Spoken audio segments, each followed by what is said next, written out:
Hello?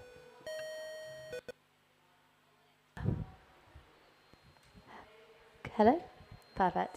Good morning, everyone, to one of the very last days of COP. I hope everyone's doing well. I know everyone's feeling tired, but we think this is going to be a really engaging day today. It's probably one of the most important themes that we're talking about here at COP. It's transforming value chains and inclusive markets, and we're going to kind of take you through a big picture of what this looks like today in this session and kind of until about 6 p.m. tonight. And it's been a pleasure to coordinate this as FOLU with Infarm as well. There's no shortage of commitments from an array of actors to improve food and agriculture aims in climate COPs and in finance as well. But what we really need to do is to look at how we can collectively deliver and implement these actions. This was meant to be an implementation COP. I think, how that going remains to be seen. We're still waiting on some decisions to be made today, but we hope that we can come out of this session with some clear actions and example of collaboration that we can all take home with us. The ways that we produce, distribute and consume food and use our land costs $12 trillion a year in damage to people and the planet. This simply doesn't make sense. Climate change, COVID-19, the war in Ukraine have pushed food, fuel and fertilizer prices to historic highs. As we've seen this year, these crises, coupled with supply chain disruptions, have created a perfect storm that has exposed inefficiencies and flaws within value chains that not only have had severe environmental implications, but have really increased the amount of hunger and malnutrition we've seen around the world. Value chains need to be more inclusive, economically, environmentally, and importantly, socially sustainable. Business as usual is simply not an option. So we wanted to kind of start today with a broad picture of what this looks like. And we want to start with a lovely graphic that I believe is going to come on the screen. Thanks, Lizzie. If you've been at the pavilion for the past 2 weeks, you may have seen this pyramid on the left-hand side. This is something that was produced by the Food and Land Use Coalition, and it outlines 10 critical transitions that need to happen in the world to deliver on people and planet. And I kind of want to direct your attention to the one on the other side, and we're really going to think about what these critical transitions mean for value chains and see how all these different aspects of the value chains are linked. It's not just how about food is produced or processed, traded and transported, or distributed, consumed and marketed, and then how it's also disposed and recycled. We really want to kind of get this idea of a cycle and kind of not only are there links between the different levels and the different aspects of the pyramid, but how that links to the graphic on the other side and kind of draw these connections and how we can all really work together. And to do that, today we've got a panel of very, very excellent speakers who've agreed to be with us on this morning. We've got Paul Zakaria from the Zimbabwe's Farmers Union. We've got Sebastian Soleil, the Global Head of Energy Transition and Environment from BNP Paribas. We're hoping to have Isabel Texera, but President Lula has joined us, and I think she's going to be spending a lot of time with him today. We've got Naoko Ishii, the Executive Vice President and Professor at the University of Tokyo. She's also the Director of the Center for Global Commons. And Tomislav Ivanchik has just joined us online, and Tomislav is the Global Advisor on Agricultural Supply Chains and Responsible Business Conduct for the FAO. So if our lovely speakers could join us on the stage, that'd be brilliant.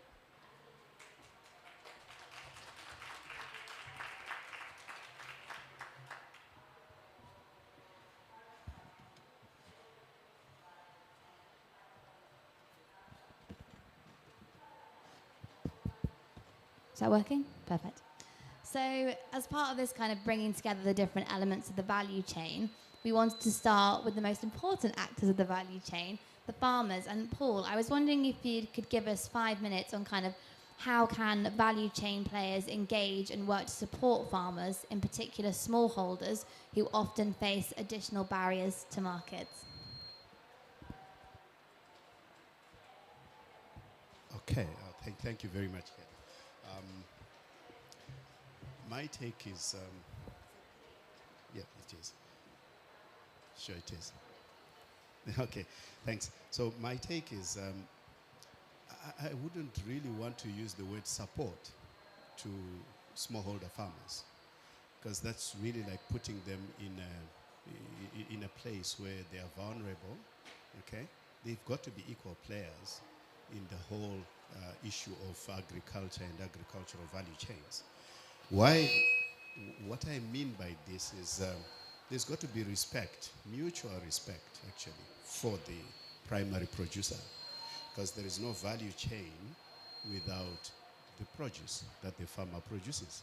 So everybody else in the value chain is rendered useless if the farmer decides not to produce. So the farmer is a very, very important part of this thing they call the value chain.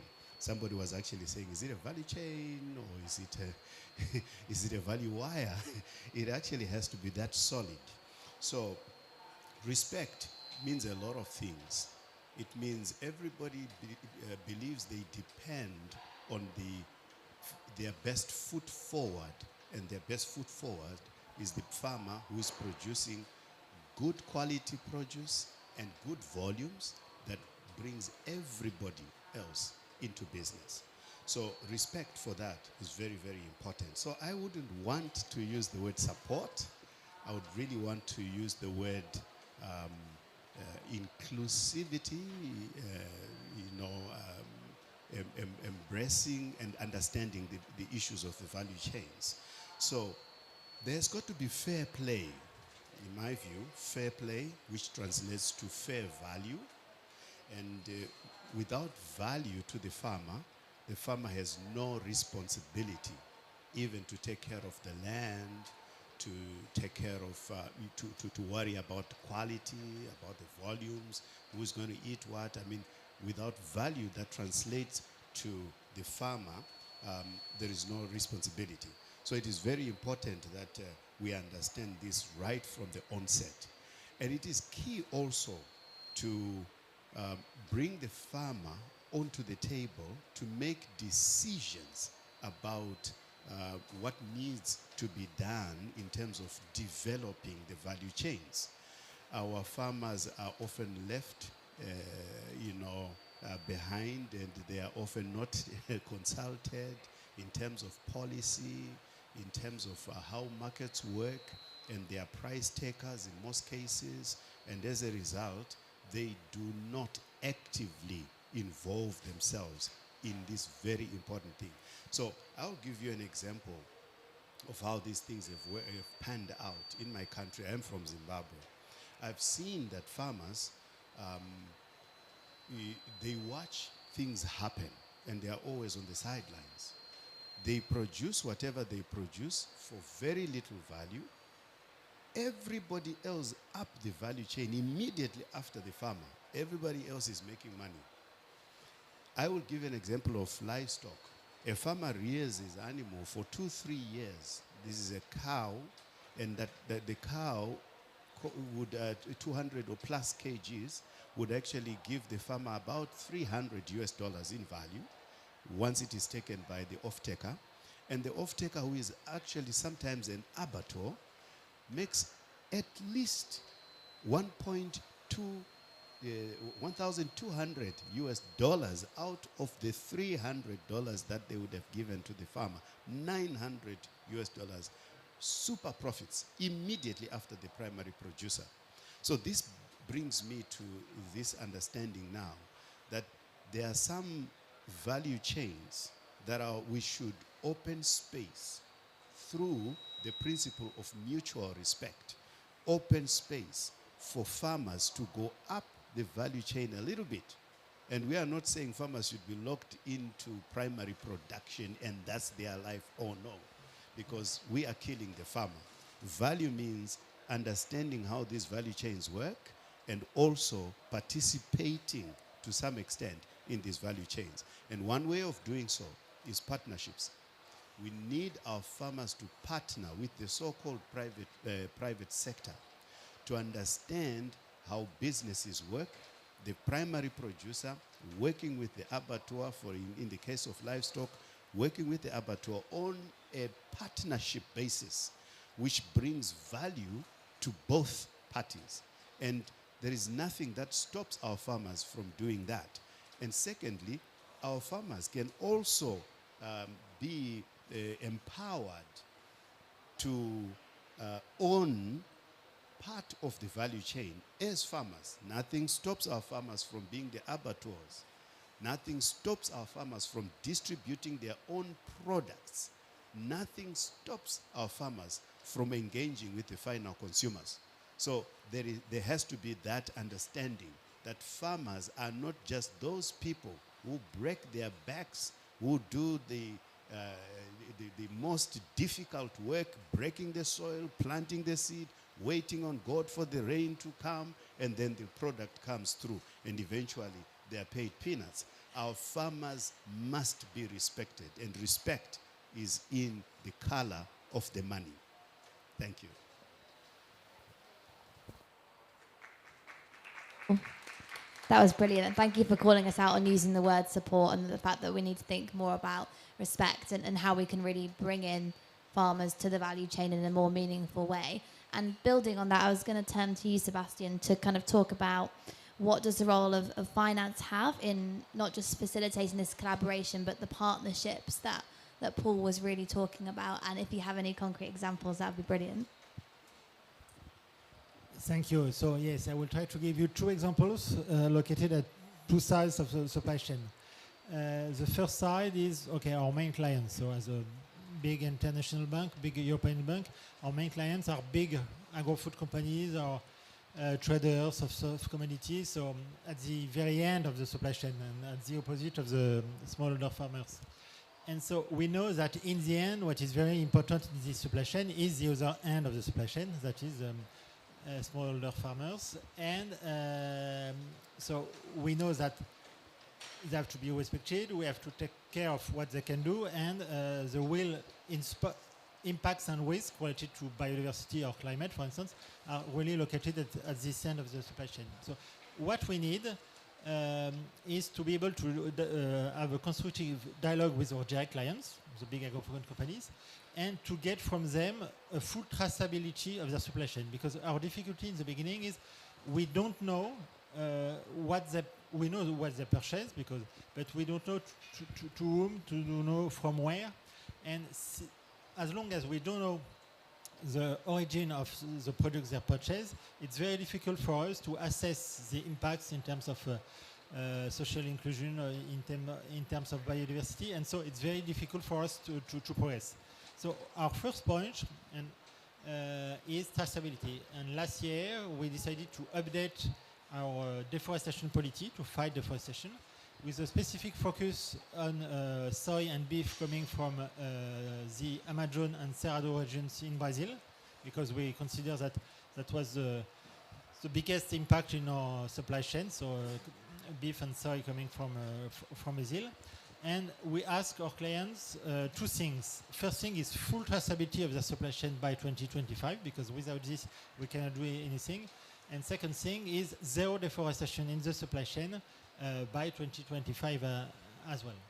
So that was the first point at the end of the supply chain. And we are fully aware that we have to tackle challenges at the other end of the supply chain. And so just a few days ago, but it was a long work undertaken several years ago, we launched with other partners and the GEF, the Global Environmental Facility, the Green Environmental Facility, for instance, the JUST Institute. So the JUST Institute, its purpose is to channel finance to smallholder farmers, taking into account climate resilience and biodiversity. So we developed a tool so that we have implemented for 8 years now in Latin America and Africa mostly, to integrate biodiversity and climate resilience concerns within microfinance and inclusive finance. So the purpose of the JUST Institute is really to help inclusive finance institutions, small cooperatives, and these kind of actors, the actors that really finance the end of the chain, so the small, or the beginning of the chain actually, the smallholder farmers. So help this institution finance the smallholder farmers while taking it into account biodiversity and climate resilience to make sure that we can take care of these big issues all along the supply chain. Thank you, and it's great to hear kind of the role of resilience and biodiversity and supporting farmers. We can no longer just pick one of those. We have to pick multiple at the same time. So we were going to hear from Isabella to hear our producer country perspective, but I think Thomas Lab, we can touch on that a bit later. But in the interest of kind of working our way through the different value chain, Nauko, I was going to go to you to kind of hear about what consumer markets can do to support producer countries. And I know you've been talking to Isabella on the sidelines as well, if there's anything you want to share on that. Hi, good morning, everyone. Very happy to be here, and thank you so much for the invitation. Let me start with some data. After GF, I'm now a part of the university, and we have done some research together with some international institutions like SDSN and the Yale University, and how to measure each country's environmental footprint, not only the domestic production, but through the trade. So my footprint, through importation of goods, that's what we try to measure. As you may know, maybe you don't know, Japan imports 60% plus of food from abroad. So even if our own domestic production is relatively okay, we are not really sure, we were not sure that how much environmental footprint our food, imported food, has caused all over the world. The results was really striking, that we have really caused so much of environmental footprint through importation of food, particularly, as already mentioned, those commodities, the soy, the beef, the pulp, and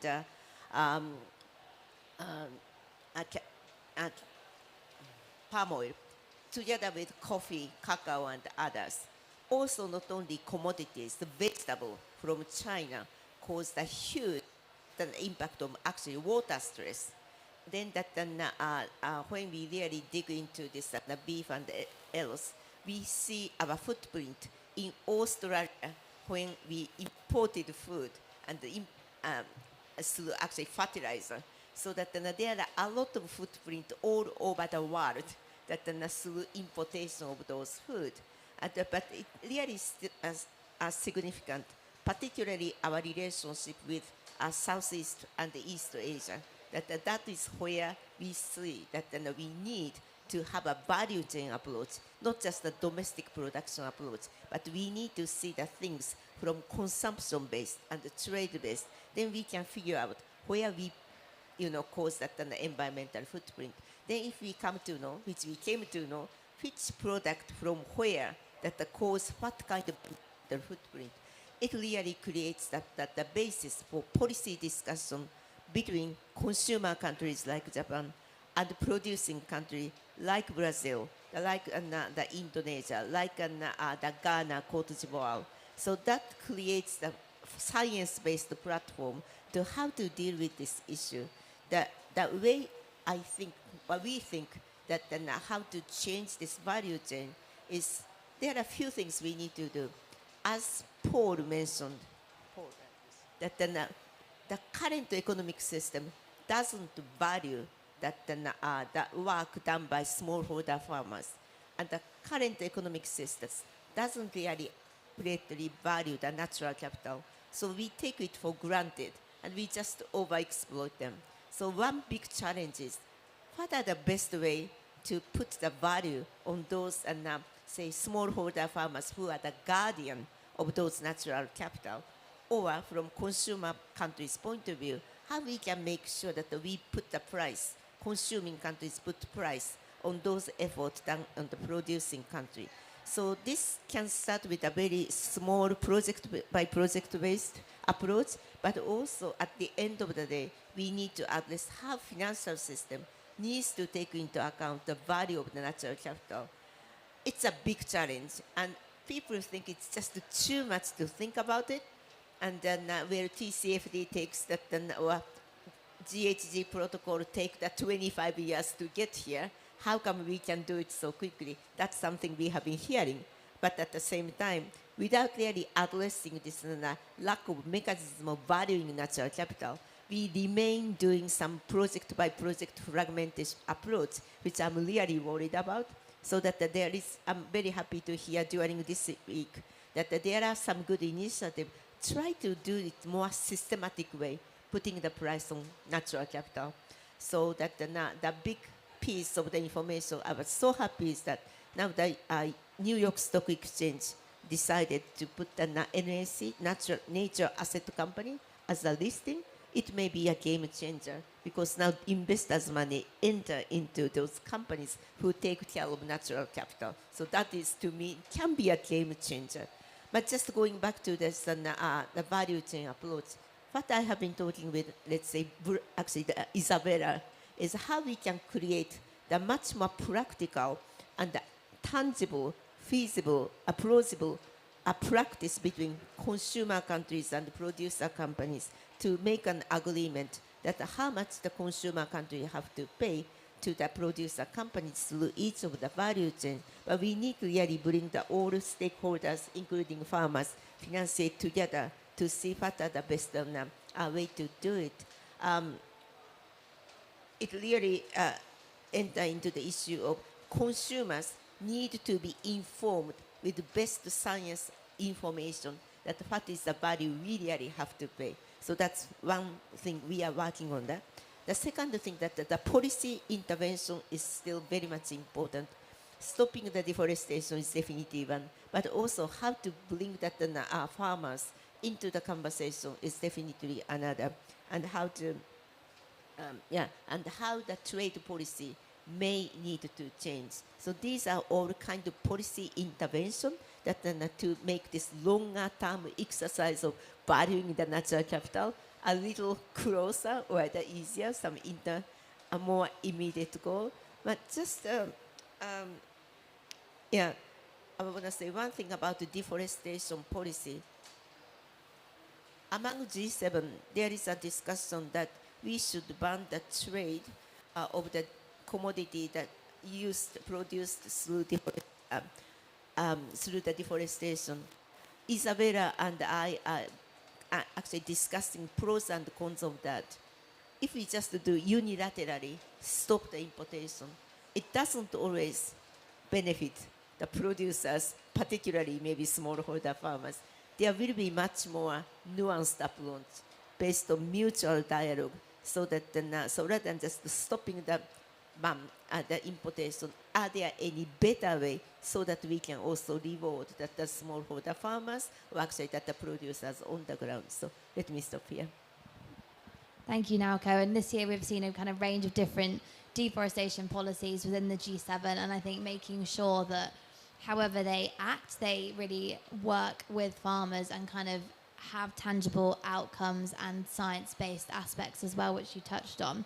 And kind of zooming out, Tomislav, we were hoping you could give us a kind of global picture on how we can align policies that Naoko's talked about with the kind of producer countries as well, and kind of what you think is needed to transform value chains to make them more inclusive.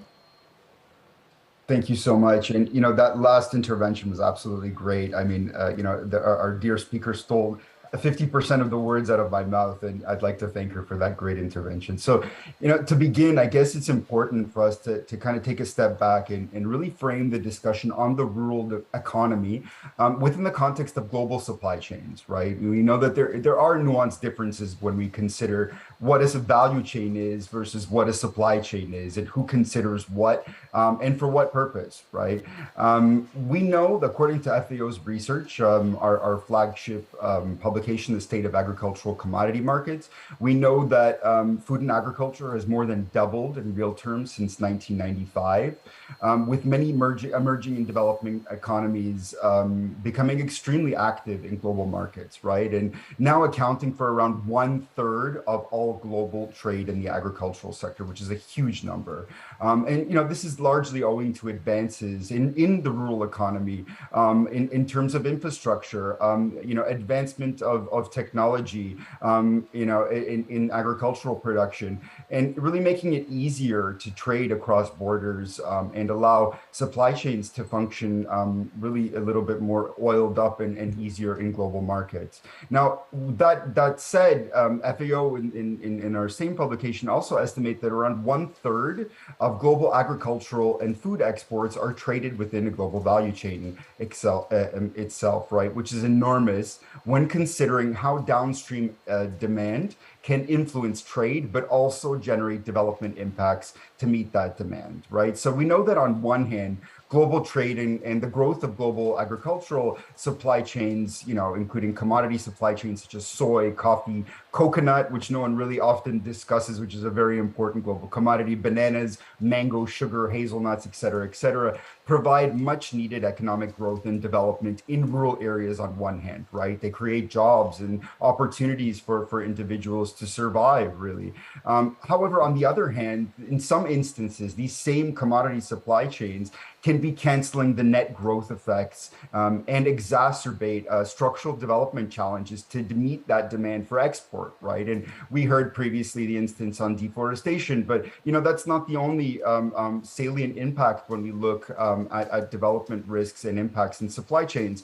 This can also, result in land grabbing on one hand, food security issues on another, right? When countries overly focus on exports and not on domestic food security, right? And also the overuse or even abuse of other natural resources, including freshwater resources, right? All of these issues are central to COP27 and mitigating the effects of climate change around the world, but they mean different things for developing economies, right? They're much more challenging in many ways to address in economies that don't have the same technology or the same amount of resources as high-income economies.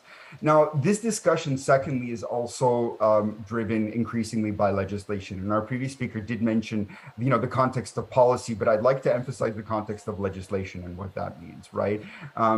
We have an enormous mushrooming of legislation over the past 10 years, right? Since 2012, we've seen, a growth of legislation come out, particularly in high-income countries, that are characterized by 4 buckets, right? One which is, supply chain, all of which speak to supply chain impacts, right? One which speaks to kind of corporate governance, transparency, and bribery issues in supply chains. Another bucket which discusses environmental and social due diligence. Another one which encourages and requires sustainability reporting from particularly large and medium-sized enterprises. And lastly, sustainability legislation on supply chains that deals with specific thematic lenses, including carbon emissions and climate change, child labor, deforestation, modern slavery, decent work, etc. Now, the most notable of these legislative acts that impact the entire global supply chain from production, so from upstream production all the way down to downstream retail, include the EU's corporate sustainability due diligence legislation, which is in its final stages of being approved right now.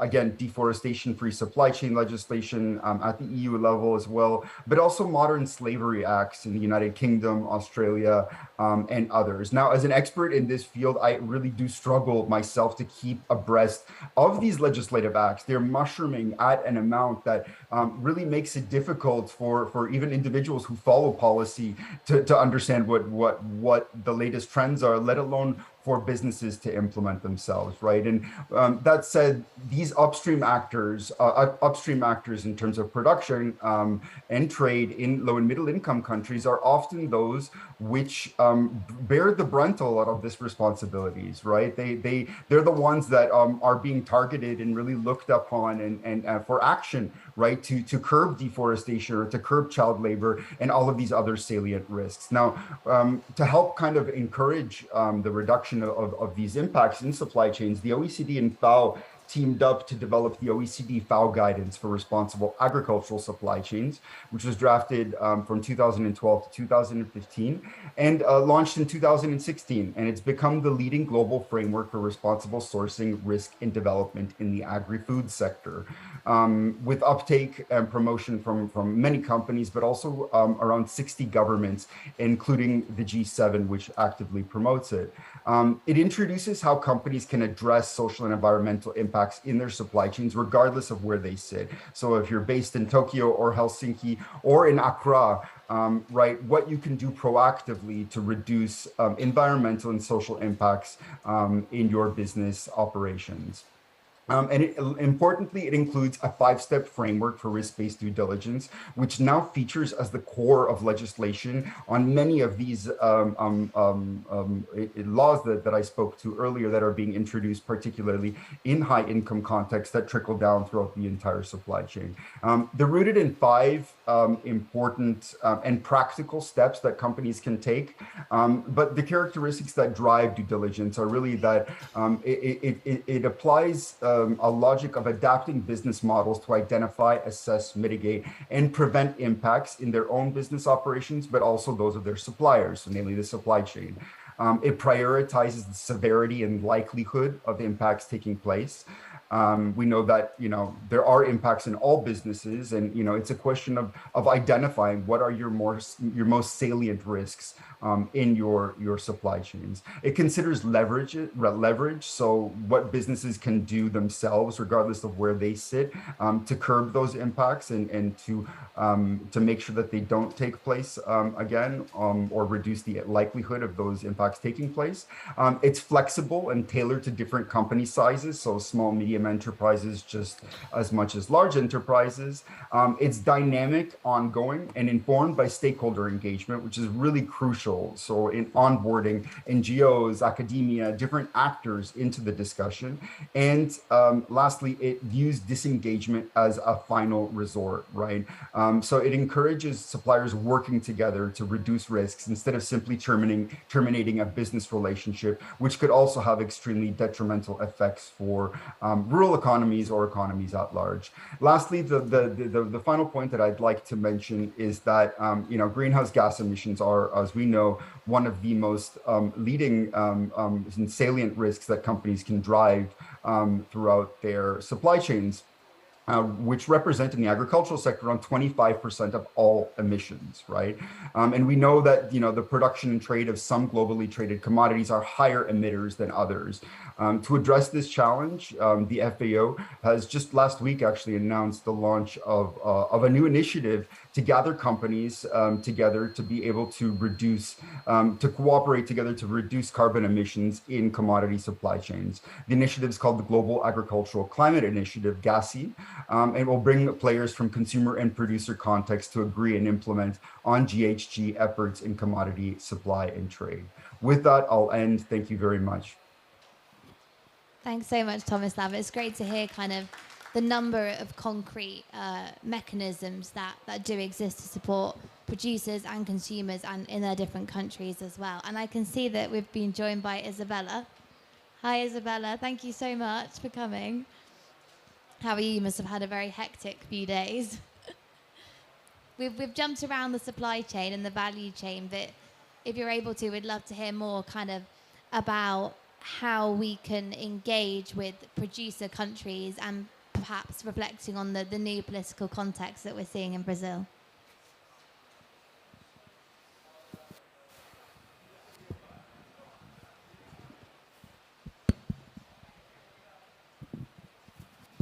Sorry, I'm later and also late. I don't know. Good morning.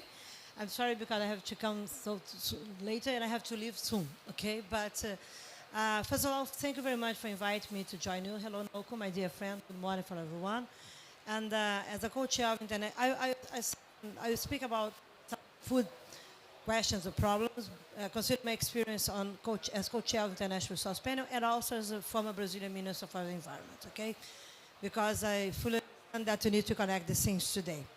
I think that when we go into food systems and the challenge of security and nutrition security, we need to understand how to connect this with climate, not only considering vulnerabilities and risks. This is part of the equation of the problems. But indeed, how we should bring the small farmers into the supply chains, food supply chains. This is really a huge challenge because politically, this is based on my experience in my country. Politically, we need to understand how we can come with agribusiness, so the big players, and how the small farmers will address food security. In Brazil, we have a particular situation because around 80% of the food that we Brazilians consume, they are produced by small farmers. Okay? This is very important because this means that we need the support of the Brazilian society as consumers to make sure that we can go into supply chains and we can play based on the natural resource efficiency with transparency, traceability, and also consider something very important. How we can connect nature, biodiversity, climate, and also food security. Yesterday, now we have been discussing this. Yesterday, we have been discussing that even if you want to capture carbon and to fix carbon in restoration areas like nature-based solutions, who allows that this carbon stay there is nature. Okay? If you're not able to have nature, you cannot be able to have this there along the time. What it means? That means that all the productivities must come together with nature. So small farmers, when you go into the supply chains, it's easier for them than probably for the big traders, the big ones, to be transformative in short-term perspectives. Because when you go into the big players, they would want to have time to achieve the food security and decarbonization, but you need to be inclusive, not only social and political, but economic inclusiveness. And this means that you need to connect local consumers with farmers, producers, or small farmer producers. This is a new way to ground things, to land things, to make sure that you don't have setbacks in the future, and make sure that you have a constructive partnership with the economic sector and also environmental sector. My second point here, when to go in the big traders or in the big agribusiness, is Brazil is part of this equation. And the new president, President Lula, was here yesterday, and in his speech, he proposed that you should come as a big food producers with the Food Producers Alliance to make sure that you can tackle hunger and poverty together. It's the same message or something very close that we have Food Summit. I'm seeing here my friend FFO, and how we did, we can produce some alliances, consider even South-South countries, okay, in South-South cooperation, to share technologies and to make sure that you can have food security at the local level, but you can make sure that all the world we are committed to tackle poverty and also, again, we need nature for this. What I'm trying to say here is that when you have to think about long-term perspective, we have 1.5 or ambition of 1.5. But when you have to address short-term perspective, you need to understand that our number is 1.2. Okay, so the kickoff number is 1.2. And this means CBDR. If you want to ask me what's the number of CBDR, it's 1.2. Because when you negotiate the climate regime in Rio 92 last century, it's nice to say last century, okay? I was there, I'm so young, but I was there. We remember that I think that was around the temperature, the rate of the temperature was around 0.6 or 0.7. So today is closer to 1.2. So to convince people to come with us, we need to make clear where we are and why they are important. Why? Because indeed, when you go into the small farmers, they want to have income, they want to have food security, water security. They understand that they want to protect nature, but we are not able to decouple our political perspectives to make sure that we can have economic and social arrangements that will embrace these players as a solution, part of the solution of the equation. So my feeling, when going with supply chains, we need to take new pictures and have a new lens to see supply chains today. It's not the big ones, but how you can connect people and society and be solidarity to understand how the big food producers in the world not only will be against deforestation, etc., but should be able to come together to solve problems. I know that to have international trade systems, I know everything about this, be sure about this, but also for international trade system, we need solidarity and make sure that we can come together. I think this is my final point, my last point here, final point, is that this is important to have a COP in Africa, okay? Because this is a continent around 1 billion people that lives here with less than 4% of the global emissions. And also have vulnerabilities, we have risks, etc. And with pandemic crisis, this was a spoiler of a global, a planetary crisis. It's a spoiler. It's like a Netflix movie that's coming, okay? And we are trying to understand this. So I think that when you go, we are able to land our visions, and you are able to be committed. Make sure that you have the big supply chains, all the arrangements, the governments, etc., but John, Anthony, Mary, the food producers, the small ones, they understand their rights, but also their obligation to be part of the equation. I'm sure that what I'd like to say about just transition, inclusiveness, will make the difference in the short-term perspective. So let's convince people to react to 1.2. And not trying to dream we consider 1.5. And natural resource efficient, because everyone can see what natural resource is. Everyone understands what soil is, what water is. Everyone understands. Let's make sure that this is a bridge and that you can solve the problems based on concrete actions. I'm absolutely convinced that FAO and also other United Nations agencies and international scientific panels like International Resource Panel will be able to address really scientific and traditional knowledge to make sure that you can take the right decisions now. This is the new proposal of Brazil. The new government, Brazil is back. Wow, great. And I'm so happy, I confess.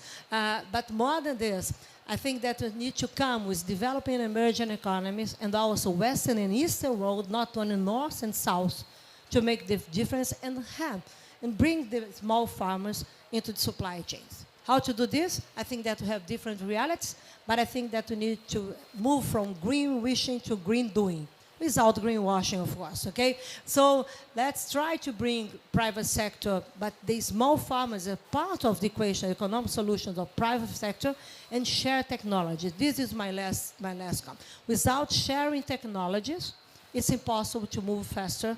Okay, it's impossible to be committed with solutions. So we learn with the past that this is part of the inequality, social inequalities, because we're not able to share technology the last 200 years. So consider 1.2, please, let's kick off in the right direction, and everything that you need from Brazil and also for International Resource Panel, we are on board. Thank you very much. Thanks so much, Isabella. And before we kick off to audience questions, I just kind of wanted to reflect to that point on green doing and reaching 1.2 degrees. And, you know, we're at the end of the COP. Things may or may not be finalised yet. Depends how we feel about that. But I would like to kind of ask each of the panellists what needs to happen in the next 24 hours and what needs to happen in the next 12 months to make sure that we reach 1.2 and the value chains are inclusive. If we stick to 12 months, I will focus on COP15 because we expect quite a lot of things for COP15 as well. And I think that is very important is to, there is a call addressed to COP15 negotiators that is called Make It Mandatory. So we sign it. And we think that it's very important to make reporting, disclosure on traceability, on natural-related risk and impacts mandatory for public organization and private organization. So traceability, transparency, disclosure, I think it's key for the coming few months. So I have no idea about next 15 hours. So I just want to mention what I want to see, what I want to do the next 12 months. Yeah, I think it's still, even if this food system pavilion is the first ever pavilion in the last 27 years of the COP history, still outside this room, food system, the importance of the food system is not really well understood. I think that's a reality, particularly true in Japan. So that my goal is to make sure the importance of the food system be understood well, particularly by consumer countries, so that the consumer can act together with the producing country, so that we are able to create this loop that on the platform, so that we can act. I think to create the pressure, peer pressure from consumer side, investor side, working on that the food system transformation is critical. And I think we should be able to create that kind of peer pressure on food system transformation. Thank you. Yeah, sorry. So in the next 12 hours, the agriculture has to be recognized in the text and on the agenda of this particular COP. And it must be taken seriously. So we need to see agriculture discussed whenever we are talking about climate change, because this is critical. Statistics that are coming up.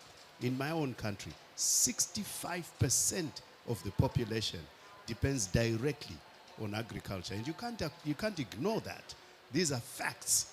And if you look at the continent of Africa and the potential that Africa has to produce food, you cannot afford to ignore agriculture as a key player in global food chains, value chains, and supply chains. And then secondly, in the next year and many other years to come, farmers, particularly smallholder farmers, must see the value. Where is the money? They must see the dollar sign. If they see the value, then responsibility comes together with that. They will protect their lands, they will protect the wetlands, they will protect anything, even with their own blood, to make sure that they continue in business to supply food to the world. Thank you. I know I don't know what's happening in the next 4 hours. But the different hats that I have, but I think, that, okay, you have some decisions, I hope that good ones, but not necessarily considering how you should address climate finance. And this is a critical issue, okay? Because we need to understand, now as a former minister and the head of the Brazilian delegation in Paris Agreement, we need to understand that climate finance will overlap with development finance, okay? It's not only the environmental constituency. We need to understand this. So next year we have Bretton Woods reform. And this means that you go into IMF, you go into multilateral development banks, you go into the mindset and the brains of the financial sector in the world. She's the former Minister of Economy in Japan, so I'm looking just so deeply. And I'm not sure if you know here how to connect with these guys, okay? And based on my political experience, it's not only demand, but how you should demand money, funds, but what the strategic vision that you have to connect public funds with private funds. And for this, we need this intelligence, new climate intelligence. I'm sorry, I'm not arrogant here. We need intelligence to make sure how food systems will play really a strategic role to tackle climate change. Until recently, always we discuss energy because of the emissions. And you have this focus. This is very important to pledge, to go to mitigation, Article 4. I know because I negotiate the tests. But it's very important to also decouple some things because poor people, or the poorest countries in the world, they need to move based on solutions. Even they are not responsible for emissions, but they are impacted. So my feeling is that land use, economy of biomass, and so food systems should come exactly to make sure that we can have promote solutions short-term perspective. So this is, I hope that the Santiago network will come. I know that we have the arrangement, not funds, but we need to go into some like-minded arrangements with food perspectives and networking to make sure that we can construct solutions in short-term perspective for climate change. So this COP probably will allow us to do this. Let's do it, I hope. Thank you. Thanks, Isabella. And Tomislav, you've got the last words in 30 seconds. Thank you so much. Well, for the next 12 hours, I'm not even sure what I'll be eating for dinner tonight, so I can't speak to what will happen in the next 12 hours of climate change and climate discussions. But what I can say is for the long term, there are several things that do need to happen. Again, what Isabella was mentioning before, a move away from greenwashing, particularly what we see in sustainability reports. A lot of these large companies produce very lengthy reports that, produce data and that are very glossy, but no one really knows what they mean or how they can impact on reducing GHG emissions in different contexts. So really that's number one. Number two, companies really need to make a more concerted effort to reduce emissions in their supply chains, right? So not just looking at their scope 1 and scope 2, but also into their scope 3 efforts. Lastly, support to SMEs in low and middle income economies so that they know what to do to reduce emissions. Oftentimes companies in many of these contexts struggle with the basics of doing business on a daily basis, right? And they have really serious development impacts that are not business norms in high income economies. So helping them know what they can do practically to reduce emissions is very critically important. And lastly, and I promise I'll pass the floor back to you, is governments. Governments also need to introduce policies that help encourage their own companies to reduce emissions, right? Governments play a very important role and they really need to step up with practical solutions for their own enterprises in GHG emissions reduction. Thank you very much. Thanks so much, Tomislav, and thank you very much to our amazing panel and audience for joining us today. 3 key words to take home with us: value, connections, and respect. Thanks, everyone.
Good morning, everyone. My name is Danny Nierenberg. I'm president and co-founder of Food Tank.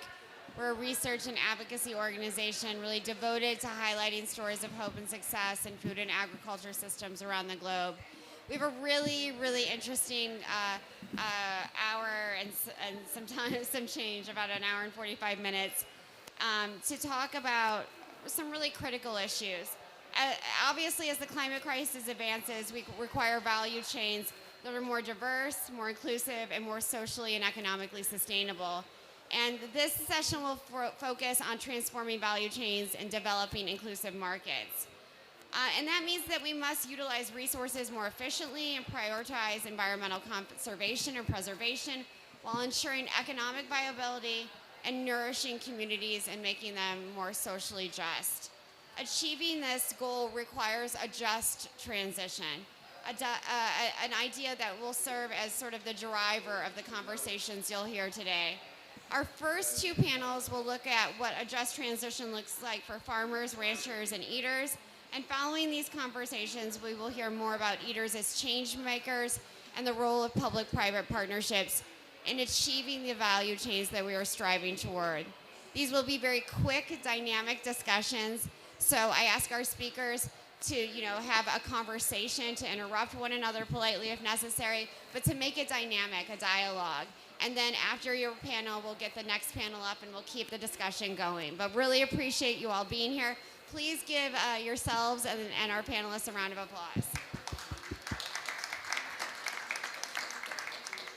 I'm really pleased to introduce my friend Didier Tubia, the co-founder and CEO of Olive Farms. A round of applause for him, please.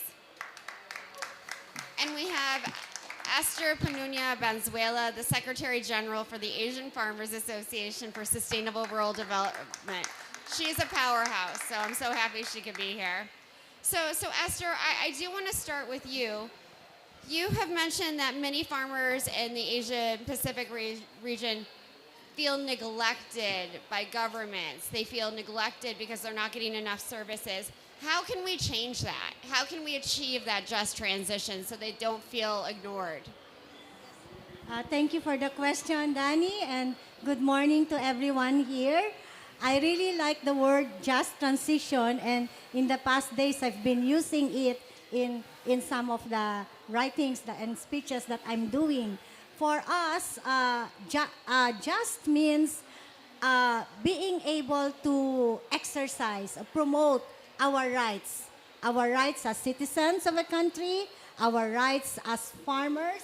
You know, the United Nations has a United Nations Declaration on the Rights of Peasants, and also promoting our rights to food. And of course, FAO and the CFS also has a right to food. So when we say just, we want to see that these rights are promoted in every transaction. And the transition, what do we mean by transition? Of course, in Asia, as you well know, we have been very successful in chemical-intensive farming. We called it green revolution. But we know that it is something bad because it destroyed our planet and our biodiversity. So our transition would be to go into more agroecological, sustainable, climate-resilient approaches, as well as increase our market power. Because for many decades, we are just price takers, and it's the middlemen who always say this is the price of our product.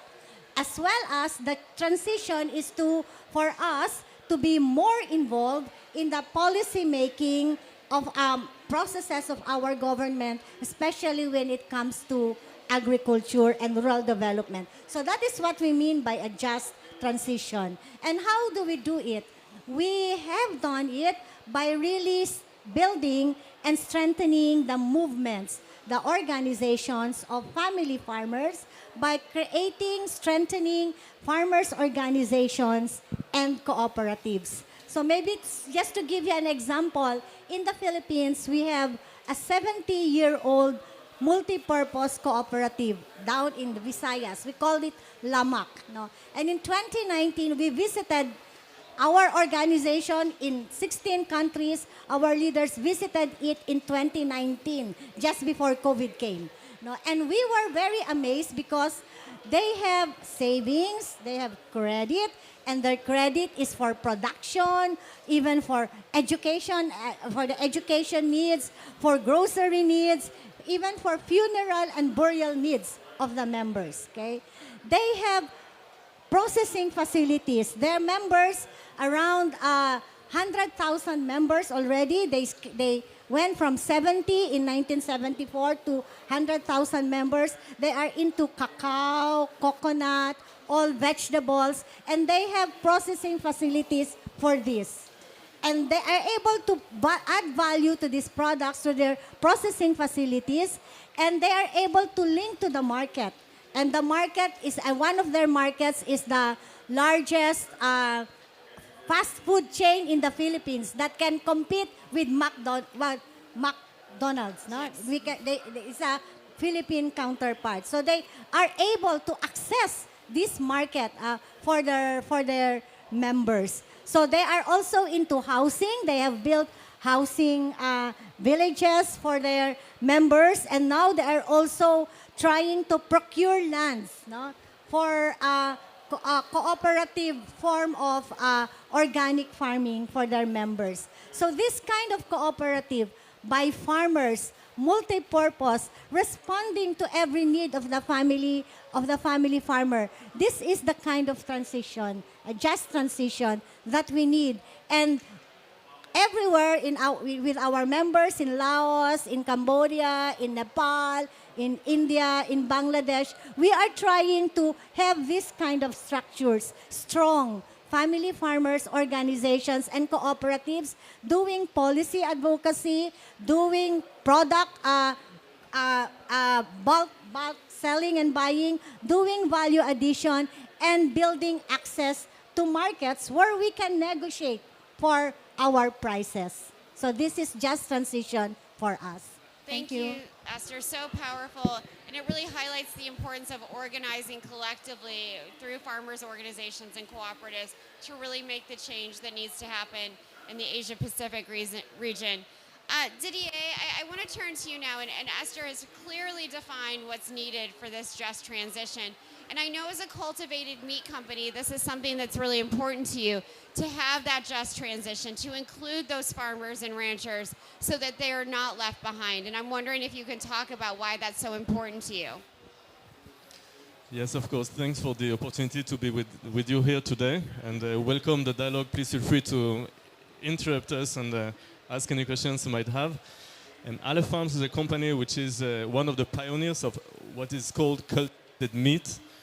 We're able to build a product which is equivalent to meat from the ground up, directly from its cells, which are the same building blocks of the meat harvested from a slaughtered animal, but outside the animal's body with a fraction of the resources in the closed system, meaning with no need for antibiotics at scale, no pathogens, and in a process which is independent to the climate and resilient to shocks, potentially being decentralized and providing solutions both for sustainability, land, water, resources use, methane and climate change, but also a solution on the food security side.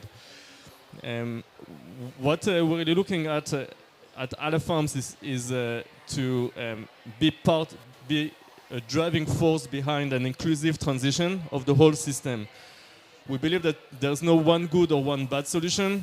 There are a bunch of solutions, and we need to optimize the system as a whole and to see how we can fit together and incorporate into this transition a range of different solutions.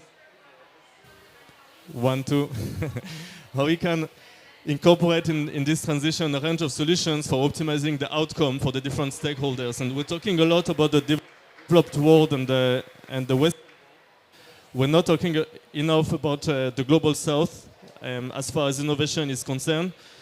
And why is it of importance to us? Because the global South is on one hand suffering most from climate change, from food insecurity, and is the part of the world which needs most new solutions and innovation. On the other hand, a lot of structural social changes like migration toward urban areas is causing a lot of other challenges in terms of overload on the cities and facilities, water, sanitation. So we believe that innovation should develop strategies for supporting the global South at least as much. At least.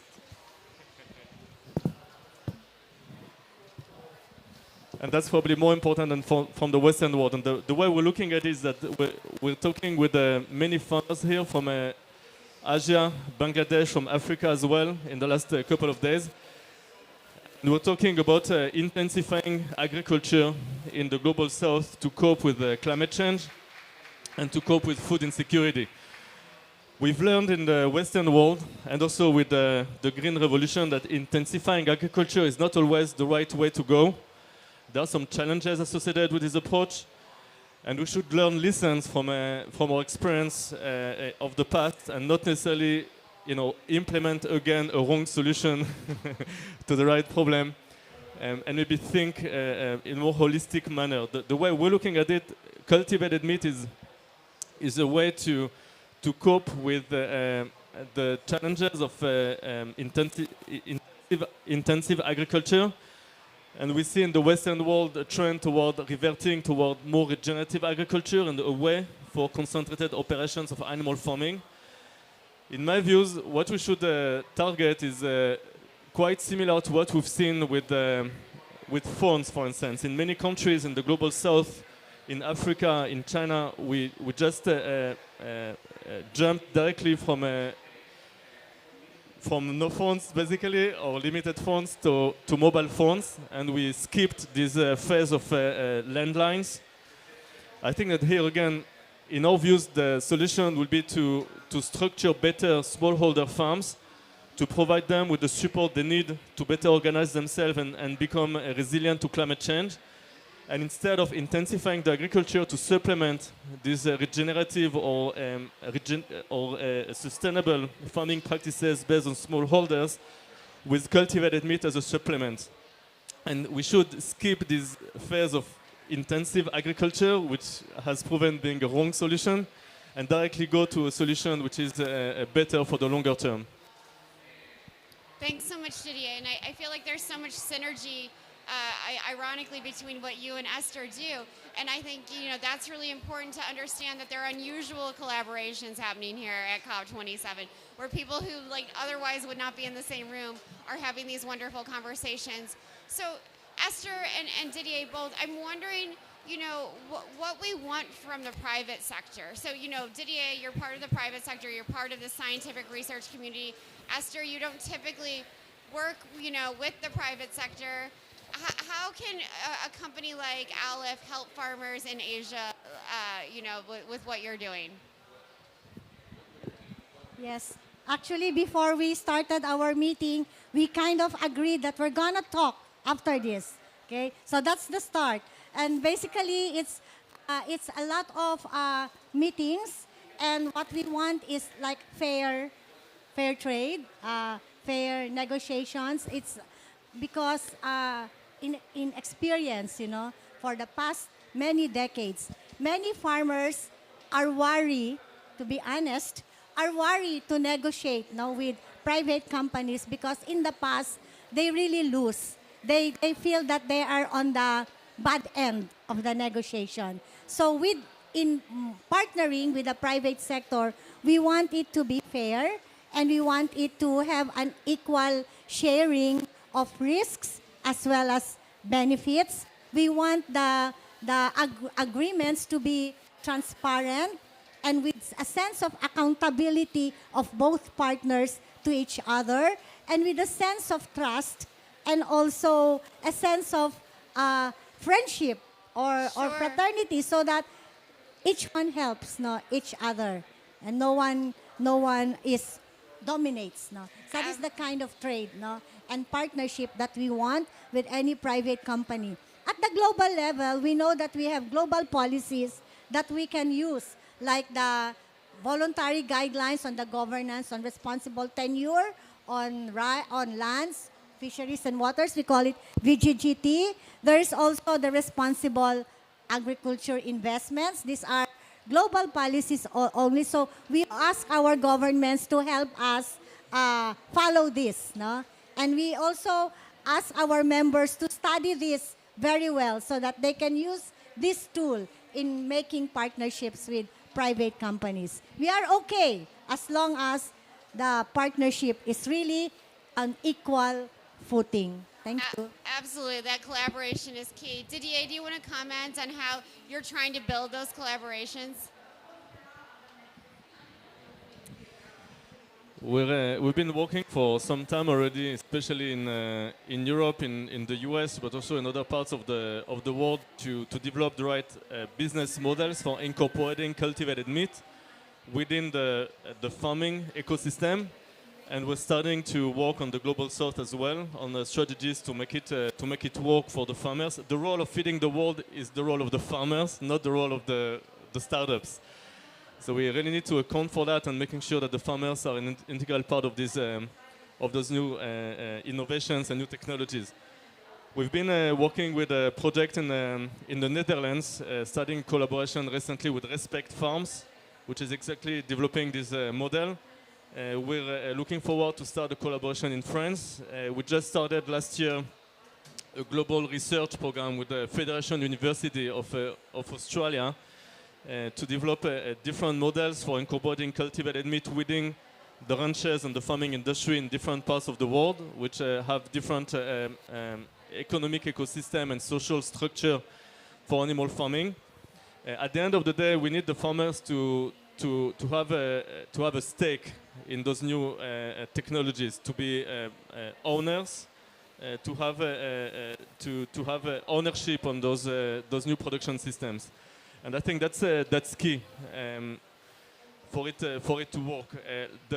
The benefit of cultivated meat it's that it can be decentralized, meaning we can instead of having a very concentrated animal farming operation as of today, where few countries are producing the very large majority of animal products in specific regions, which are using also unified production systems and inputs. A few companies managing this economic outcome.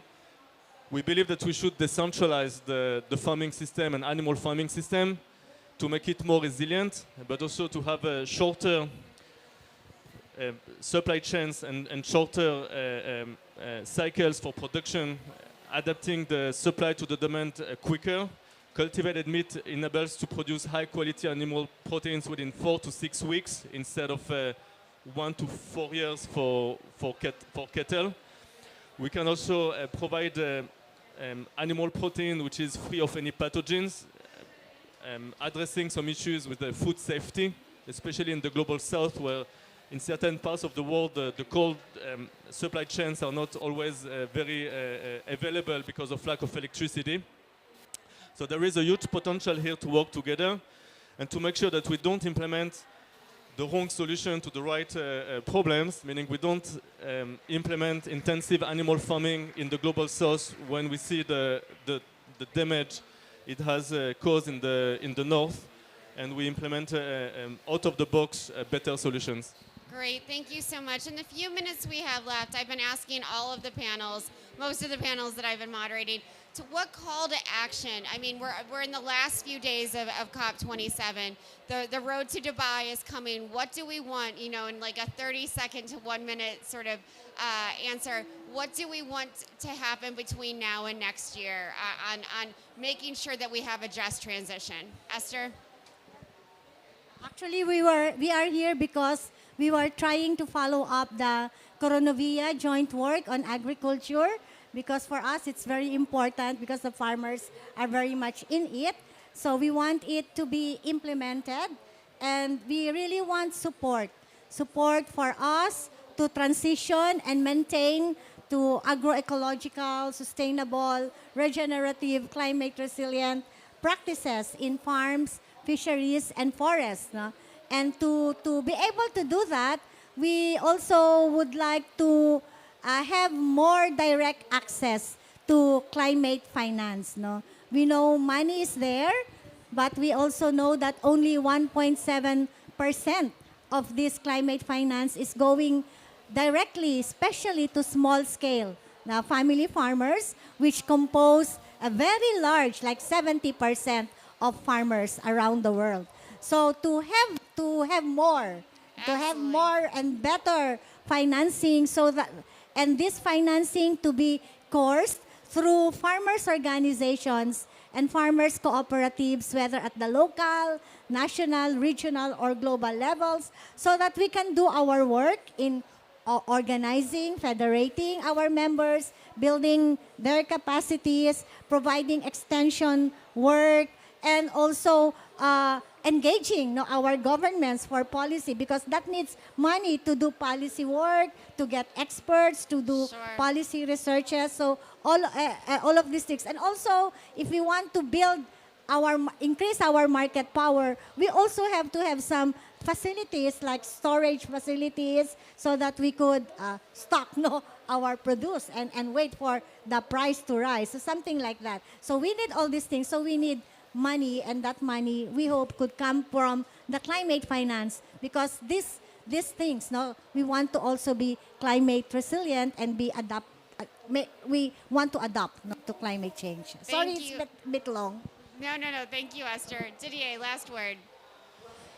Yes, we need first to be able to work all together as an ecosystem for optimizing the outcome of the system instead of optimizing just the output, making sure everyone is better off. And for that, we need also the public-private partnership.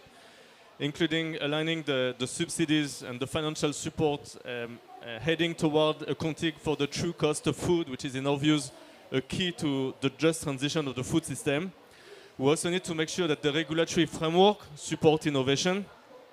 And last but not least, we need also to make sure that the public agencies and the public organizations recognize innovation and invest in innovation beside smallholder farms and regenerative agriculture, and build those bridges in order for us all to work together. Wonderful. What a great way to end this panel. Thank you both so much. Huge round of applause for them, please. Thank you. And if I could invite our next speakers to the stage. Thank you, Didier and Esther. And we're going to stick with this topic a little bit longer. I also, before we end this panel, I do want to thank Aleph for being a partner for this pavilion. They've made this pavilion, along with many other partners and collaborators, possible.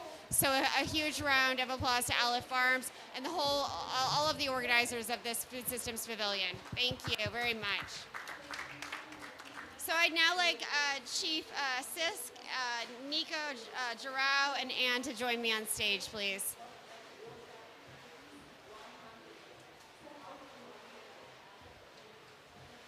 Hi, how are you?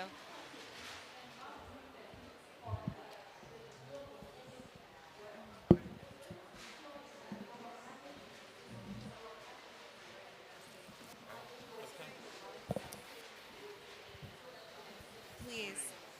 Thank you, Chief Sisk. So, as I said, we're going to stick with this idea of building a just transition for farmers, ranchers, and eaters for a few more minutes. And I'm really delighted to have Chief Colleen Sisk of the Winnemem Wintu tribe, a spiritual leader and a hereditary chief. Thank you, Chief Sisk, for being here. A huge round of applause for her, please. We have Nico Janssen, the program manager at the IKEA Foundation. Huge round of applause for him, please. Thank you. We have Jarrao Lagunda, the director of climate and risk reduction at the World Food Program. Nice to see you. Round of applause. And I'm sorry if I'm mispronouncing names. We have Anne Helena Jelima, sorry, the CEO of Hivos. Getting it all wrong today. Thank you all for being here. So, Chief Sisk, I want to start with you, and I've had the opportunity to talk to you several times during this COP, and it's been a huge honor. This just transition, I'm really interested in what you think will be important and really making sure that indigenous and traditional practices are incorporated. They've been proven to work for generations. And you know, the work that you've been doing around salmon restoration is really important. And so I'm wondering how that's healthier for the broader ecosystem. Yeah, I don't know if I'm in the right panel. But I guess I'm the eater. I'm not a rancher. I'm not a farmer. We're hunter-gatherers, and we're still sort of hunter-gatherers in light of what has happened to our people and what light has happened to our lands, what happened to our rivers, what happens to our mountains, what happens to our food supply. Has been pretty much on the eraser board that we're struggling to bring back the salmon to the rivers, not just as a food source, but because She needs a new microphone. they're necessary to the environment. They're necessary for the water to flow correctly. They dig up the bottom of the river to lay their eggs, which means all of the sediments then go out to the ocean, and the water from the river can actually go back and forth with aquifers and springs. These things have to be replaced. You know, we're talking about, you know, the food for the world and all of those things, but, you know, we really need to pay attention to our environment. The grasses that grow in certain areas need to stay growing there. The trees that are in that area need to stay there. Every time a farm comes in and clear cuts the whole area, changes occur to the climate. You know, in our area we have a bush called the manzanita bush, and that bush has big leaves that are thick that reflects the sun and makes the ground cooler.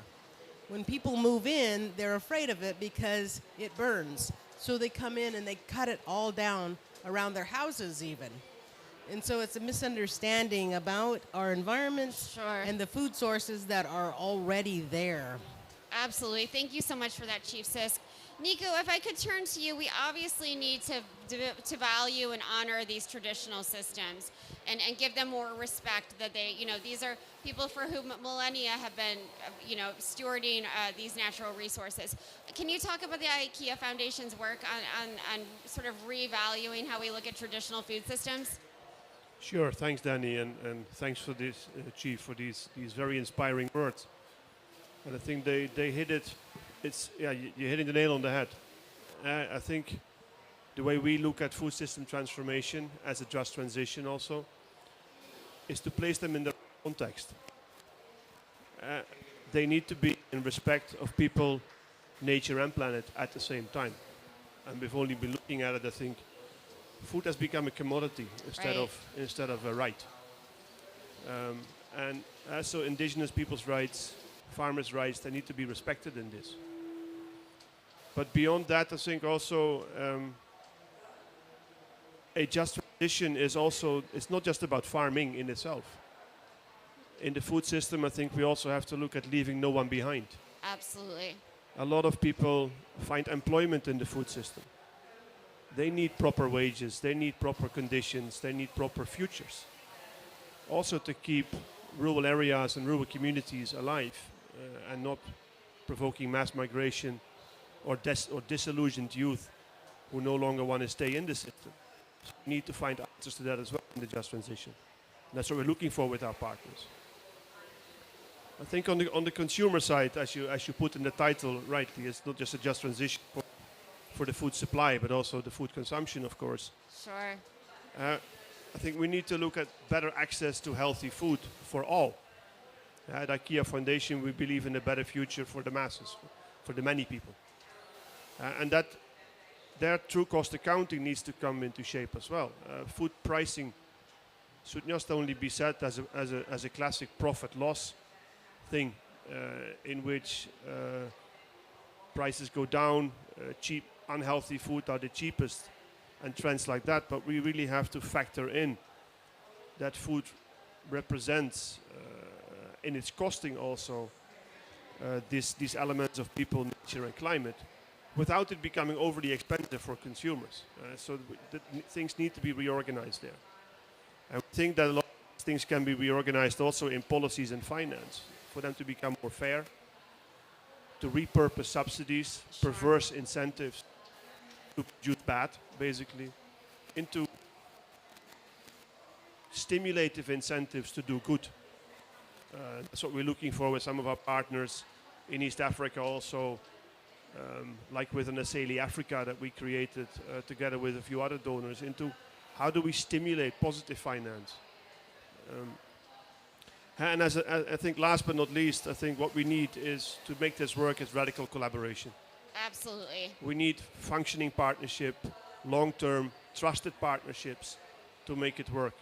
Otherwise, we keep talking and we have to start doing. I couldn't agree more. Thank you so much, Nico. I really appreciate that. So now I want to turn to how HEVOS and the World Food Program are really looking at these issues and how you think about a just transition and really, you know, touching on what Nico said about, you know, valuing not just food, but farmers and the environment. I think that's really important. Do you want to go first? So,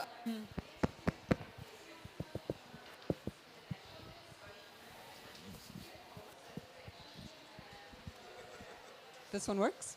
Yeah. So I think first of all, Danielle, thank you so much for convening this conversation, because the food system transition is just as important as the energy transition to surviving the climate emergency, yet it's received so much less attention, policy attention, and financing so far. If you could move your microphone closer to your mouth. Sorry. Yeah. I want people to hear you. That's better. Okay. Yeah, so the food system transition has received so much less policy attention and money than the energy systems transition, yet we know it is just as important to surviving the climate emergency as the energy transition. So very much like the IKEA Foundation, for Hivos what that means is that we need to reinvent our food systems to put the right to food and the sacred gift of life that food brings at the center. Food needs to be more than just a commodity. Food is a right and a public good. And we need to guarantee the right of people to nutritious and culturally appropriate food in ways that can be controlled by local communities. And Hivos works in more than 40 countries around the world to support indigenous people and women and young people to drive their own climate solutions, including agroecological solutions, and also working with young people in cities as food entrepreneurs. And I think the point that you've made about financing and that also Estrella made on the previous panel is absolutely critical. So every year, there's over $540 billion spent by governments on agricultural subsidies, most of which, almost 90% of which, are or environmentally harmful. So we need those subsidies to be redirected towards agroecological methods and regenerative agriculture and towards supporting indigenous people and women and small farmers to control their own food systems. Secondly, climate finance. We heard from Estrella that less than 2% of that is reaching smallholder farmers. And the amounts of money going towards adaptation are far less than what is needed. I think also we must make sure that the grant-based funding for adaptation is available and that it is not displaced by the cost of paying for loss and damage. Because we've seen what happens in countries like Zambia, Mozambique, Pakistan, when they're hit by these intense droughts and severe floods. That devastates the livelihoods of smallholder farmers. It devastates food systems. And it costs a huge amount of money to clean up afterwards. So unless we have dedicated funding for loss and damage, and on top of that, funding for adaptation, governments will always be chasing their tails, and farmers will always be chasing their tails, trying to catch up. Whereas what we need is to invest for the long term, as the other speakers were saying, in building resilient agroecological food systems. And finally, my final point, and what Hivos is really focusing on, is making sure that smallholder farmers and indigenous people and young people can access and control a much larger share of that finance to drive their own climate solutions. So only about 10% of climate finance is allocated in ways that local communities have any say over. So that really has to change, because communities and indigenous people have the knowledge to transform their food systems. They're lacking the resources, and particularly the long-term grant-based funding. Right. But so they need to be in the driving seat and make their own decisions about that financing. Couldn't agree more. Farmers definitely need to be in the driver's seat. And I know that's something that's important to the World Food Program, definitely. And you know, making sure that there is this just transition. Can you talk a little bit about that?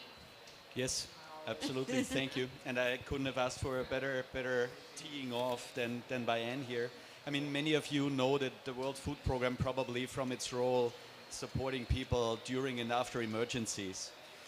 So normally when then that aid comes, there has already been a failure of some kind. There has been a failure of development. There's been a failure to predict, to protect, to engage, to have an equal approach to food systems transformation. When you look at the numbers that we're currently dealing with, we have around 828 million people who are food insecure. It's about the status of the 2000s, so we have lost almost 20 years of development progress, which means that we need to not only talk about a green and inclusive transition, we need to also talk about, you know, how do we protect that transition from now the era of loss and damage, where these mega events are materializing, like in Pakistan. So I mean, 20 years ago, we were probably talking about adaptation a little bit more as, inclusive development, more diversified farming. But if you get hit by these back-to-back mega events where nobody has a reference frame for, a mega heat wave followed by a mega monsoon flood, or right now, I mean, the biggest loss and damage story that's playing out as we speak is in the Horn of Africa. We have more than 21 million people food insecure, and many of those have at some point been actors in food systems, right? On the production side, or they had a role in transport, or they had a role in storage.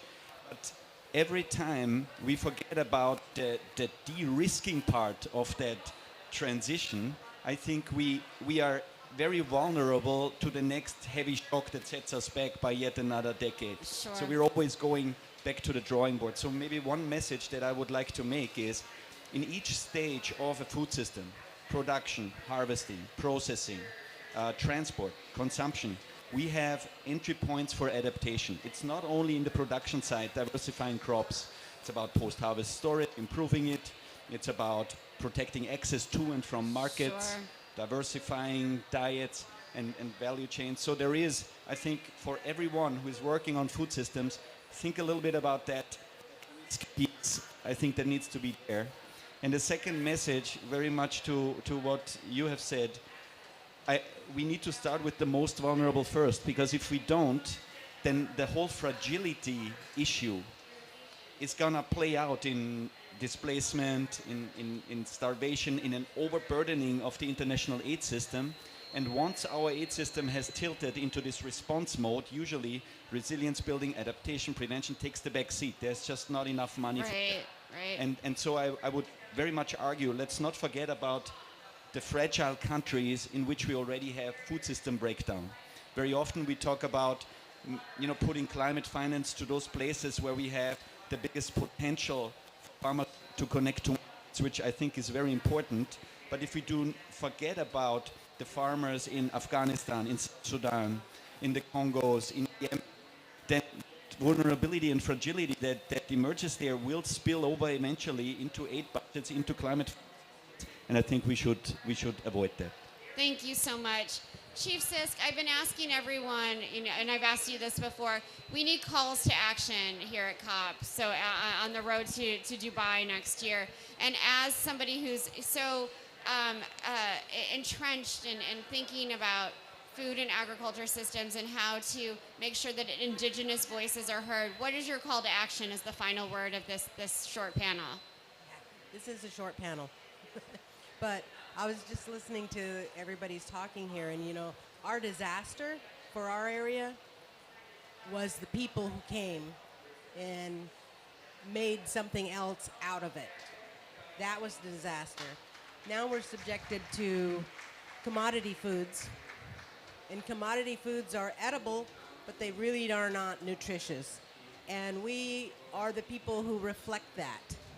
And so our struggle to get salmon back and our rivers clean again is a struggle for health, is a struggle to be healthy again and put aside all of the food sources, because it's like, who allows hydrogenated stuff in your food? Who allows all of those chemicals that are almost plastic in your cheese? Who allows that? It's our governments who allow farmers to do that. We need, when I was growing up and we lived off of deer and salmon and all that, there wasn't a word called organic farming. Everybody kind of had real food. Real tomatoes grew. And now, you have to pay more for real food. And that shouldn't be, We're not wanting to have the commodities anymore. We want real food. We want to be in charge of getting salmon back in the rivers, and our rights to collect in every owned area of our lands. Thank you so much, Chief Sisk. Round of applause for this panel, please. Amazing. Thank you all so much.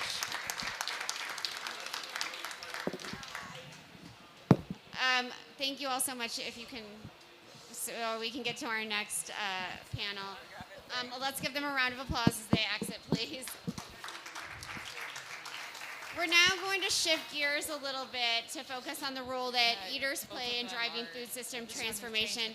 Eaters are increasingly calling for greater transparency and traceability because they know that our dietary choices can help solve the climate crisis. So I'd like to quickly introduce the panel to explore this topic. We have Fabrizio Mariano, the co-founder of Associado de Instituto Regenerative. Sorry, I'm messing up all of the pronunciations today. We have Lasse Brun, the CEO of 50 by 40, and who will soon be joining the UN Foundation. We also have Steph Spiro, the political correspondent and environment editor with the Daily Express in Britain. And we're joined by my good friend Brent Loken, the global food lead scientist for WWF. Round of applause for them all, please. So, Brent, I want to start with you. Last year, the WWF helped launch the Global Action Platform for Sustainable Consumption and Diets. And I'm wondering if you can talk a little bit about the platform and why it is so important to ensure that we're thinking critically about what we eat and our dietary choices. Thanks, Danny. And it's great to be one of the final panels with you after such a long couple weeks. And it's fantastic to see so many people here on a Thursday towards the end of COP. So welcome to talk about such an important topic. We started the Sustainable Consumption and Diets platform for a couple of reasons. Number one, we found that food consumption is not addressed like it should be. We talk a lot about food production, nature positive, regenerative, agroecological, whatever you want to call it. We talk a little bit more about food loss and waste. We talk much less about sustainable consumption and diets. And if we do not address all three, we will not be able to achieve the 1.5 degree limit. It's as simple as that. So we started the platform to raise attention, to coordinate efforts, and to bring some more attention to this particular issue. Secondly, we saw that there was a lot of stuff happening, but a lot of it was uncoordinated. A lot of people working in silos, doing a lot of amazing things happening, but we wanted to see, is there a way that we could collectively amplify the work together and pull in the same direction? Absolutely. I think that, working together with all of our partners, I mean, just look at the progress that we have made between Glasgow and this year. And I think that we should all celebrate. We're not there yet, but we should be happy about the work that we've done. Tremendous work. Let's celebrate this weekend, and on Monday we can roll up our sleeves and get back to work because we still have a lot left to do. That's great, and let's remember as we are all tired that there are multiple food pavilions at COP. This is the first time ever. Round of applause for that, and I want to thank the Food Systems Pavilion for making that happen as well. So, Lasse, Brent talked about how food consumption has not been addressed in the way that it should be. And it's really, really challenging for eaters to choose foods that are both healthy and produced in a way that is good for the environment, for animals, for people. I'm wondering if you can talk about why we haven't gotten there yet, why we're not, helping eaters as much as we could. Yeah, thank you so much. And indeed, this is also my last panel, this COP, but indeed my last panel is 50 by 40. And first of all, what he said, and secondly, in terms of what's going wrong here? Like education is one of them, and also who owns the narrative. Because all the scientists out there, the science is unequivocal in what healthy diets are. But in terms of getting it out to the consumers and enabling consumers to make the right choices is a problem. Sure. And also like the funding revenues, I always come back to the money because that's so important. The funding revenues are going in the wrong direction. We just had a panel before here about just transition and enabling the farmers to have a strong livelihood and being able to feed themselves and their families in a sustainable way. And it's deeply linked to the consumers as well. And what we've seen, in particularly this year, that the farmers are struggling to make ends meet, and the consumers are struggling to pay for food. Food availability and food affordability, even in the biggest cities around the world, is a major issue. While some of the biggest companies that are controlling the food have some of the biggest revenues in history. So there's something wrong there. And I think one of the biggest things is that we need to build much stronger connections between the farmers and the consumers. In fact, I think we should be forming a stronger alliance down the line in which we can talk about the direct link between the food production and the food consumption, and sometimes bypass the middlemen to enable a fair food, the fair food and sustainable food that also enables consumers and farmers to have a decent wage and decent food to eat. And I think we're not there yet. And for this COP particularly, it's great we have the new pavilions and the new focus on food. And as Brent said, we should celebrate that. But also then we need to talk about what are the next steps. How do we take these conversations and make sure they end up in the NDCs down the line, preferably already in Dubai or maybe in Bulgaria, as I understand it might be the year after. Thank you so much, Lasse. Steph, I want to turn to you because Lasse talked about this, this increasing pressure on consumers because of the financial crisis that we're experiencing. If you could hand her. Thank you. And I'm wondering, we need more education and awareness for consumers, but they're in a really tough place right now. And how can they make better dietary choices when they have this huge financial strain? Sure. So thanks so much for having me. The media plays a huge role in shaping the public's view of climate issues, of food, of sustainability. We are often the bridge between experts who need to communicate complex scientific topics in inclusive ways. And the cost of living crisis is an issue that's affecting the whole world. So we need to hold governments and policymakers to account when they fall short. And that means scrutinizing when things go wrong. Also retailers have an obligation to lower the cost of food and look at where they can pass on cost savings in their supply chain to consumers. So it's up to the media to scrutinize where scrutiny is due and help ensure that consumers are getting the best deal and the best information. Steph, I just want to stay with you for a moment. How can the people on this stage and the people who are at COP help the media do their jobs better? You're flooded with information, often conflicting information, and I'm wondering how we can all help you do your job more effectively. I think, firstly, it's up to media to engage and create that dialogue, create that conversation, to get in touch. But similarly, I think it's so easy for experts who have this really incredible specialist knowledge to convey ideas, but sometimes it's not it doesn't easily come across to the average consumer. So I think for experts, take the big ideas, but kind of think of how that applies to just the average person in your country, because people want to know, and the media wants to hear from experts, and consumers want to hear from people in this room. But it's about taking those big ideas and communicating them in simple ways so that the average consumer understands. We all need to be better communicators, for sure. Fabricio, you work so closely with cooperatives, and it was talked about earlier, this disconnect between farmers and producers and how we need to bring them closer together. And how do we help them do that? How do we help farmers gain access to consumers, to these eaters who want to know where their food comes from? We have this young generation of people coming up who are not going to put up with not knowing the story behind their food. So how can we bridge that disconnect? Okay, and thank you for the invitation to be here. I think I'm going to start from what Steph said, with a very local and very average consumer story. Before working in the Amazon area with agroecology retail, I used to work in a co-op there in São Paulo, which is one of the biggest cities in South America, where we only have 3 co-ops in the city for agroecology products. And we had this practice to be transparent, and that means, showing how much the producers would get for their products, and showing our expenses, so how much it costs to keep a place, people working in there. Food delivery is it's very tiring somehow, and we would show everything, so customers would come around and they would question us in the cashiers, because it was a big board on the back part.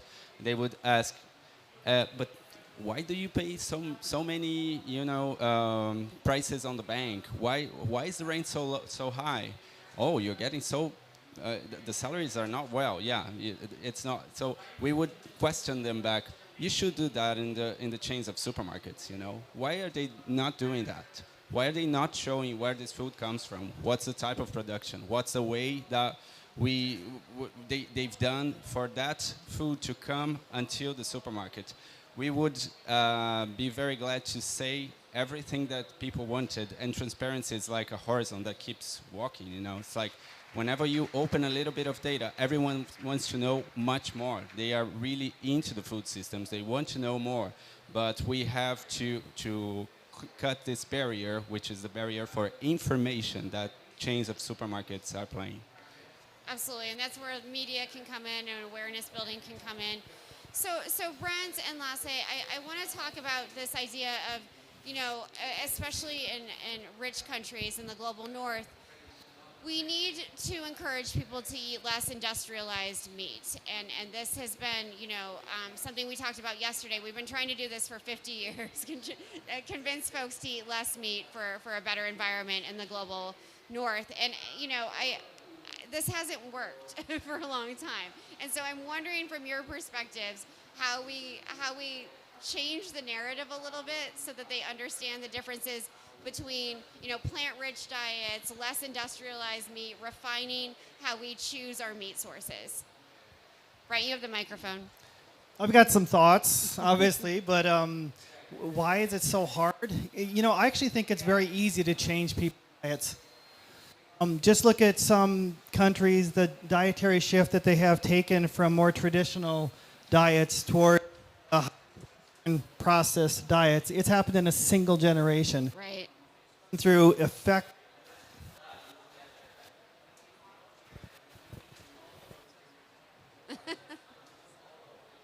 Sense. Hello, can you hear me?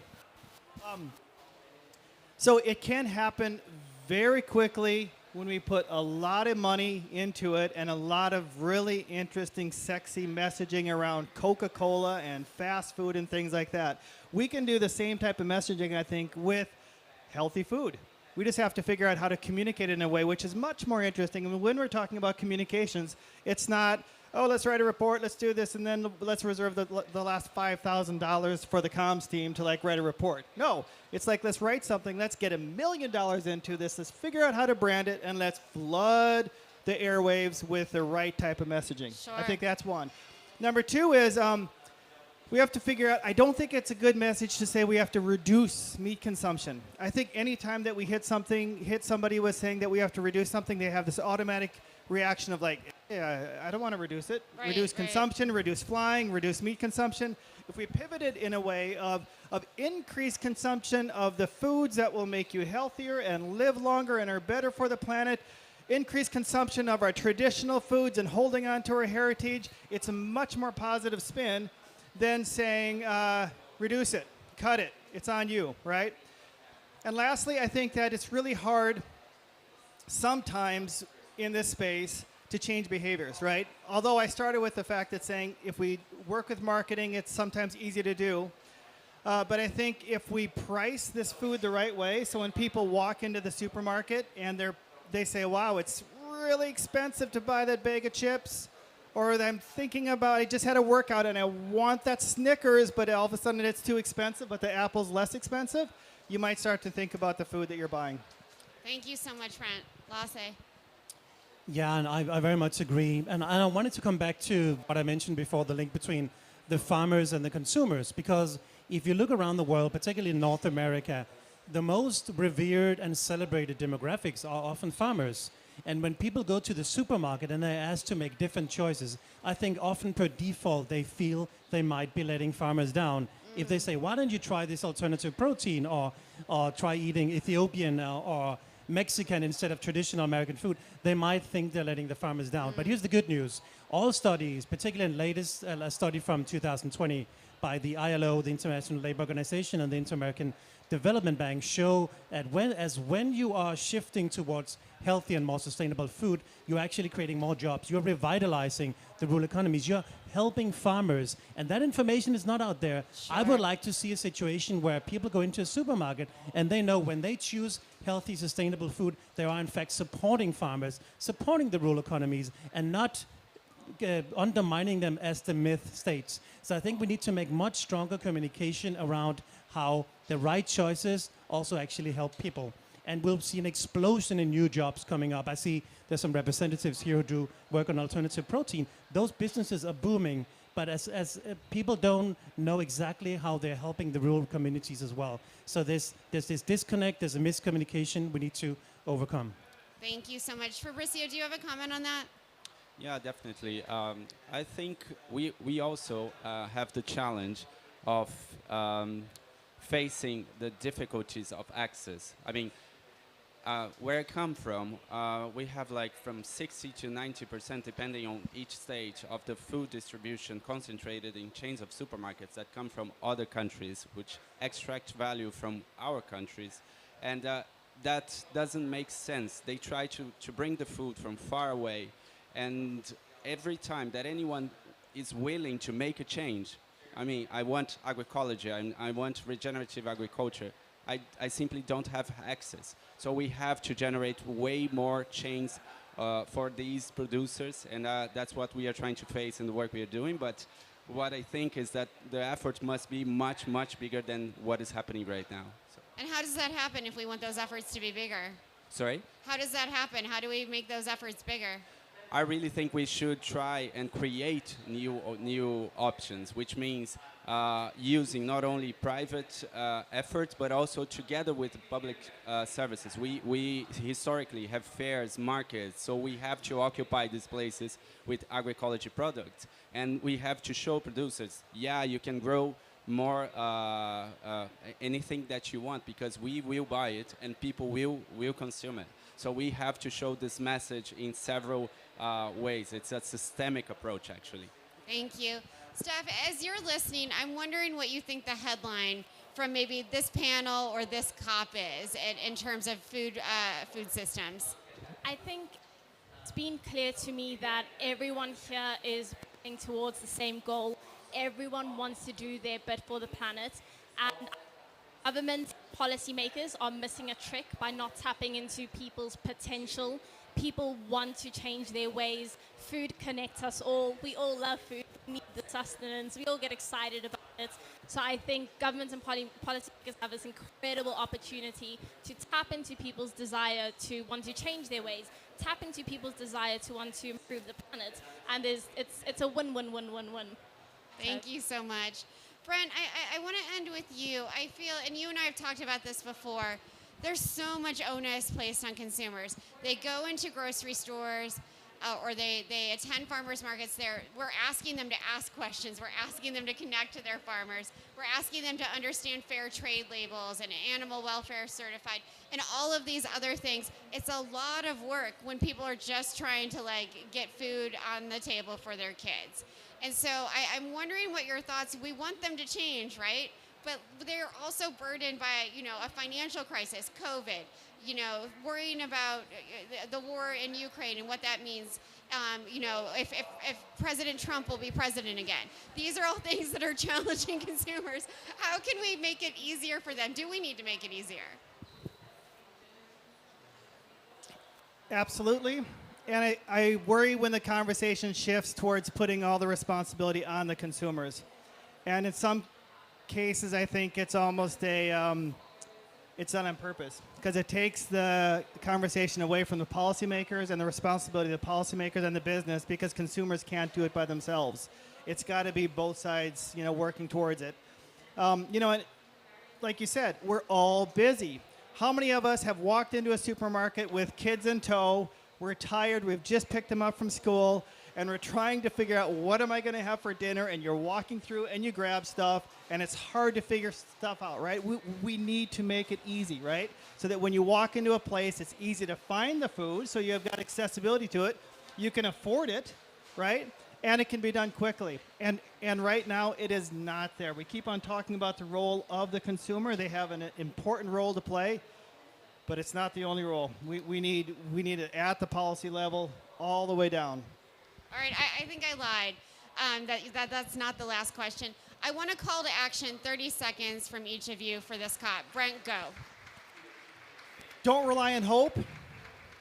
Don't rest too long. Get up on Monday and roll up your sleeves and get to work, because we are not even close to where we need to go. Celebrate a little bit before we do that. but Monday's when the work begins. Thank you, Brent. Lasse.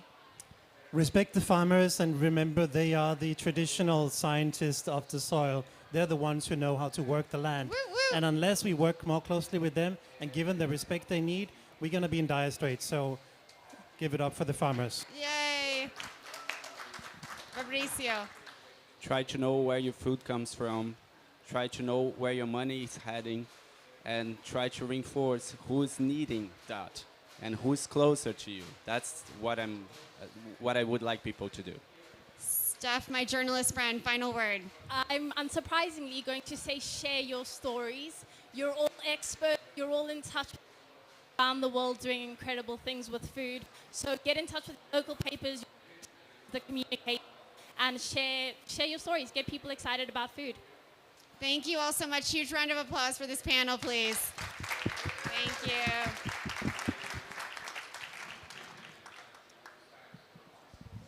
So I want to thank you so much. Love you so much. Thank you.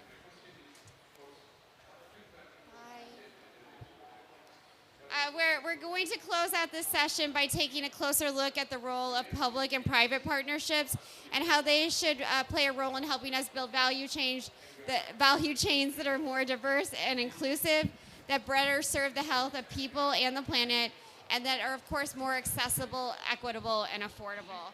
So we have a really exciting panel to help us dig into this topic. I'm looking at Kenzie to tell me if they're all here. She's looking for them, so we'll just go ahead and get started. How are you? Why don't you both of you go ahead and introduce yourselves, less than 30 seconds. Hi, I'm Andrea Erickson with the Nature Conservancy. I'm not Tom, but I'm here for him today and the water security lead for our global programs. Thank you. Nice to see you. Thank you. Hi there, Keegan Kautsky with the World Food Prize Foundation, and I head our global youth programs and partnerships. Thank you so much, Keegan. So nice to see you both. Really excited to have you both here. We'll just go ahead and get started and wait for our other panelists. But Andrea, the Nature Conservancy has done so much to align conversation and business goals with what work that you call unlikely partners, unlikely partnerships, unusual collaborations, unusual suspects, whatever you want to call it. And I'm wondering if you can talk about that. Why would the Nature Conservancy partner with businesses? Great. Thank you, Danny. And thank you for the opportunity to be here to talk about food systems with conservation and water systems in mind. I work in water security, so I'm going to lean a little bit on that background. So first of all, we really see agriculture and the farmer as a key hero in the story to resolving our multiple challenges that we're talking about here, climate mitigation and adaptation. And one of the ways that we think about that is about foodscapes. We did a report to look at the value of food systems and agricultural systems and ecological systems together, and what benefits that could provide if we actually move to regenerative agriculture. And we find in the water space about 15% savings in the use of water, which is really big. 70% of water is used by agriculture. This is our major driver of threat in many places around the world for climate. So that's a big savings. It's also possible to reduce nutrient loading where it's very high by about 50%. Why I bring up water in this context is water is a value that other people care about. And so this comes to why we partner more broadly is what is the value that agriculture provides? What is the opportunity for the heroes of the story here? And who else cares? So we also looked at the cities around the world. 1,000 cities right now could be saving money and providing better water supplies for their communities if they were to invest in agriculture and best management practices. We think that's around $50 billion a year that could be moving to agriculture for the just transition to regenerative practices if we could access it. But we can't do that unless we partner. So I'm going to tell a story quickly. Sure. This is about Nairobi, and in Nairobi we have a water fund. It was started by corporate partners who saw the problem of water to their operations, and they wanted to fix that. And they knew they couldn't do it by themselves. They have to partner with the public sector, and they asked the Nature Conservancy to help with that. Turns out the major opportunity is in the agricultural sector, very steep slopes. 200,000 farmers are in tea, coffee, and vegetables like green beans up there. And the sediment loading, the erosion of soils, hitting the water system, and reducing the value or the opportunity for water in Nairobi on a pretty significant basis. This is 90% of their water.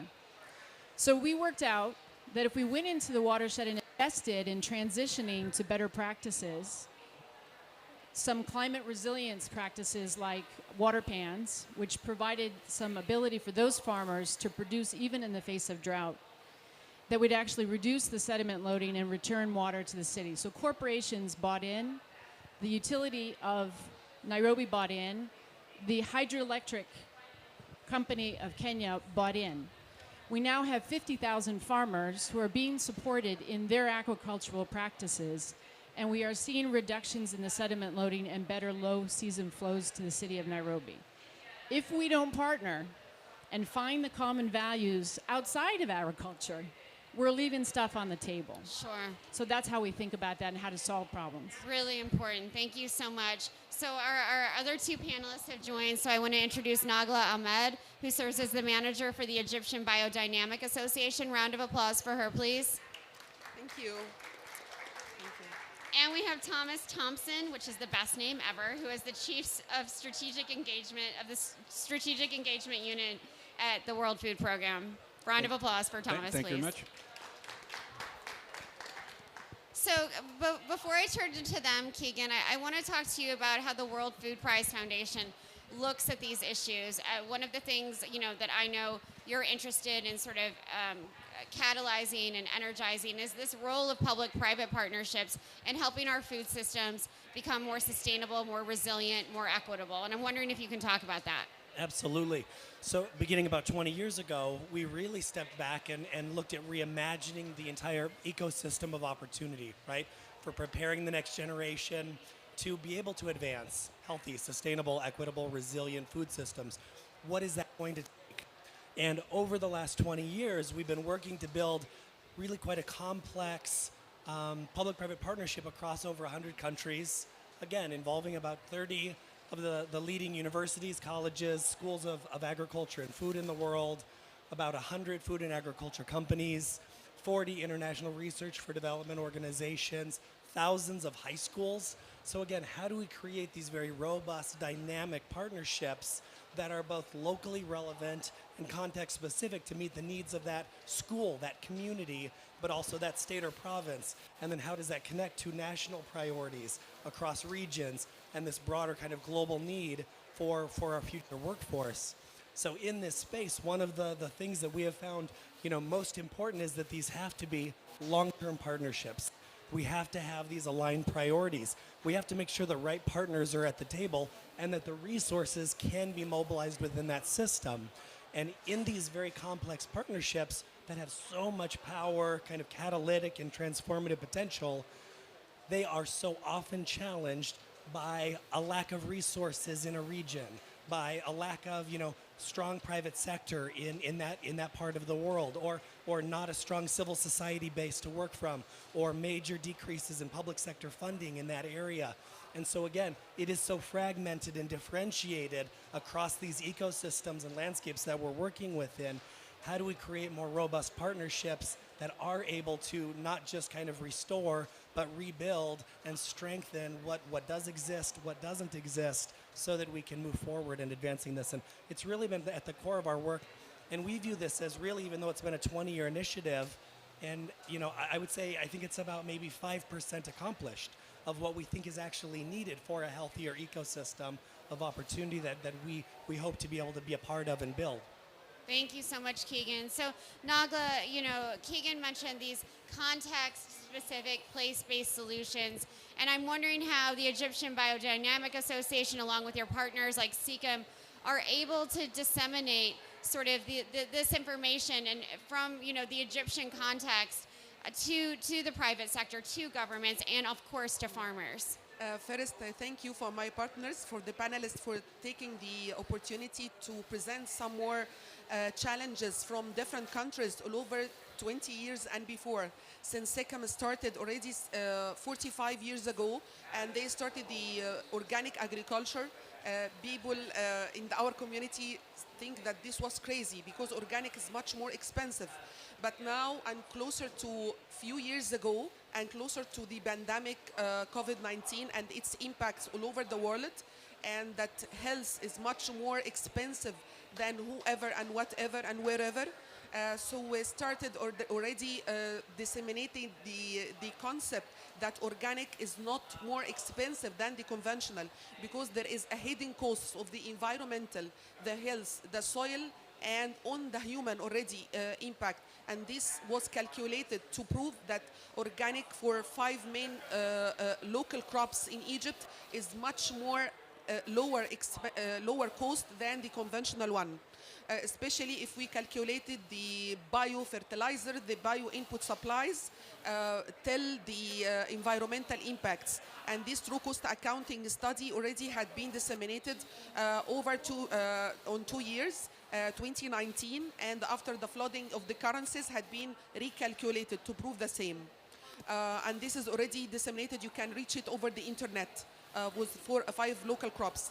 Then we astonished that through the prototypes and demo plots and farmer field schools with different crops cultivated in different new areas in Egypt, in the Delta and in the Upper Egypt and in the Middle, already proved that organic agriculture is less, especially if the Biodynamic Association is giving the extension services, the access to alternatives of the biofertilizers and the biopesticides to move to biocontrol, and the awareness sessions to the farmers, how to guide them on the post-harvest treatments, how they can access new markets for their crops instead of selling to the traders and they cannot achieve any profits. Then we come to another model, not only by the prototypes, but the carbon credit initiatives, which is already organic agriculture is responding to the climate change, to regenerative agriculture. And from this aspect, we started from the economy of love standard to make some studies into SECAM already farms to prove that carbon credits could be another profit and another incentives to the farmers. This is the dissemination from the private sector, SECAM, to Egypt, now during the COP and before the COP. And we succeeded to do some things before the COP to contribute to Cairo Exchange to announce the voluntary market of the carbon credits. Imagine that the farmer in one Fedden emits 5 tons of carbon each year. Through the regenerative agriculture, he can sequester 25 tons of carbon credits. So it's not minus, it's like he sequestered the carbon instead of the emissions. And this is translated into money, comes to him, not only to export the organic products of his productions and his efforts to the export market, because he couldn't access the export market, but through the carbon credit scheme he could sell his organic product in the local market, because he's achieving already this profit from the carbon credit sequester through planting the trees, forming compost, the sequestered carbon already in the soil, and using renewable energy. So we are doing lots of synergies, like from the slogan or the form of the COP, from the light of the knowledge till synergizing the hands together. This has to be cooperated with the government through the announcing of the voluntary market, with Ministry of Agriculture, and with different farmer organizations to work with them, not individual base, and also to the other private sector, because generative agriculture is addressing like ecosystem, circular economy, generating much more employment opportunities to lots of people, especially that we are here in Egypt depending on the labors, not on the machines, from planting the seeds, putting the fertilizers, post-harvesting, packaging, transporting, breeding even the plants. It's a lot of opportunities will be created through the regenerative agriculture. And also this is not only an incentive for the farmers, who is the hero to secure the food, the soil and the environment, but also for us as consumers and as working in a holistic approach of development. each day is creating like a school day. We are learning from the farmer to work from him and to disseminate these needs all over the private sector and all the community. Thank you so much, Naga. Learning from farmers is key here. And Thomas, I want to turn to you because I think public-private partnerships are important to the work that the World Food Program does, and also partnering with local farmers in different contexts around the world. I'm wondering if you can speak to that. Thank you very much. The World Food Program is predominantly known as the Food Aid Organization of the United Nations. Can you put your microphone closer to your mouth? Thank you. Okay, sorry. So in the last 20 years, food security, global food security has gotten worse, not gotten better. We've gone from 80 million people we've been trying to feed to over 120 million people now. And the realization that we're sliding backwards, not forwards, has meant there's been a real push to work with governments and the private sector to better food systems. So while we're doing food assistance and delivering food, we're trying very, very hard to change the way food systems work in the countries that we're working in now. And so because we're predominantly been food aid, changing food systems requires us to go to the private sector to go get the information that we don't know, things that we don't know how to do, really. We're not experts in them. But there are some real positive impacts in when we're able to find those kind of those private public sector partnerships. I mean, a good one is one of my personal favorites, because I've been involved in them, is school feeding programs. School feeding programs in the most developing poorer countries will bring girls' enrollment from around 10% sometimes to 50% overnight. We don't want to continue to do these things ourselves. We want to hand them off. And so we're slowly handing them off to governments. Governments are then working with the private sector to provide and outsource a lot of the work that's been done in that. So helping with that transition is super, super important. And the other is looking at value chain assessments in a particular country. Beginning to end is, how does food get moved in the country? How does it move from deficit areas to deficit areas, from surplus areas, and what it costs to move those commodities. We're trying very hard to move away from shipping things internationally to buying and procuring things locally. And that means we've been going to smallholder farmers and farm associations and trying to make deals where they could rely on a certain amount of commodity being purchased every year, which allowed them to take the risks associated with actually planting and share that risk of potential failure, not just take it on themselves. And so that's made things a bit more reliable for a lot of our farmers, and it's made it reliable for our beneficiaries as well. Thank you so much, Thomas. I appreciate that. Andrea, Keegan, and Thomas, I want to ask you all, 10 years ago, there was a lot of criticism around these public-private partnerships, and now they seem like the norm. And I'm wondering, I know you're still all probably getting some feedback or criticism from activist groups about, partnering with corporations, partnering with the private sector in different ways. How do you counteract that? Thank you for that. We do, yeah. One is, we're really clear that when we're working on a project, on a program, we have to see how it really meets our goals and our mission. Now, our mission is to conserve the lands and waters on which all life depends, so it's kind of broad. So we really have to come back to, not just does it serve our mission, but can we see tangible outcomes from it? Does it meet our guidelines and principles around protections for people and for communities, respect for local norms? So when we enter in a relationship, we have a certain way of sort of giving ourselves a sandbox in which we're going to work. And outside the sandbox, we will not. That doesn't mean that it's going to be popular. And there will be times that we're going to make sure to be clear with our corporate partners and others that we're going to support working together on this project. That doesn't mean that we think you guys are great everywhere you work. Sure, right? sure. And we do have to decide if we're going to do radical collaboration to agree on the things we're going to agree on and move forward on. But it usually works best when everybody has a very clear understanding of what are those outcomes we're trying to get. Sure. And if it's not working out, at some point in time, one of us or all of us ought to go do something else. So becoming very focused on what's the prize, why are we doing this, what is our theory of change, what are our outcomes, and always coming back to that question, are we creating better outcomes for the communities and people where we're working at the same time? And so that requires not just a corporation conversation, but it's a community conversation, it's a farmer communication. I'm happy to say the vast majority of corporations we work with share those values. Absolutely. So it's not actually that hard. You just sort of have to stay vigilant and then be ready to explain your case when questioned, why are we doing it, and have reasons for that. Great. Keegan? Yeah, I so appreciate this conversation. A couple of different components. I think, we are all trying to be better.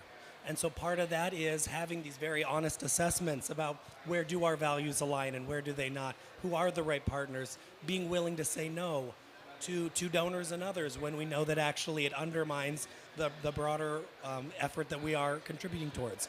So that is something that I am seeing a lot within our community of practice, where there's a lot healthier, more robust conversations about why are we working together, what is our shared cause. I think part of it's not just about the outcomes, it's about the capacity of that community of practice. In a lot of the work that we're doing, we're seeing the value of meeting others where they're at and helping them move forward in this collective way, knowing that that helps the entire ecosystem and that that's critical, not just about a specific initiative or partnership to advance a cause, but it's actually about over the next 50 years, how are we all collaborating more meaningfully and building the capacities where they're needed. And that takes a very different type of conversation and relationship that has to be deep like this. And so the last thing I'll say kind of to that point is, I think as we undertake that good and important work, I think it really does require all of us to reassess who we're working with and why, and what are those goals that we are setting and shared values. I will say I find it's interesting in a lot of our partnerships. In one space, the conversation is around workforce development, and in the next, it's about education or STEM education, and in another, it's about economic development. And I think it's important that we focus on consensus building in this space. We can advance broader goals, but we have to communicate around shared language with different types of partners that have different priorities, whether that's a state or national government, whether that's a company, whether that's a civil society organization with a very strong cause.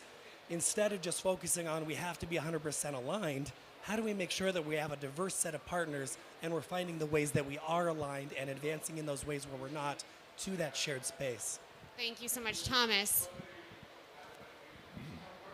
I think in this regard, we recognize that we're going to catch a bit of flack, and also we find sometimes there's fashions that come and go as well.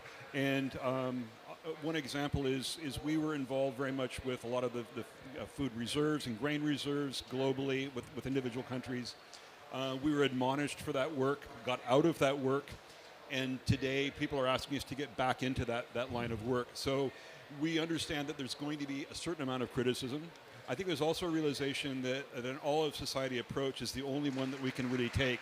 And so if we find private sector partners that can assist and are not radically outside of our shared values, that would be willing to work, if we can learn something from them, we can do something for our beneficiaries. Thank you so much.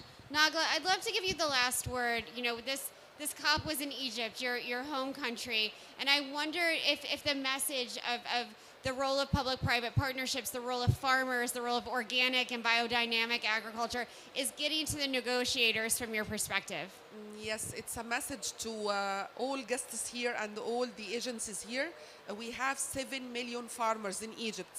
If they want to transit into organic, this needs lots of collaborations and partnerships within the research center to present the innovations which serve the climate issue itself, and needs sponsorship and needs cooperation with funding agencies, so that not all people are working in the same title, but also we need to synergize in different aspects of development, one in water, one in organic agriculture, one in enhancement, the communication, one in the awareness, one in the education. It's starting from the kindergarten, not from the last generation. Sure.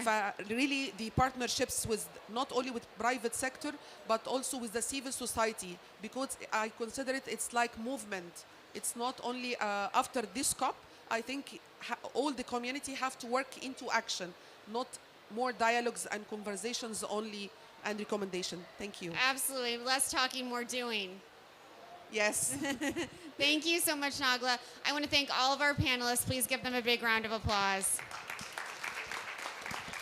And while I have this chance, I'd like to thank the Food Systems Pavilion again for their incredible work. Weeby, Danush, all of their colleagues who've done an incredible job of bringing food and agriculture to the table at COP finally. This has been an extraordinary year for food systems at COP, and I just want to congratulate everyone who was involved in that. Thank you so much.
1, 2.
Hi, everyone, and welcome to our session. We are going to hear today from two fantastic businesses with purpose, showcasing innovation, technologies, and ideas which will focus on helping build a resilient and sustainable food system. Before I start, I wanted to reflect a little bit on the last 2 weeks. And what we've heard at the Food Systems Pavilion is really focused on solutions. But we heard two things on those solutions that I thought was really important. One is we need many of them. There is no silver bullet. We need lots of solutions focused on many different areas across the value chain. The second thing was that there is no single solution that is perfect. They all have some issues that need to be worked through. And we've heard that today. We've heard solutions, and the following 2 weeks, we've heard solutions from supporting small-scale farmers to really at the high-tech end around agri-tech solutions. We've heard a lot about alternative proteins. We've heard about vertical farming. So today we're going to hear from two organizations, Shock Meats, which will be later, and InFarm, a vertical farming company. I think what I want to talk about just before I introduce Arnavaz and Aaron on screen, and it would be great to see them up on screen if we can pull them up, is that vertical farming is a really innovative solution that is creating a climate resilient solution for food security. But it also means that it is producing plants with less impact, so less water, less land, and producing plants 365 days a year, whatever the climate, whatever the weather. But that comes with a cost. It is also a business that has high energy needs for producing those plants. And Arnavaz and Aaron will be talking about how we're addressing that. Vertical farming has an energy challenge, and we'll be talking about how we tackle that energy challenge. Arnavaz is the the Director of Sustainability and Impact at InFarm, and Aaron is the CTO and founder of Supercritical, our partner. Arnavaz will take us through our journey to being the first vertical farming company to set science-based targets. And Aaron will talk about how he's worked with us as a partner around carbon removal, which is one key area. And we'll talk about that journey. So I'm going to hand over to Arnavaz now to take us through your slides. And I think, Arnavaz, you'll be sharing your slides. Over to you. Thank you very much, Kate, and hello, everyone. Share my screen. It's great to be speaking to you all today and speaking alongside Aaron Randall, a key partner to InFarm for the past 2 years or so. And thank you, Kate, for facilitating this session. I think you raised very important points. It's been a very exciting couple of weeks at the Food Systems Pavilion, highlighting the urgent need for food transformation. For those of you new to InFarm, let me briefly introduce us. We are a vertical farming company operating in 10 countries, working with more than 30 top retail chains and producing millions of plants every month. The Food Systems Pavilion at COP27 has highlighted the urgent need for food transformation. It's made the case that if we don't come up urgently with new and completely different ways of producing food, we won't have a meaningful chance at tackling climate change. We won't have a meaningful chance at food security in our lifetimes. And we will continue to breach the planetary boundaries that safeguard our climate, our biodiversity, and the natural cycles of biogeochemical cycles. So one solution that's emerging is the role of controlled environment agriculture and vertical farming within that sphere. And here's why it's becoming a unique and sustainable way of producing and distributing food. First of all, vertical farming decouples food production from nature degradation. It's a method of producing food that does not contaminate the soil with agrochemicals, does not degrade land, does not convert natural habitats, which is really, really important in the face of climate shocks, in the face of the continued damage to our natural ecosystems that are sustaining life on Earth. It's a resource efficient way of producing food. It uses up to 95% less land, 95% less water, zero chemical pesticides, and it's continuing to use circular models to produce food. Is climate resilient? Food is produced in a highly controlled environment, independent of favorable climate conditions outside. And it's really producing food at a predictable output, at a flexible output with the quality and nutritional value that we need today. Last but not least, it's urban.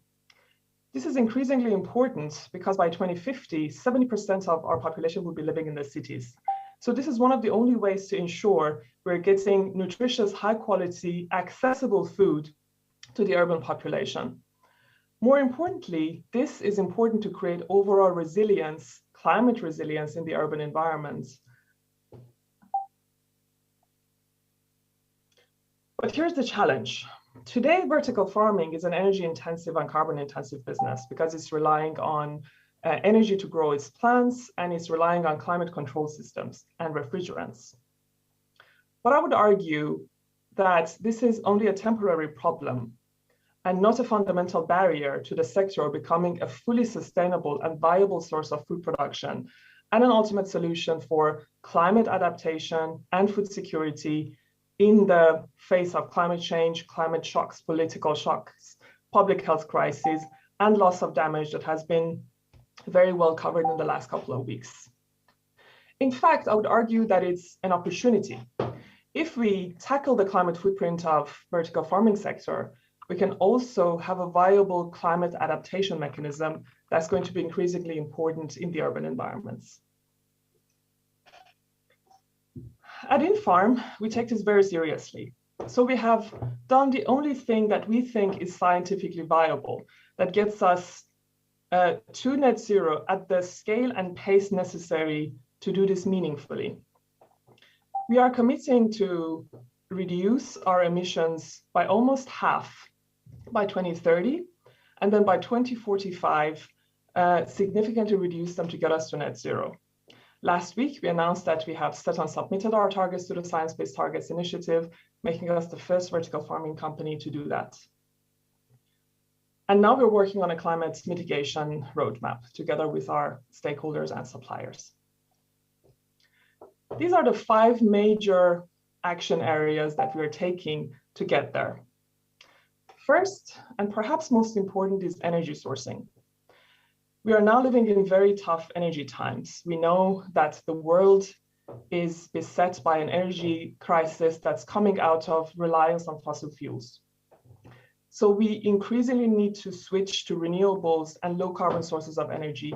And this is something that we are working towards very seriously. We're currently at 53%, and we're going to increase this to 100% and maintain it.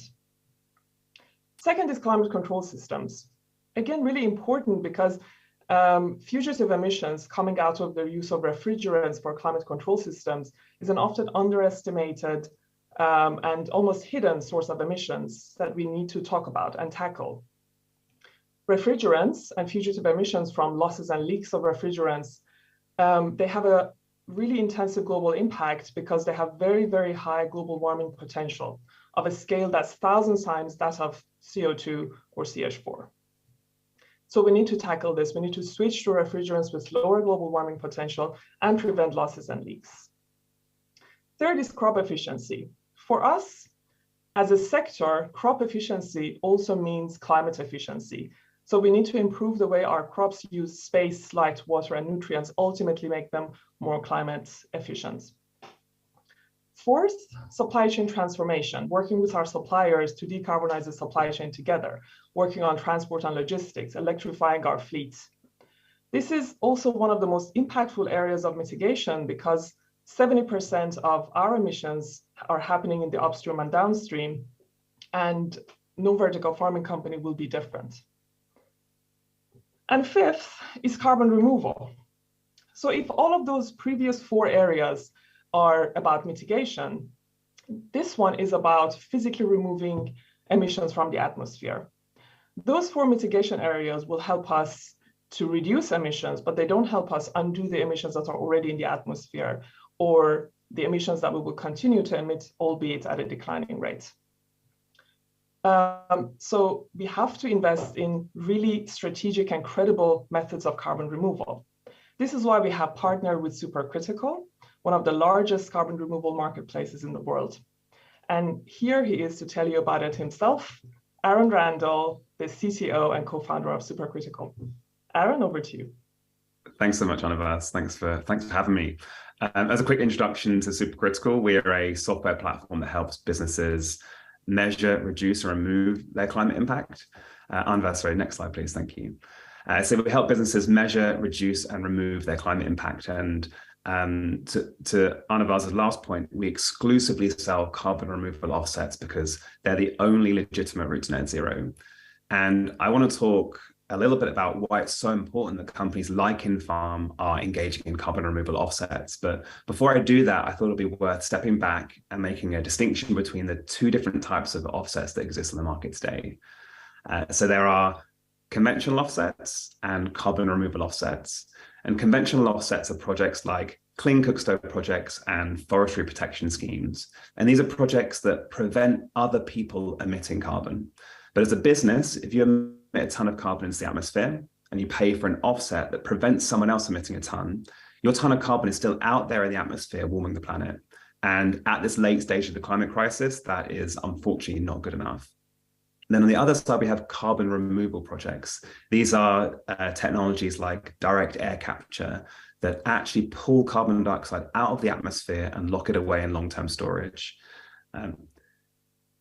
Conventional offsets are very cheap. You can buy them for as little as $1 an offset, and carbon removal offsets are more expensive. They're sort of $50 to $500 an offset. And the European Commission did a study that showed that 85% of conventional offsets had no climate impact. So the reasons for that are things like fraud or errors and miscalculations in measurements and so on. But the reality is that between these two offset types, conventional offsets are ineffective at best and fraudulent at worst. Next slide, please. I want to talk a little bit more about carbon removal itself. So there are lots of different types of carbon removal in the market, from natural solutions like tree planting through to technological solutions like direct air capture. And natural solutions like tree planting are great because we know how to do them. They're scalable and they're cost effective. We know how to plant trees. The downside with tree planting, as an example, is that it's less durable. And what we mean by that is that it locks away the carbon that it sequesters from the atmosphere for less time. So for example, if a tree burns down or it's logged or it dies, the carbon that tree was holding in its bark is then re-released back into the atmosphere and then continues to contribute to the warming of the planet. Technological solutions on the right-hand side, things like direct air capture, which is a technology with effectively giant fans that extract carbon dioxide out of the air and bury it underground in long-term storage. These technologies are great because they're very durable. That means they can lock away carbon dioxide for tens of thousands of years. But these technologies are very early in their life cycle and they need investment to scale up. And next slide, please. And on that point, there is a real scaling challenge here. The IPCC, the expert UN body on climate change, has modeled out the pathways for us to stay below 1.5 degrees of warming. And that research has shown that we need to be removing 10 billion tons of carbon dioxide every year by 2050. And to date, we've removed just a few 100,000 tons. So we need to scale this carbon removal industry 20,000 times what it is today if we want any hope of staying below that critical 1.5 degrees of warming. And the next slide, please. And there's like a really important role that businesses have to play in this.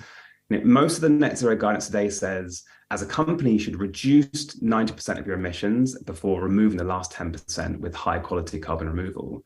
And reductions are really important. But if every company waits to the point that in 2040, 2045, they're ready to start buying carbon removal, it will be too late.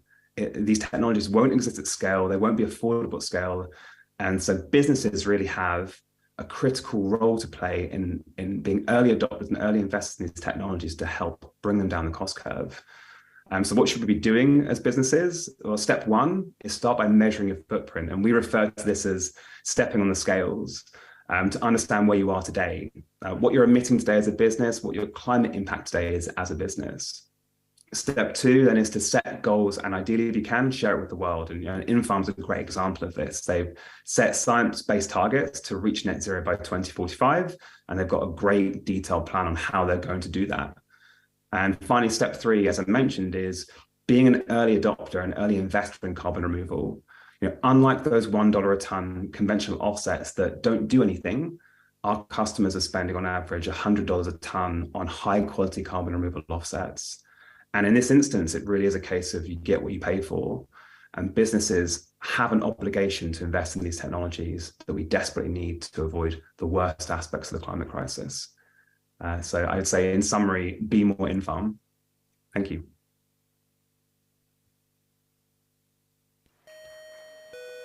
Thank you very much, Aaron and Arnavaz. I think we've got 5 minutes, so I'd love to take some questions. If anyone has a question. Have we got a question from the floor? Otherwise, I have one. No, so I'm going to kick off, because one of the things we've heard a lot, and this is for both of you, but perhaps Aaron, we've heard about scaling these solutions. And you talk about carbon removal, which is really, really interesting, but I'd love to know how you think we can scale that, and particularly what the roadblocks you are seeing for scaling solutions like carbon removal. Yeah, it's a great question. I mean, the real scaling challenge is finance. It's having money flowing to these projects. These projects exist today, and one of the things that we're focused on is finding and vetting the best projects that exist in the market, and there are plenty of them. We've vetted more than 200 different removal project types to find the handful that we deem good enough to work with. But as I mentioned, the challenge of scaling then is, once we've identified those projects, is how do we get businesses to spend their cash with those companies to help them improve the technology and have the funds to continue investing in the technology and improving it and bringing it down the cost curve over time. So that's truly the primary challenge here. Thanks, Aaron. And now a question for Arnavaz is, as Infarm has grown really fast from 1 now to 10 countries, how have you been able to keep up with that on the measurement side, and also engaging stakeholders within the organizations and partners as well? So Arnavaz, to you. Thank you, Kate. Really important question, because I think, interestingly, one of the biggest barriers to companies doing the right thing on climate is actually having really good data. So we have taken this very seriously from day one, and we have grown our data and measurements, and we have taken very, very pragmatic approaches. Rather than going with a technology solution from day one, we have looked at utilizing our existing systems, working very closely with the entire business. So there's almost no department at Infarm that has not been involved in measurements and calculations together with us. But we've done a really comprehensive job, and ultimately that data visibility is going to be our biggest weapon in tackling the climate footprint at Infarm. Thanks, Arnavaz. So I have a final question, because we are running out of time. My final question is, working with other vertical farming, the industry itself, because this is a challenge for the industry, but also broader than that with agri-tech. One of the challenges we've seen with entrepreneurs, and heard it here on the stage, is the difficulty with some of the frameworks that we're working within, even science-based targets, perhaps because of these organizations don't have impact, and measuring that is really hard. So just your reflections on the vertical farming industry, but also entrepreneurs trying to get into the agri-tech area and how they work within these frameworks. I'll have a stab at that first. Again, an important barrier to climate mitigation is the reporting and measurement side of things. We have in the sustainability reporting space lots and lots of different standards, lots of different reporting frameworks, lots of new climate transparency requirements. And it's really hard, especially for startup and scale-up companies, to abide by all of these rules and standards. One thing that we are seeing as really helpful is the increased collaboration in the sector. As vertical farming sector, we have come together in a pre-competitive collaboration and looked at sharing data, looked at how we can take pragmatic decisions on tools and measurements. What are the standards that are most impactful and get us to where we are? So I don't think we should try and comply with all of these standards and adopt them blindly, but we should work very closely together to see what makes sense for the sector and really take step-by-step measures in reporting that ultimately will get us to more visibility about the issues that we can tackle together, ultimately get us to a better place when it comes to climate. Aaron, do you want to come in, or we have a question from the floor? So. I guess I would just like to reiterate some of the great stuff that InFarm's doing. I think that, to that point about, to Annabelle's point about sharing, it's such a great point and so important for our industry. We talk to lots of different businesses that we work with, and there's definitely a fear of greenwashing in this space, of like picking the wrong standard and sharing the wrong goals and not investing in the wrong technologies or whatever it may be. And the reality is that we're so far behind in our fight against the climate crisis that we need companies like InFarm to be doing exactly what you're doing, which is standing up here, publishing your goals and saying this is what we're doing. And yes, there'll be some fear of scrutiny there, but the reality is that so many more businesses need to be doing this and actually making it visible and public, and we have to accept that is the right thing to do. And I think, it's a really important challenge for businesses. Excellent, thanks. We have a question from Viva. Yes, Aaron, I have one quick question for you as well. I really like the presentation and you show some very interesting technologies. But from the presentation, I understand that some of these technologies are quite large structures, for example, the air capture. And I was just wondering, because I come from the Netherlands and we have some issues there with the as well, windmills. So and from a social point of view as well, what are your expectations of the some microphone issues. What are your expectations of the social support base, also from society's point of view, for implementing those large structures in society?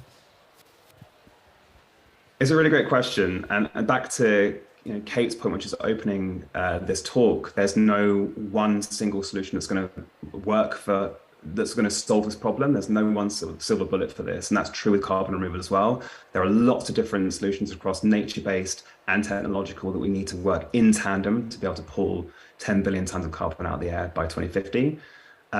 So they're all different, and you can compare and contrast them. Tree planting is popular and easy and well understood, and most people love tree planting. So that's kind of an easy one to talk about. To your point of direct air capture, and is it like for example, an eyesore or take up too much space?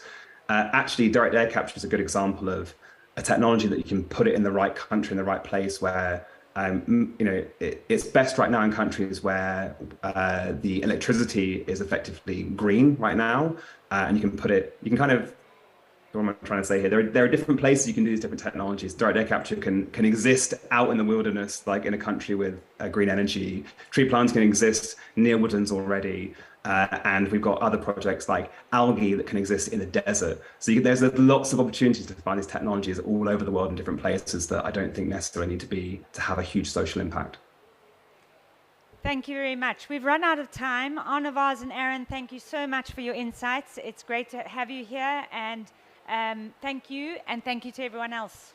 We'll move on to the next session, and that's with, I think if we can pull Sandhya up.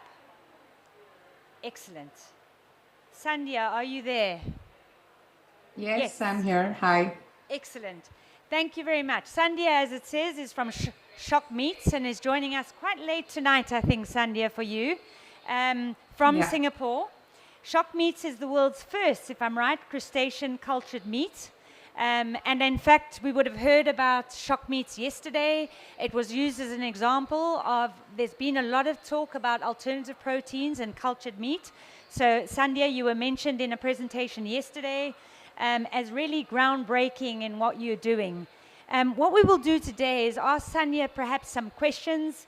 And it's useful to know her background because she's a scientist, and if I'm right, a cell, I think biologist, is that right? Is that the right? But also a serial entrepreneur. So she brings two sides here to the stage, and it'll be great really to hear from you, Sandhya. And I think if I could start with what inspired you to find and launch Shock Meats, and really if you could tell us a little bit about what you do and your plans for the future. So over to you. Sure, thank you so much. Pleasure to be here and pleasure to be calling in from Singapore. It's a beautiful evening here.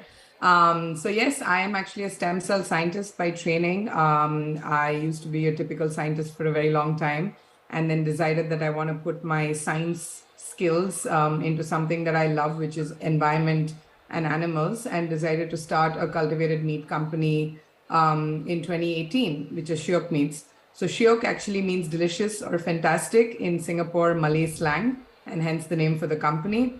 And it wasn't just born overnight. As you mentioned, I am a serial entrepreneur. My first startup was actually a science news website. And that's when I came across Dr. Mark Post putting up the first cultivated hamburger in the Netherlands and in London in 2013, 2014. I covered that news. I sort of interviewed a couple of entrepreneurs around that sphere and got super obsessed with the industry and eventually decided in 2018 to start my own company. So what we do at Shiok Meats is, yes, we're essentially the world's first cultivated or cultured crustacean or shellfish company. So we work predominantly on shrimp, crab, lobster, and crayfish. But as of last year, we actually acquired another startup in Singapore called Gaia Foods, and we do beef and pork, which is red meat as well right now. So the ultimate vision for the company is to be a global leader in cultivated meat and seafood with the mission to put delicious, nutritious, and affordable food on everybody's plates that's sustainable. But I come in with a lot of a worldly view of how the industry can work together rather than, there is no competition here. We are looking at 10 billion in population. We are looking at a multi-trillion-dollar industry. We all need to work together, be it urban farming, be it plant-based, be it cell-based, be it insect-based. All of us need to come together because that's how many mouths we'll have to feed, and all the different sources of protein need to come together. So I also started a non-profit organization called the APAC Society for Cellular Agriculture. We're also represented at COP27, in fact. And the idea with the society, we have about 14 APAC cellular agriculture companies coming together. And we all want to work on regulatory harmonization, nomenclature, consumer education, and sort of bringing the industry to the mass scale that it needs to be in the future. That's really useful because, Sandhya, we've heard about that no single solution is the answer. So coming together on these solutions is really important across industries. The other area we've heard is about small-scale farmers. And I wonder, this partly is a question about the misconceptions perhaps around cultured meat. And there has been, as we've gone through the 2 weeks of COP, some reservations around these new technologies, and then also the role of small-scale farmers, traditional farmers, particularly in Africa and the global south. And I just would like you to talk a little bit about that and how you're perhaps trying to bridge over to, in your case, the fisheries and what work you're doing around that. I'm glad you asked that question, honestly, because I don't think any one of us here, specifically us, we are not here to put anybody out of business. In fact, the idea is how can we empower the farmers or the food production companies or the people who go and fish for seafood in the ocean? How can we empower them with a better technology? Honestly, they are the experts in selling the product to consumers. They are the distributors. They know how to sell, what to sell. We here are the technology people. We are innovators. We are into technology. And from day one, Shiok Meats has always said that we will try to empower these farmers. Yes, it's not happening overnight, but we also need to understand cultivated meat is also not going to go mass scale overnight. So it has to be a displacement of traditional ways of producing seafood or meats with a newer technology that we are bringing in. And the idea is how can we integrate this? So one of the sort of initiatives that I'm a part of with Ira van Eelen from Netherlands, she's a big advocate of cultivated meat and the founder of Kind Earth Tech. And what we are doing is trying to work with the Dutch farmers to put a bioreactor in their existing farm. So we're not telling them to shut their meat business or stop anything that they're doing. But as proof of concept, what we're telling them is, can we put a bioreactor in your farm? And we just want to see if this works. And if it's scalable, you can move your business model over time and over a few decades, not just overnight or over a few years. Oh, that is really good to hear, because that's been the narrative on the stage here at the Food Systems Pavilion. So really good to hear that. So then that brings me to the next step, which is we are at a COP. And you are, I think, producing something that is obviously climate resilient and potentially really contributes to food security. Can you tell us a little bit more about the model and how you see that contributing to addressing climate change? For sure. I mean, so, one of the things, I get this question a lot, and, in my mind, it's always going on, is the cultivated meat industry truly sustainable? Even I question that, because all of us are not at mass scale production yet. The industry is 6 to 8 years old. We are pretty young. We're all projecting numbers of how much land use we'll have, how much water use and energy and so on. Of course, the Good Food Institute has done an extensive study on this and showed that we will use 4x less land, we'll use 8x less water and so on, right? But one of the key things, like as of today, what I can definitely tell you how we are, adapting, being a part of climate change and being a part of how do we take care of energy and land and water use is just these numbers. One shrimp takes 8 to 12 months to grow into an adult in a farm. A lobster takes 3 to 5 years. A crab takes 1 to 2 years. In cultivated technology, we can do all of that in 6 weeks, be it lobster, shrimp, or crab. We're not growing the entire animal. If you want a kilogram of shrimp, it takes you 8 months. A kilogram of shrimp here takes 6 weeks. The same, you want 1,000 tons of shrimp in cultivated, it still takes you 6 weeks. You just need more infrastructure and more bioreactors. Just by the sheer cut of the time taken to grow these meats and seafood, that is contributing to climate change, lesser energy, lesser resources, lesser land eventually. Thanks. Those are incredible numbers. So then the next question is really, there's another theme of scaling. All these fantastic solutions, how do we scale them? So what do you see as the journey to mainstreaming and scaling and to commercialization in your case? But where do you see that journey, both in timing and the roadblocks you might see that you need to overcome? Very relevant question. So here with the cultivated industry, we have taken a very niche, expensive technology from biomedical, pharmaceutical, healthcare, and put it into a very commoditized, inexpensive mass production industry called food. So we do have to understand that we have to democratize this. It's not going to be one company that wins it all. Honestly, I just did math in my head or did it on an Excel sheet, and I figured out that if every cultivated meat company needs to set up manufacturing tomorrow to reach mass scale, first of all, we don't have enough bioreactors. Even if we need to hit 10% of the current meat and seafood industry, each company will need to raise a minimum $1 billion each. And that's just numbers that is not practical. So one of the strong, opinions I have and what I advocate for is this needs to be more democratized and decentralized, where the governments come in and step in for infrastructure, where philanthropists come in, PE, VC, the startups, the food companies, all of them come in. So how I'm proving that this business model will work is one of the things that Shiok Meats is extremely passionate about is our technology. We know our technology is good. We are not food producers, we are not distributors. So the idea is how can we get the large food companies initially to start using our technology? So we play more of a licensing model rather than us doing manufacturing from scale. But even to reach that licensing model, we do need to show that this technology works at a certain scale.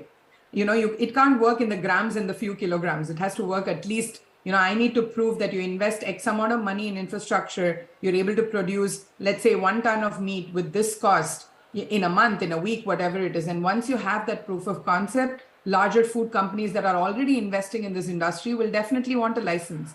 That's the only way we can feed the 10 billion people and actually say that we are 5%, 10% of the meat and seafood industry. Yeah, so actually Aleph Farms was bringing up exactly this point, and I know you've been speaking to Aleph Farms about decentralization and how we get to scale. So really interesting to hear that from you. Just broadening out a little bit now, as a serial entrepreneur, what do you feel the role of entrepreneurs particularly, but also business, in really pushing some of these solutions out? I'd love to hear from you from a personal perspective as an entrepreneur. What I've noticed is a lot of the things have to be said over and over and over again in platforms like this, in events. It is more, I said this at a recent event as well, but a lot of the things that we think are common sense and that are black and white need to be repeated over and over again. It's not the complex things, it's actually the simple things that say the simple idea of democratizing, mass scale production of cultivated meat. Aleph and I, we speak together. We're part of the APAC Society as well. And it comes from the vision that we want to make this industry at scale. All food companies eventually are profitable. We can't look at profit from day one with this technology. We have to look at making it mass scale. Eventually, we'll become profitable. We'll earn the money back to the investors, to the governments, whatever is required, because people will eat and we need to eat. Good. So then now again to COP. What are your expectations from it? You've talked about being at events like this, but looking at COP perhaps from the outside, and you say you've also been contacts here on the ground. But what are your expectations from a COP, and what would you like to see coming from it? Compared to last year's COP and this year's COP, I'm glad that at least one company showcased their cultivated meat product, Eat Just or Good Meat, at the COP27. I think that's a big, big, big win for the industry. This morning, FDA in the US has approved a chicken product by Upside Foods for safety and so on, and that's another big win. So right now we have Singapore and US, two countries that are looking at these products. I think all of this has happened during the weeks of COP27, but there's a lot of talk, and I feel the execution and the action is slower. So I hope that comes out of this COP, and by COP28 we have more companies showcasing alternative proteins and complementary proteins that are being produced by sustainable technologies. And one of my personal pleas of sort is such large events shouldn't be even serving meat and seafood. That's one easily avoidable thing that can be done. Mass serving of meat and seafood to these consumers there. But yeah, eventually the idea is, let's see how we can make that transition. Yeah, Sandhya, good point on the meat at events and the food served here. I think it's a fight that the Food Systems Pavilion has taken on. It's difficult because it's a difficult environment for that, but also focusing on nutrition. I think you talked about that, and that's really important. So I want to give the last word to you. Anything that we haven't covered that you feel, you want to get across to COP, but also just last word, anything that you would want to add about what you are trying to achieve? I'm just going to repeat that we all need to work together. It's not going to be one source of protein or one source of food for the world. It's all going to be all of us coming together. And I have a personal sort of an ambition to make sure that all the industries start working together. So I just hope whoever is listening, whoever is watching, whoever is at COP27 or any event or running any food company or sustainable company, please work together and we can make this happen. Yeah, and I'd like to echo that, Sandhya. We've spoken before, a lot of these organizations, whether it be vertical farming, cultured meats, all working together, the agri-tech industry, to really try and come together for sustainability, but also to scale impact. So, and next step, I think, is working with farmers directly. You've talked about that, really important next step for us. But thank you very much for joining us. Really appreciate it. Thank you. Thank you. Thank you very much. Yeah.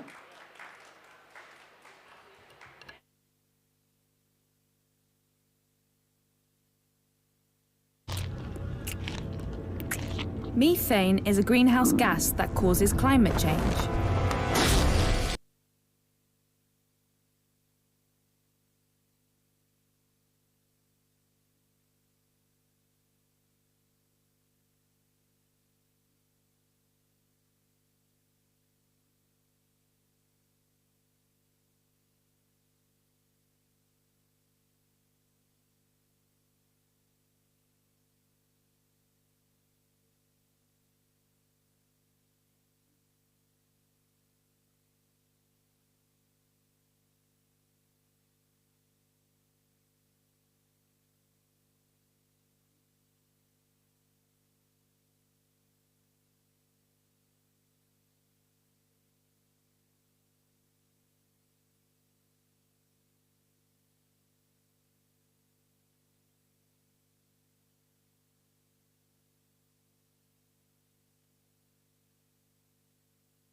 Testing.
Test, test, test, test, test.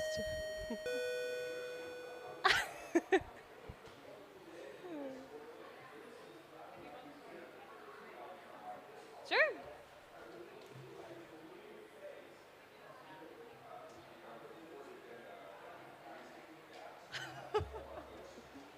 Welcome, welcome, welcome.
Hi, welcome everyone. We're going to go ahead and get started. I hope you're all hanging in there and during these late stages of week 2.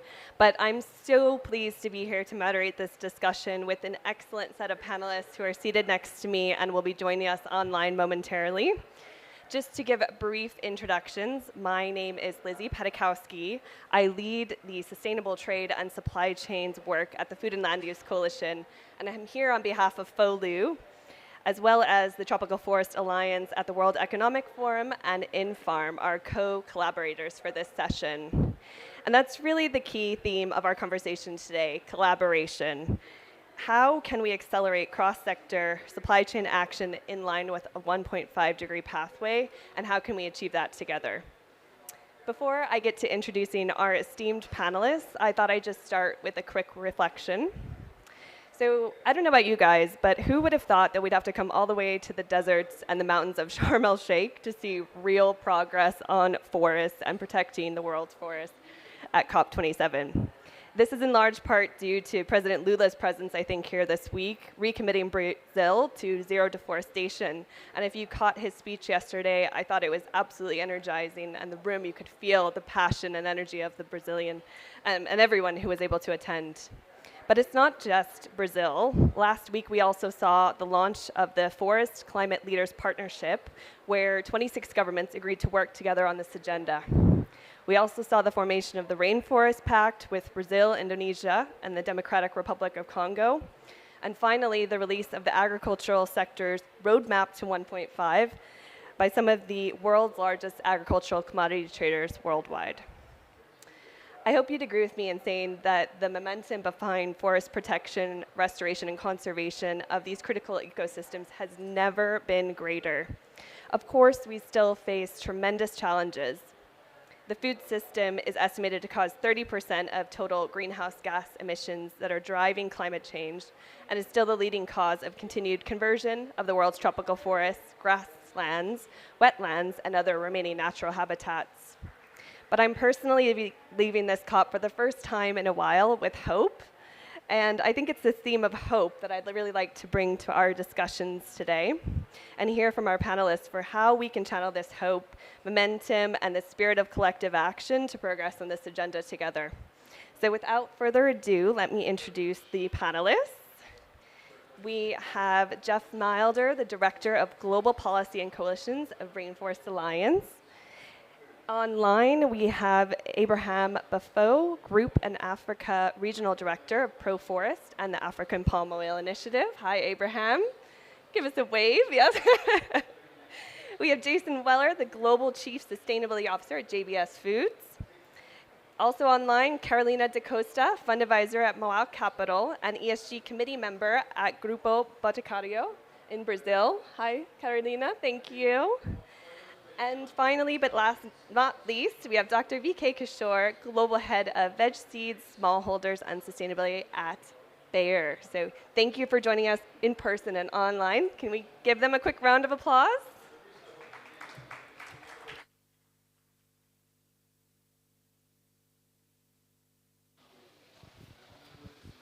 Thank you. So perfect. So to kick us off, I'm hoping, Jeff, that your work with the Rainforest Alliance, you might be able to help us set the scene. How are we tracking on progress against deforestation commitments, and what more do you want to see from different actors on this agenda? Hey, thank you very much, Lizzie. Thanks for the invitation. It's great to be here. That is a question that could consume an entire conference unto itself. I'll try to do it justice in 5 minutes. I'm here also on behalf of the Accountability Framework Initiative, which is a coalition of 25 environmental and human rights organizations dedicated to addressing the impacts of supply chains on deforestation, conversion, associated greenhouse gas emissions, as well as human rights. And our coalition came together a few years ago to develop really a common roadmap on what good looks like in this regard, what it would take to actually eliminate these environmental and social risks, or at least significantly mitigate them from supply chains, and also how we could track progress. So before that, we were a bit all over the place in terms of having a common benchmark. Now our coalition works with this framework alongside industry associations, monitoring and reporting systems, and other stakeholders to try to bring commonality to this space. So I'm going to put my remarks in the context of this framework. So first of all, in terms of what is the set of actions, activities that is required to address deforestation and conversion linked to supply chains, there's really two approaches that are being used that can be broadly complementary. The first is making sure that the supply chains of individual companies are free from deforestation. So this requires companies to know where their materials come from through supply chain mapping and traceability, and also to have in place control mechanisms to monitor, verify that their materials are not associated with these environmental and human rights impacts. This approach has demonstrated some success where it's been applied most comprehensively. For instance, in Indonesia, deforestation linked to palm oil has dropped 80% over the past decade. And this is, at least in part, attributed to the broad adoption of no deforestation approaches across the supply chain. But this approach is not a silver bullet because it presents the risk that suppliers that are excluded from no deforestation supply chains will sell their materials elsewhere. That's what's referred to as leakage. But also that it may not necessarily be just or reasonable to expect that small-scale producers can shoulder the full burden of eliminating deforestation at the production level. So to complement this first approach, another key set of actions is around engaging suppliers and supporting them to transition in a just way away from agricultural expansion into natural ecosystems toward improving productivity on existing lands and concentrating expansion on degraded lands. So this requires a whole set of activities around engaging suppliers, both direct suppliers and indirect suppliers further up the value chain, as well as financial and other types of incentives and compensation, so that at the level of the farmer decision maker, it actually makes sense to keep that forest standing. Right now, that often is not the case. So this sort of dual-pronged approach, the carrot and the stick, need to be deployed in context-specific and often nuanced ways. Sometimes one approach will work better, sometimes the other. Now, I've also been asked to speak to how we measure progress and how we're doing. So let me try to squeeze that in. The accountability framework has developed a set of common metrics for tracking performance, and these are now used pretty broadly and has resulted in a good convergence in how performance is tracked across different scorecards like Forest 500, disclosure platforms, notably CDP Forests, as well as reporting standards like the GRI, which is the world's leading reporting standard. So we have a pretty well understood set of parameters for how to measure progress.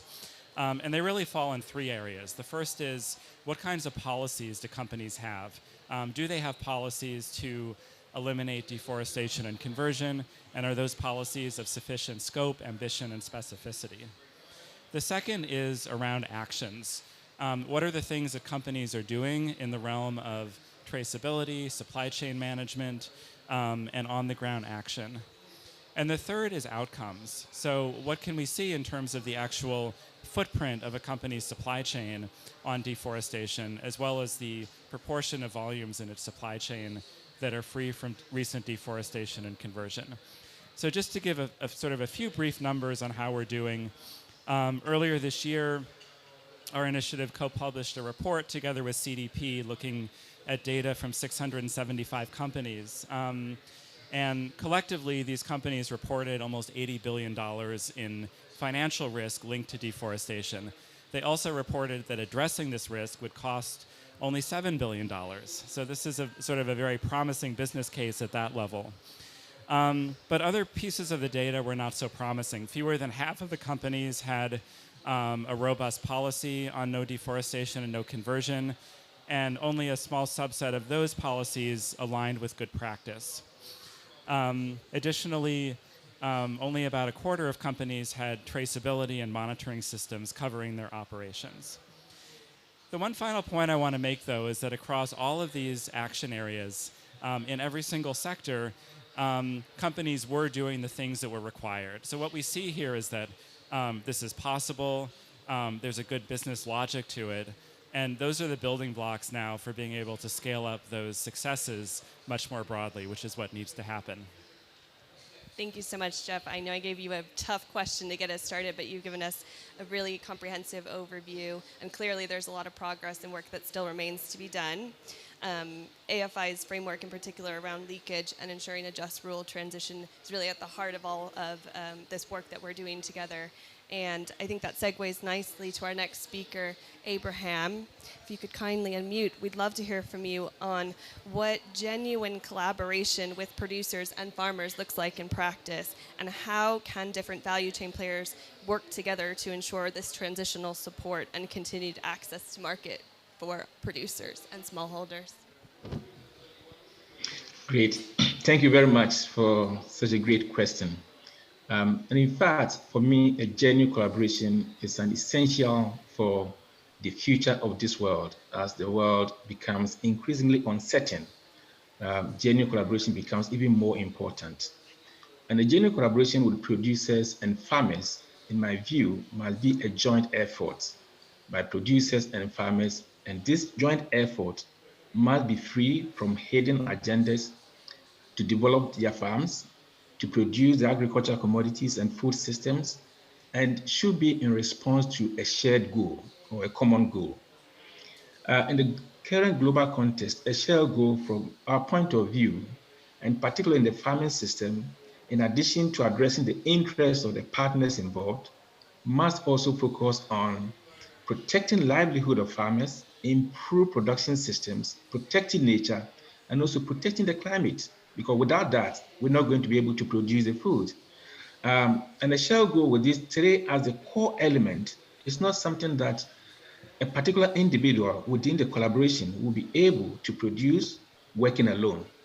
And this understanding is what actually informed the establishment of the Tropical Forest Alliance Africa Palm Oil Initiative, which we call the APOI, which is a partnership between 10 African countries in West and Central Africa, in partnership with private sector companies, which is also supported by civil society, local communities and farmers, and is being coordinated by ProForest. So what's the main objective of this APOI? I mean, as I said earlier, it's a shared goal of the individual members of this partnership to develop a prosperous palm oil industry that provides economic opportunities for local farmers, securing their livelihood, while at the same time protecting the rich tropical forest that remains in West and Central Africa. And I must also say that this shared goal was actually informed by 4 or 5 main factors. One of them is the fact that most countries in Africa are net importers of palm oil, and therefore government of West and Central Africa started trying to promote palm oil production as a way to expand the sector to address the demand-supply gap. So there was government appetite for oil palm expansion in those countries. Again, we also know that West and Central Africa was becoming the new frontier for oil palm development by the private sector companies, and most companies were looking for land in West and Central Africa for oil palm expansion. But it's also known that countries in West and Central Africa, smallholder farmers in most of these countries account for between 60 to 80% of palm oil that are produced in these countries. Yet these smallholder farmers are facing significant challenges such as low productivity, lack of access to finance and technical support, and therefore they are unable to maximize the economic potential of their agricultural lands. They also have limited understanding and the capacity to implement sustainability requirements.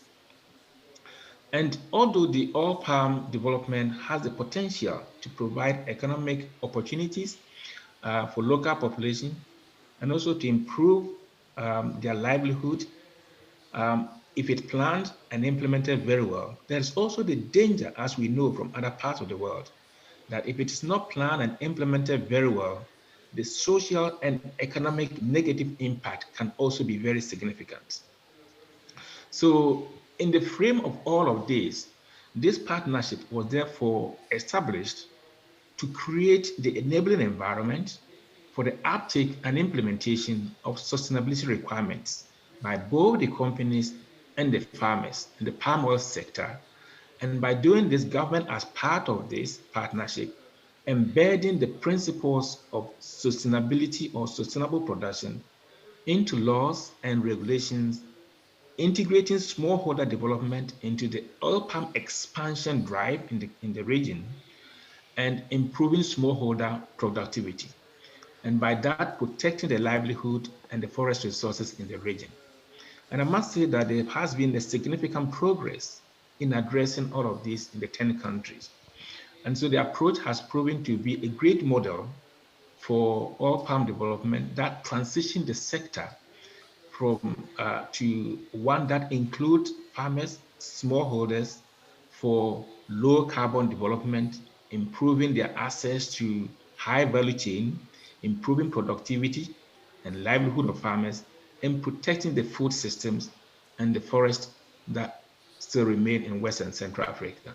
And I think a strong foundation from our point of view and assessment we've done so far has been built in these countries for all of us to work together to ensure that oil palm development does not replace forests in West and Central Africa. And in fact, I must also add that at COP27 last week, the 10 governments of these countries actually signed a declaration, which is an updated version of the Marrakech Declaration they signed at COP22, committing to this partnership. They recommitted just last week, Wednesday, the 9th, to expand this to include other commodities. And this is based on the progress that they have made in the oil palm sector. So this is something that from now, it's not going to be APY or the African Palm Oil Initiative, but it's going to be African Sustainable Commodities Initiative, expanding the principles to cover other commodities such as rubber, cocoa, and the rest. So I'll pause here, and if there's any other question, I'm happy to respond to that. Thank you very much. Thank you so much, Abraham. That was absolutely terrific. I will add the Marrakesh Declaration to the list of things that I'm optimistic and hopeful about this week. You touched on so many different important themes, but I just wanted to underscore the importance of ensuring livelihoods and enhancing productivity in particular, because until we address poverty, livelihoods, and other economic issues, we really can't get to the heart of tackling deforestation. So thank you for that. And the APOI is definitely a good example of joint collaboration, and I'm keen to explore that theme further with you, Kishore. If you could maybe take us from here. You, as Bayer is a input provider company, work very closely with farmers, and we were hoping that you could give us some examples perhaps, of how Bayer is supporting farmers and other smallholders through capacity building, and what are some key lessons that you've learned from engaging with farmers on the ground? So I think building on what the previous speaker just said, I think innovation is core to help improve the productivity for the farmers. So I think we invest heavily in innovation and making sure that, from the same amount of land or even smaller amounts of land, you get higher productivity. So I think that's the first part that I would talk about. The second piece is around access to the smallholder farmers. So when you think about access, it's about the inputs that they are getting, so that they can farm sustainably, or it can be access to the markets where they're selling their produce. I think both of those accesses are extremely important. One of the initiatives that we have done at Bayer is in collaboration, giving our theme around collaboration with Netafim, which is an irrigation provider company, and IFC, where we got together and we have created these better life farming centers, where we go into the smallholder communities and we select influential leaders, and then we provide them capital to start a better life farming center where they can have a one-stop shop for access to inputs, access to finance, and also the farmers who are growing these produce can bring back produce to these centers, and then the produce is then sold to the bigger retail, which eventually goes directly to the consumers. So I think we have now about close to 1,500 centers in India, We have about 500 or so in Indonesia. We're starting some of them in, I think, in tens in numbers in Mexico, and then some in Bangladesh. And we're seeing a lot of positive feedback. And we are getting more and more people and more partners to engage with us in creating a complete value chain with these partnerships so that we can help improve productivity. Not only that, but also access to finance and access to the markets so that the farmers eventually benefit from the produce that they sell. So I think for me, that's a big piece on how we can actually bring all of the value chain players together physically, because a lot of conversations these days is all about, when we talk about smallholder farmers, is around digital. So let me be very clear that digital is an important pillar, but it's not going to solve the problem. You have to be phygital, I would say, which is both physical and digital. That's going to help solve some of these issues. Just relying completely on a digital ecosystem is not going to help us solve the problems, especially in the smallholder ecosystems. So that's something. The last one that I would say is around knowledge transfer, right? So a lot of these farmers, though they have the inputs, lack the amount of knowledge to actually get the best potential of the inputs that they are getting. So there is a lot of opportunity for us, and we are actually launching this week what we call as a knowledge transfer initiative, where we are providing the digital assets in terms of videos on how these crops can be agronomically grown, how they can be processed, and how can they be sold appropriately with the right market information and stuff like that. So there is a lot of this information that's being provided through this knowledge transfer initiative. So those would be some of my key points that I would say how Bayer is contributing to this smallholder ecosystem with collaborators. Thank you. Our key word for the day. I think it's amazing to see that you're taking a really holistic approach, working directly with farmers, working with technology innovators and other actors in the supply chain. So that's terrific to see. Thank you for those. I think it also lends well to our next speaker, Jason. Not only working with different value chain actors, but you have also been working with others in your own sector on the agricultural commodities traders roadmap. I can't get the whole name right yet, but I will learn it soon. And so I'm wondering if you could explain a little bit for the folks that may not know what that is. What is the roadmap, and what can we expect to see after this effort of signing the roadmap going forward? Thank you, Lizzie. At the risk of insulting the moderator, back when Charlie Sheen had tiger blood, he had these immortal words: hope is for losers, faith is for winners. So I think what the roadmap provides, I think, is a roadmap for faith for our supply chain. But let me first back up a little bit and set the stage. For those in the audience who don't know who JBS is, we're one of the largest global food companies. Predominantly, we're a meat company, but we work also in plant-based, aquaculture. We're across the globe in 20 countries. We're founded in Brazil. We're proud to be very much a Brazilian-owned business, and we understand, first and foremost, the challenges of the cattle supply chain in Brazil. We also understand the challenges of feeding a growing world today of 8 billion, and the stress of feeding a global population of close to 10 billion, what that will require from a global food system. Case in point, if you look at just the calories, setting aside the nutritional content, the value of the food, just the caloric content we need to produce globally to feed a population of 10 billion, we'll have to produce as many calories in the next 30 years as was produced over the preceding 10,000 years. The strain that's going to put on our natural ecosystems, our biomes, our soils, our forests is going to be immense. We also understand at JBS, because of our exposures to different markets, supply chain disruptions, the need to invest in resiliency and adaptation.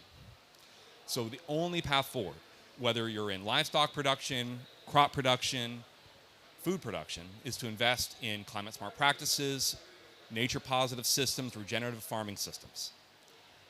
As part of this journey, JBS, we've committed to a net zero pathway, a 2040 net zero commitment.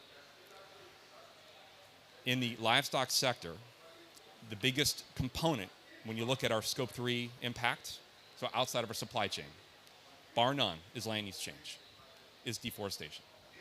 So we understand very clearly the commitment that's going to be required of our industry and our sector, of course, what will be required of JBS.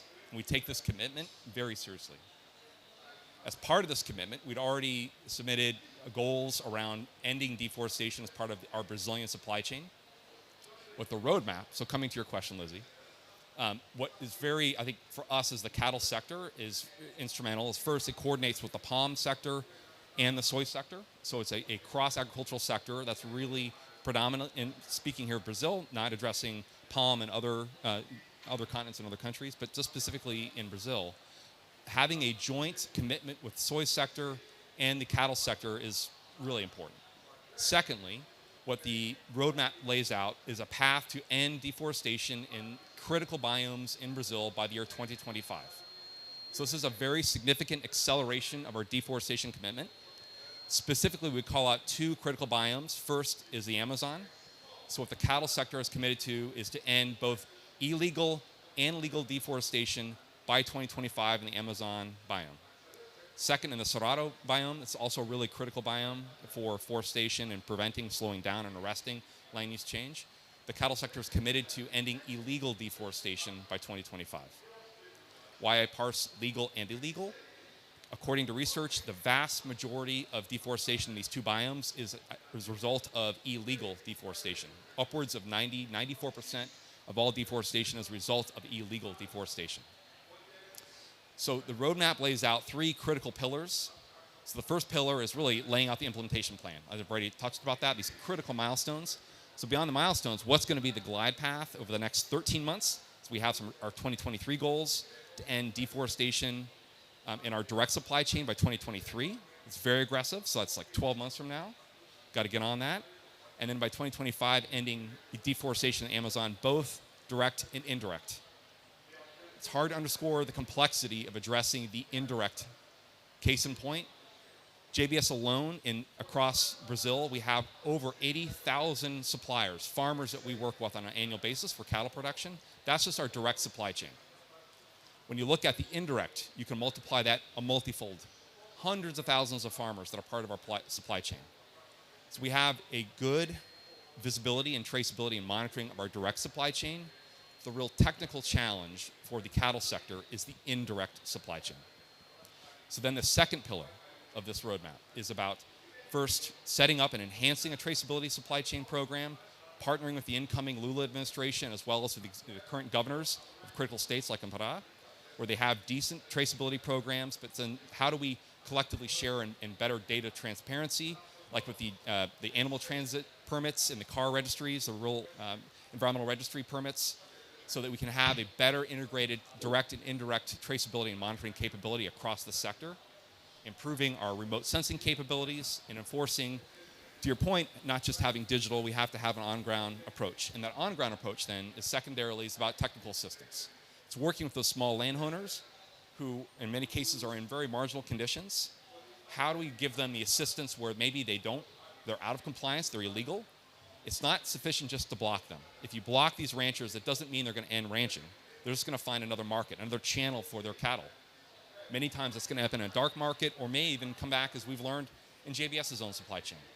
So it's in our interest, how do we get these farmers the assistance they need to improve their graded pastures, to improve the productivity in their farms, to reduce the pressure to continue to push into the forest, while also give them a clear pathway to become legal farming operations. So they can then sell to JBS or any other cattle supplier. It's really about how do we ensure that giving these farmers legal access and title their lands, but also ensure they can become reliable cattle suppliers for our industry going forward. And the third pillar, the final pillar, is then about partnership. JBS is but one component. We're a large company in Brazil, but we're only 20% of the cattle market in Brazil. No one entity can address this by themselves. And we're just part of the food manufacturing process. It's going to require working critically upstream with the cattle sector, cattle industries, working critically with public and private partners, with the philanthropic community, with investors, to build up both the technical assistance capabilities and the financial assistance to help these producers put in place the regenerative farming practices they need to improve their productivity and really ultimately reduce the pressure to continue to move into the forest ecosystem. So, thank you. Thank you. I couldn't have said it better myself, that holistic approach, not just with your own sector, not just within the beef and cattle sector, but across commodities, working with producers, ranchers, farmers, government, technology infrastructure, and of course finance, which maybe lends us very nicely to our second virtual participant, Carolina da Costa. What is the role of finance in all of this? And how are you facilitating cross-sector collaboration to eliminate deforestation and promote restoration?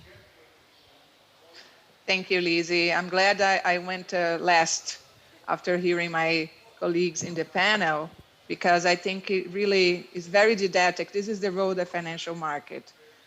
Be an assembler and a fund designer that actually addresses some of the challenges that my colleagues already explained. Just to sum up what I've heard, the development of a supply chain in line with preservation and restoration of local biomes is often a risky project.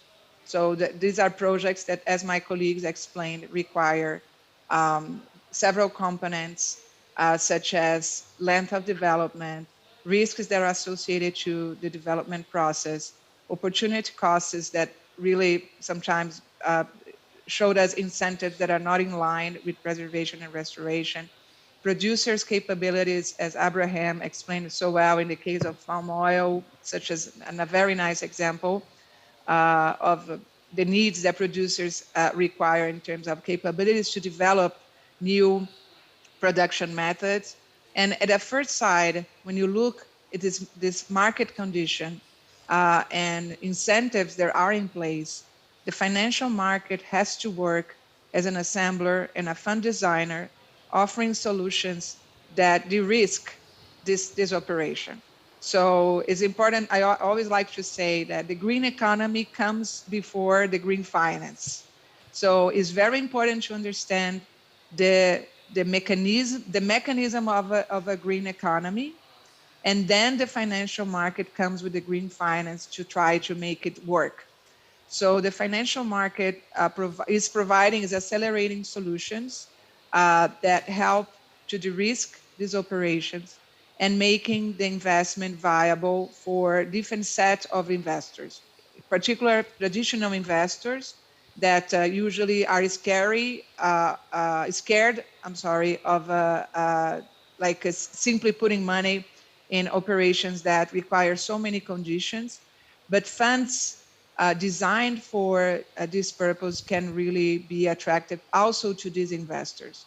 So let me give you some examples.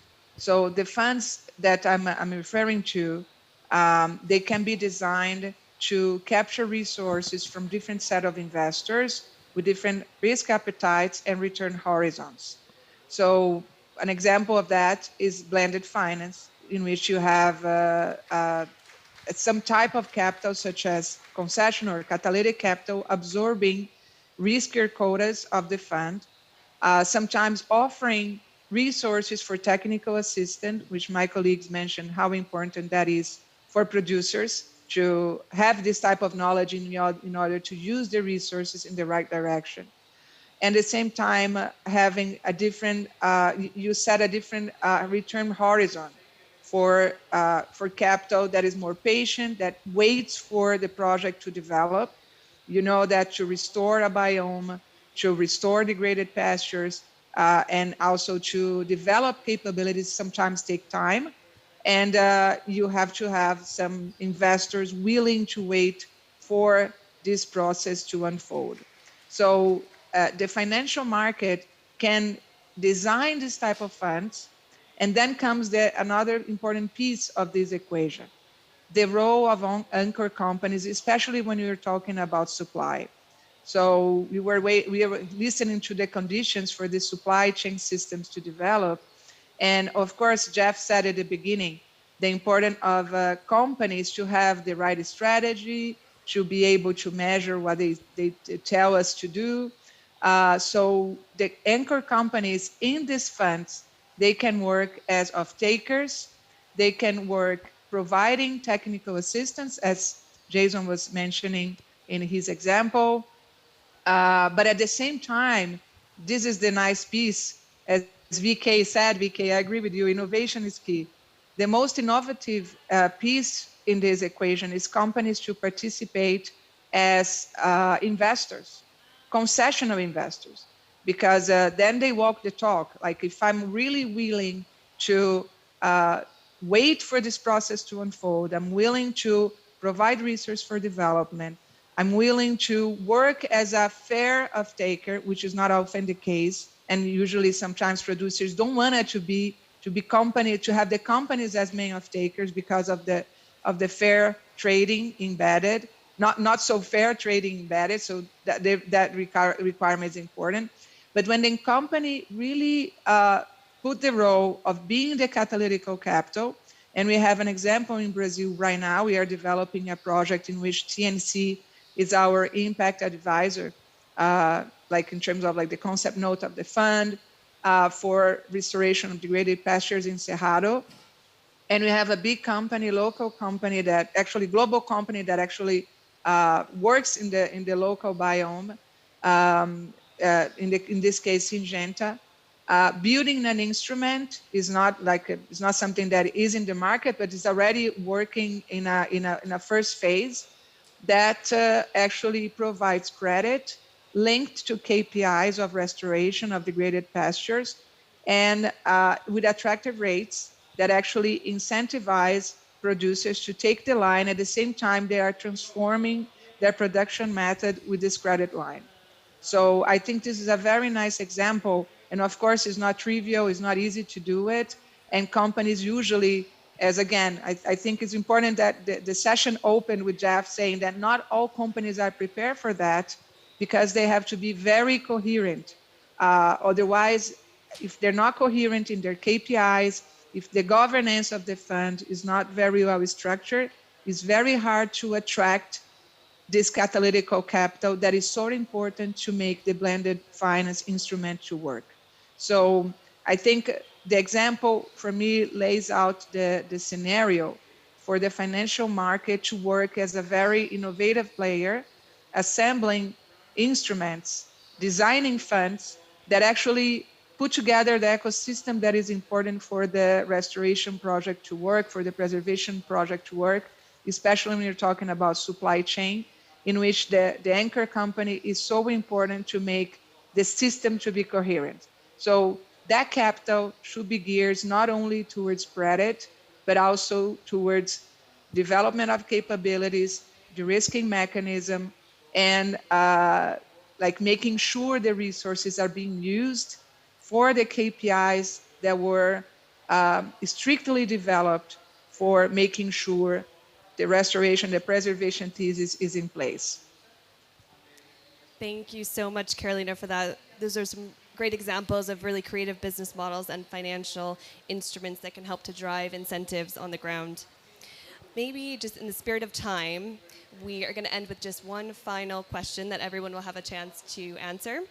But if we could maybe keep it to just one thing, I'm going to use a word that I think nobody in this room wants to hear, which is COP28.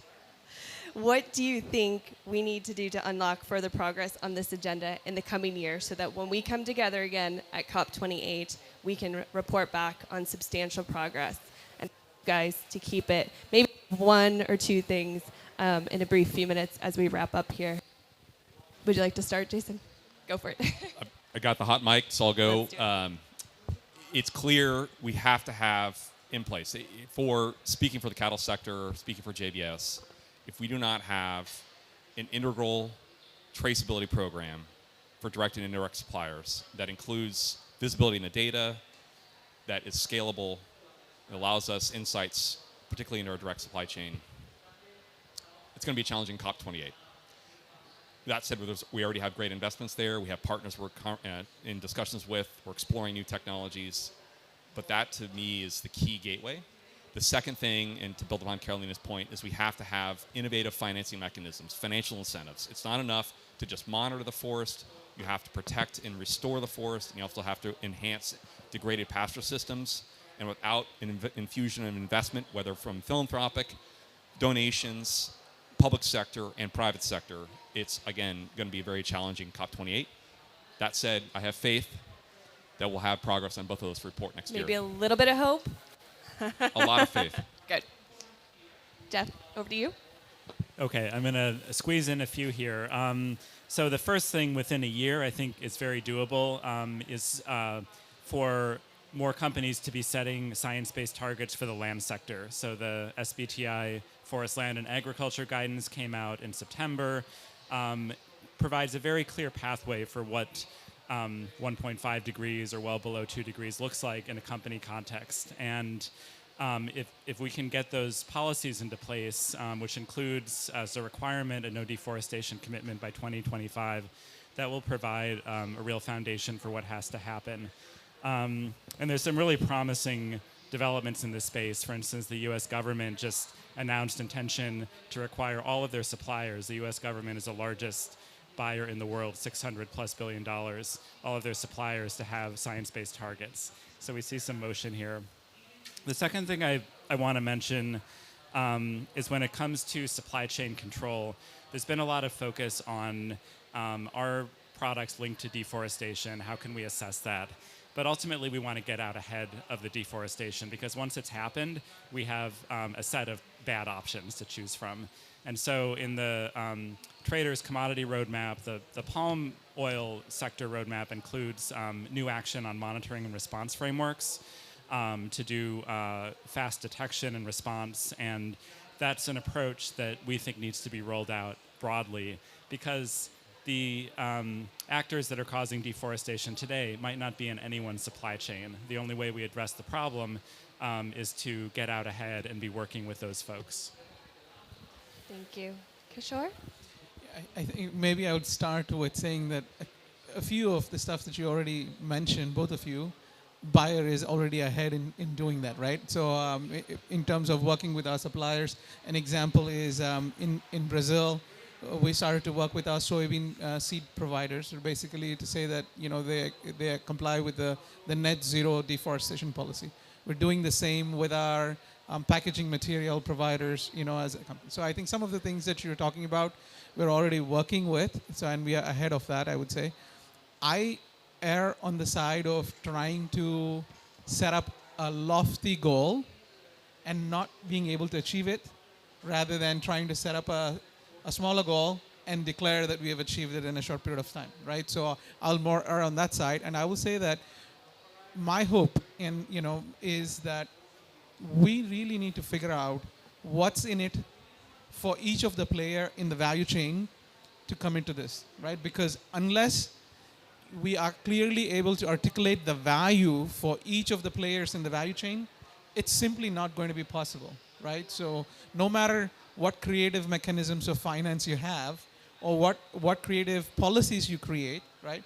Unless people in the value chain see the benefits for themselves, the collaboration will not happen. And if there is no collaboration, you will not be able to reach that outcome. So my hope is that, it's a lofty goal for 28, but I'm sure that within the next 10 years that we will get to that place where, we have that figured out of what value in it is it for each of the players in the value chain. And that way then it becomes, for them, a sustainable competitive advantage rather than something that's being forced on them through policy. Thank you. If I could turn then to our online participants, maybe Carolina start us off, and then Abraham will give you the last word. Great. I think I'll add to the importance of building a very strong financial system that incentivizes the economy to develop. So I think two important barriers to overcome. The first, which is more complicated, but is needed in order to lessen opportunity costs that go in the direction of deforestation, is to increase its prices in the carbon market. So you have to be able to offer good compensation for preservation, and you have to convert as quickly as possible a global market of carbon to really remunerate, compensate producers that actually keep their biome. And this incentive is very important for to make a composition with this economy.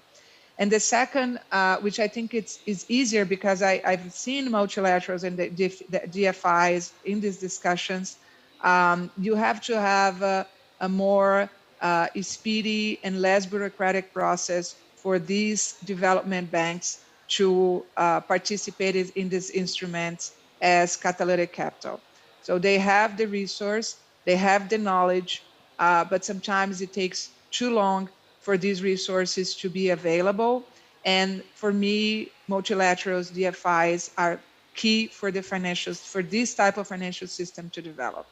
So I'd love to see a commitment for them to be more assertive and also understanding that the system is under development. And so it's very hard sometimes to find all the KPIs, all the documentation ready for these resources to be released. So it's important to think about new processes that make these resources more available in a speedier fashion and less bureaucratic fashion. Bureaucratic I think is important, is needed, but I'm saying in the things that can be less bureaucratic. So I think this is going to be very important for this financial system to develop in a more assertive fashion. Thank you. Abraham, take us home, please. Thank you very much. So just a quick one, and I will speak from the African Palm Oil Initiative perspective.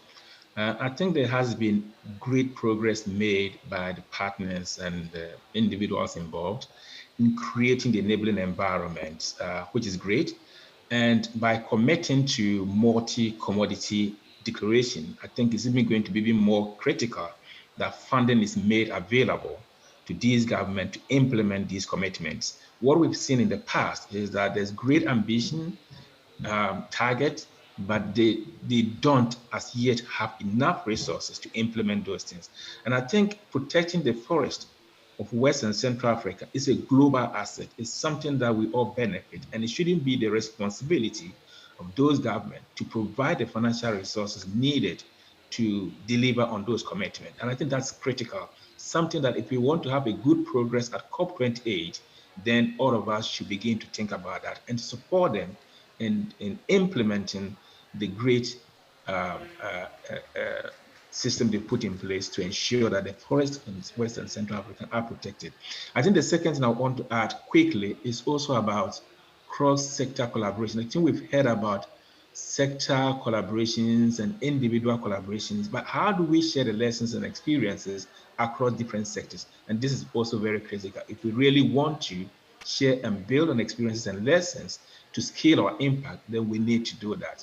So I'll pause here for the sake of time. Thank you very much for the opportunity. Thank you so much, Abraham. I think that if I could borrow that phrase, it's a global asset that our forests and our natural ecosystems are, and really it is through collective action and some of the activities that you all have identified here that we're going to be able to progress this further. So I'll see you all next year at COP28. We'll report back on how we've done, and hopefully we'll have continued momentum and good news to report. Thank you all so much. Please join me in giving our panelists a round of applause. Thank you again, Abraham and Carolina, for joining us online.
Actually, yeah, we'd love to speak with you. We had some contacts with PRI previously, but there was some staff turnover.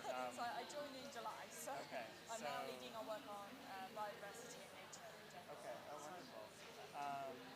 Yeah, so I lead the secretariat for the EFI, which is based at Rainforest Alliance.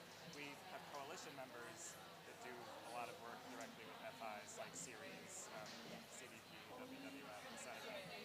So, you know, we try to sort of complement and support what they're doing. But I'd love to, you know, get an overview of what you're up to and sort of where you see the opportunities. Yeah, I think one of the things actually I probably want to ask you more, but we can have a full conversation about is in terms of global people in general. Okay. And the role you see it as playing or not playing in terms of deforestation trends. We're kind of trying, we're going through an exercise where we're finding different drivers for deforestation, obviously using research like WWF, like so many partners. We're kind of thinking, okay, we wanted to focus on best direction on certain things, especially with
I start by myself, and then start cooking. And once I'm done, I come back here and okay, great, all right. I'm gonna sit here and I'm gonna make funny faces at you all.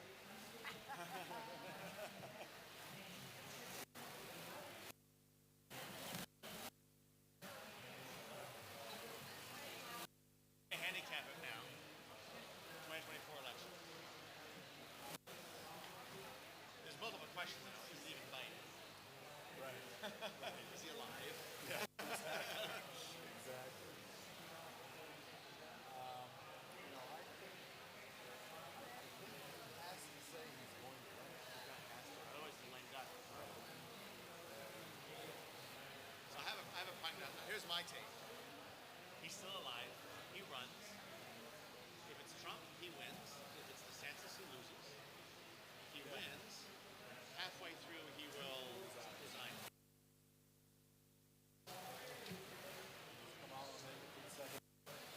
But he can't go for a guy. So who's the other one? Granholm? That doesn't help with the African-American vote. Whitmer, that's what I meant to say. Whitmer is the one that just won, right? Now the mayor of Los Angeles. Yeah, but California is not going to help you out. So maybe it is Kamala. Going to have to up her game. She is. I mean, no one votes for vice president. Right. No, but it's all the bad juju around it. Yeah. He pushes her over the side. Or I think it's more downside he pushes. Yeah. Oh, yeah.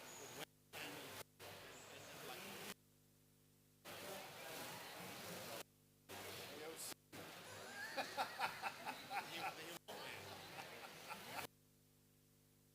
He's going to win that anyway.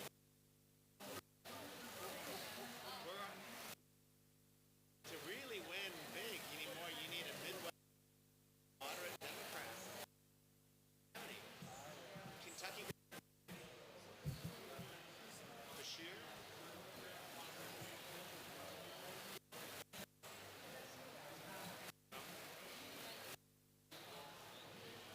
They're thin in the race. They're thin. I mean, I know who wants to run is the Gavin Newsom. Yeah. But he's too easy. If I were a Republican strategist, I just California. And for a guy that likes California, I know that's not going to fly in the mid, the South, or even upper Midwest, right?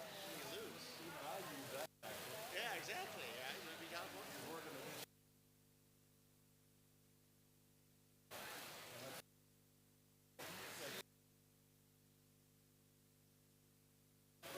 California. Yes. Oh, exactly. Exactly. Exactly. Yeah. I don't know. It's interesting in politics. They don't have a bet. Yeah. But, I bet that the recession ever does come. It's everybody, right? Yeah.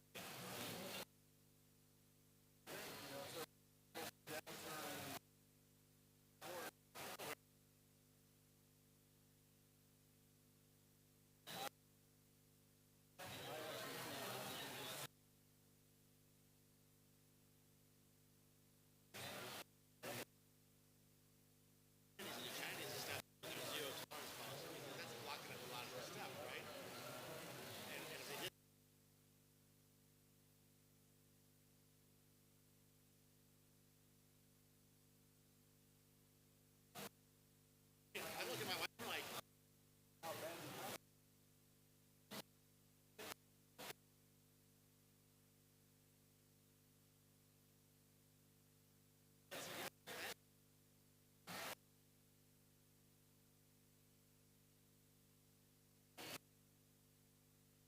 I know you in the 70s and 80s, you probably had it. My dad was a brass 20% interest rates, The Fed in Kansas City would raise rates, right? Right? My dad was the city was the Fed. And he gets so pissed that savings and loans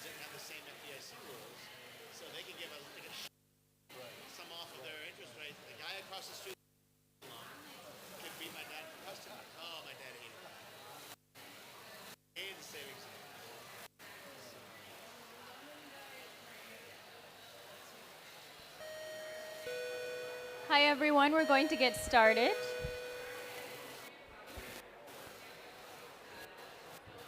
So please take a seat all.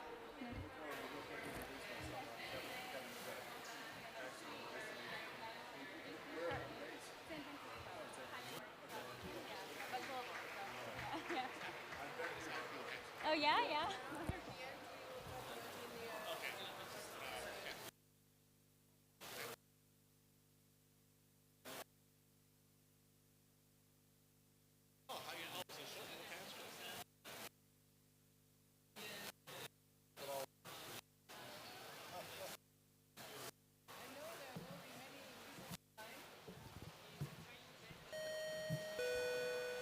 Hello everyone.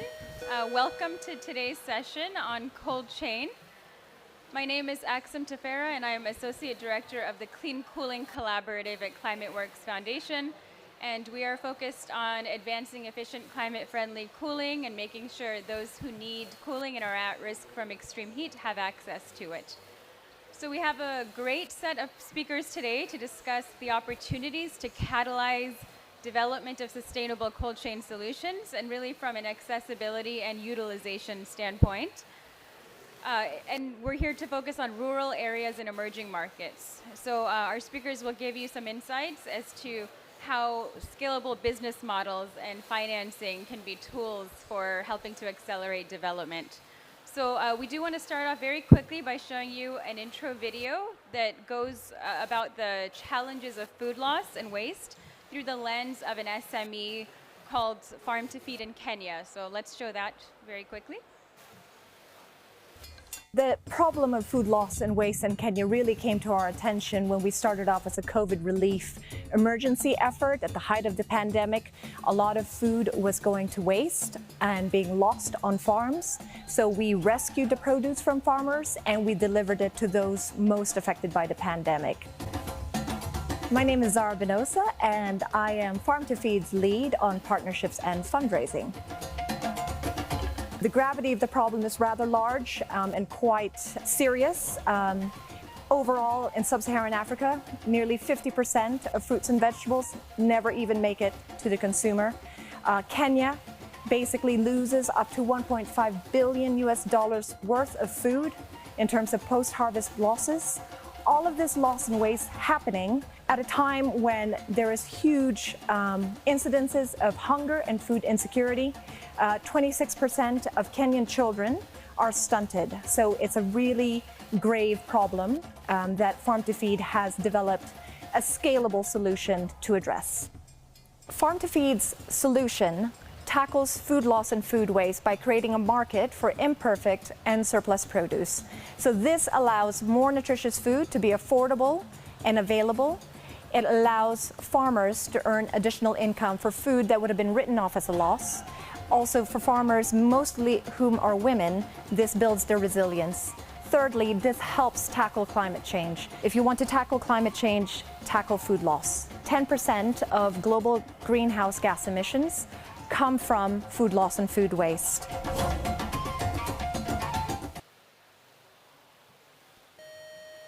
Thank you. And now I'd like to introduce Craig Hansen, Managing Director of World Resources Institute, to help us frame the opportunities and challenges for emerging markets.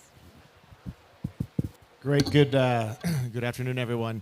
How many people here actually work on food loss and waste in your day job? Okay, this is a quite knowledgeable crowd here, so I'll just keep it going right on the top here. So we all know the numbers. We even heard some stories here from Kenya in terms of the on-farm and near-farm food losses during COVID here.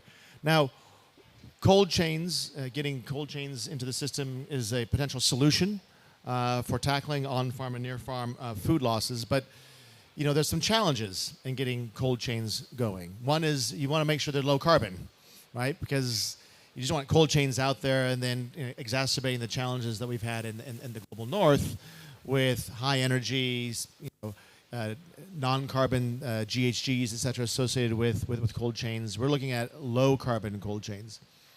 Secondly, there's the issue about finance, right? We've all heard, well, a lot of the conversation around this entire event is a bit about financing. But I'd also say the issue is less, there's no money out there. I think there's money out there.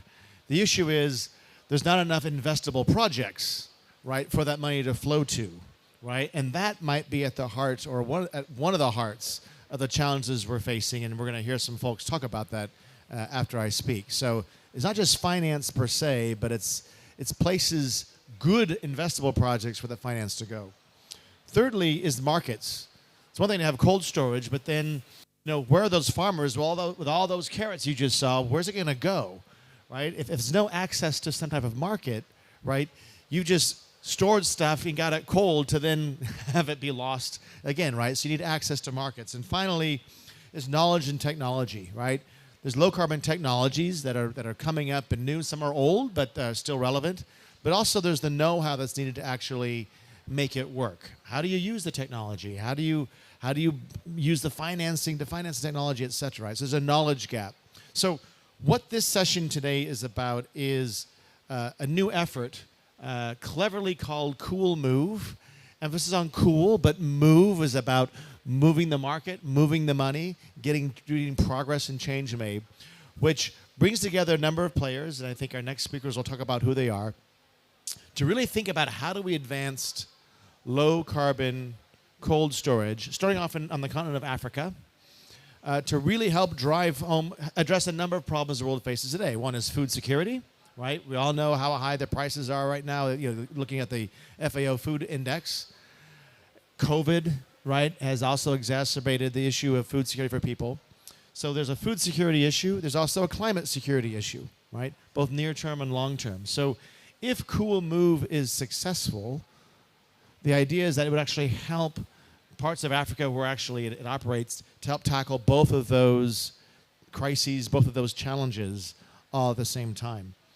And kind of the core of it is to bring together the solutions providers, the technology providers, the potential financiers, as well as the off-takers, to work in specific locations, specific communities, to get specific deals done that drive basically that next generation of low carbon cold storage to help support food chains in Africa and help drive down food losses, increase farmer income, farmer access to markets, and build food security.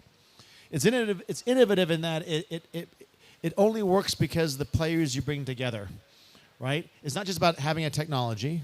It's also about having the finance, but also engaging the communities. And part of the vision here is to get this going and be working in about 20 different value chains over the next 5 years, right?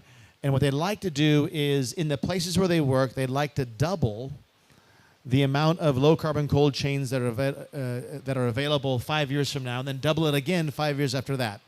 So that's kind of the ambition here of this. But this is really, though, about bringing low-carbon cold chains as a solution to a market that really, really needs it. So I'm looking forward to today's discussion because you're going to have some leading thinkers, kind of the founders of this movement here, talking about their vision, the challenges to be overcome, and how they're going to do it.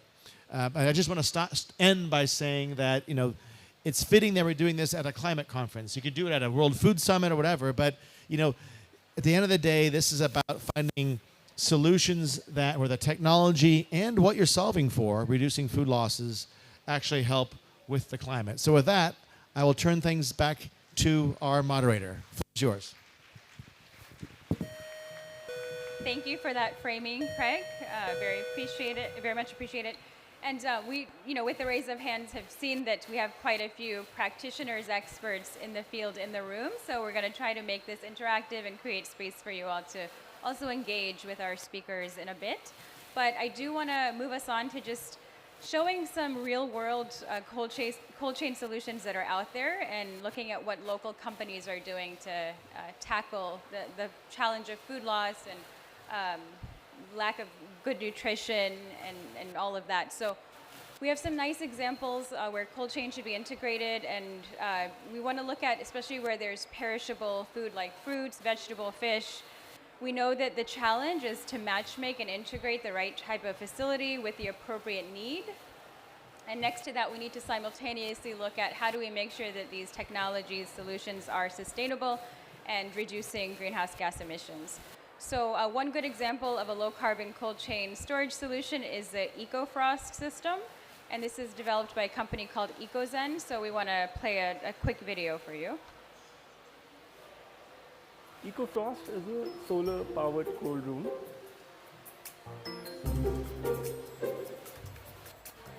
It does not use batteries for storing energy. We have built an ice core at the heart of the product, which is nothing but liquid converting into a kind of ice.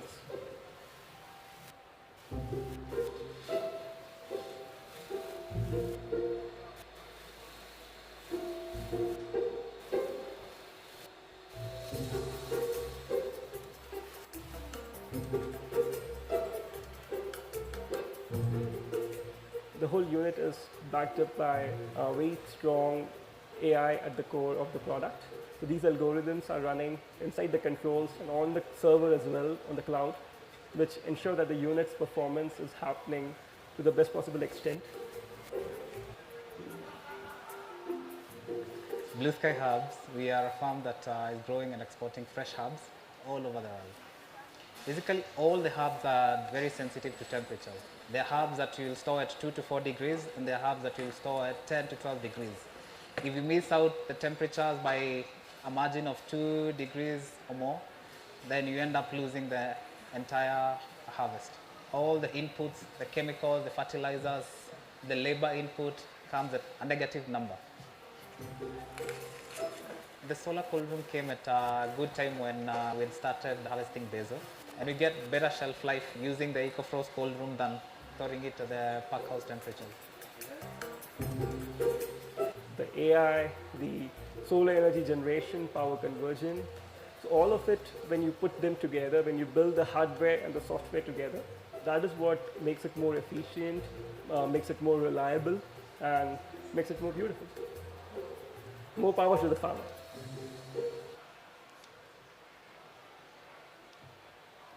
So as you've seen, EcoZen has successfully collaborated with many SMEs in Kenya. And one SME called SocoFresh offers farm-level cold storage as a service and a digital market linkage platform that helps to seamlessly integrate small and medium-scale farmers to formal value chains. So we want to show you that also. I'm Arpana Philip. I am the COO of SocoFresh. SocoFresh is a social enterprise that provides farmers with access to cold storage services. Smallholder farmers actually bear the direct consequences of the brunt of climate change. There is growing food insecurity. In Kenya and in East Africa, and actually in Sub-Saharan Africa, about 40 to 50% of all fresh fruit and vegetables are lost post-harvest. And a lot of the reasons why we have post-harvest loss is lack of supply chain infrastructure. From farm gate to markets. A lot of these cold storages are available for exporters near the airport, not really near the farms. And so what SocoFresh does is bring that innovation to the farms. And as you see, we're sitting here, we're very close to the farms. We're walking distance from some of our farmer clients. I'm Frederick Mutuli. It's my home. My shamba hii nalima avocado na hii ingine macadamia. In SocoFresh, let's say it is good. So if they put the avocado for 5 minutes, the money is in my phone. They give me the money just the right time for 5 minutes. Anatuma kwa simu. Sasa kusikia hawa na wako na 65, mimi nikahama huko nikaingia kwa soko. Sasa mimi napea awe. Huo ndio nasema nakuja siku gani na ndio nawekea yeye.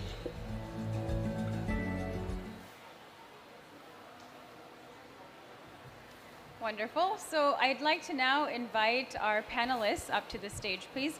I think we do not have the Deputy Director General of Rwanda with us. Right, so please come on stage. We have Kevin Fay, Executive Director of the Alliance for Responsible CFC Policy, and Executive Director of the Global Food Cold Chain Council. We have Leke Verhofstadt, Business Development Manager at the Global Food and Energy Networks team at Rabobank, also host of this session. And we have Christopher Brett, Lead Agribusiness Specialist at World Bank. Great. So I want to start on this topic of how to create an enabling environment for cold chain to thrive. So Leke, if I might start with you. We often hear that development in rural markets is not possible because there's a lack of finance. So from a commercial bank perspective, how do you think about this issue? Thank you, Axum. Indeed, we are a commercial bank. We are a food and agricultural bank, to be precise. And indeed, we hear many times that development is not really possible because of the lack of finance.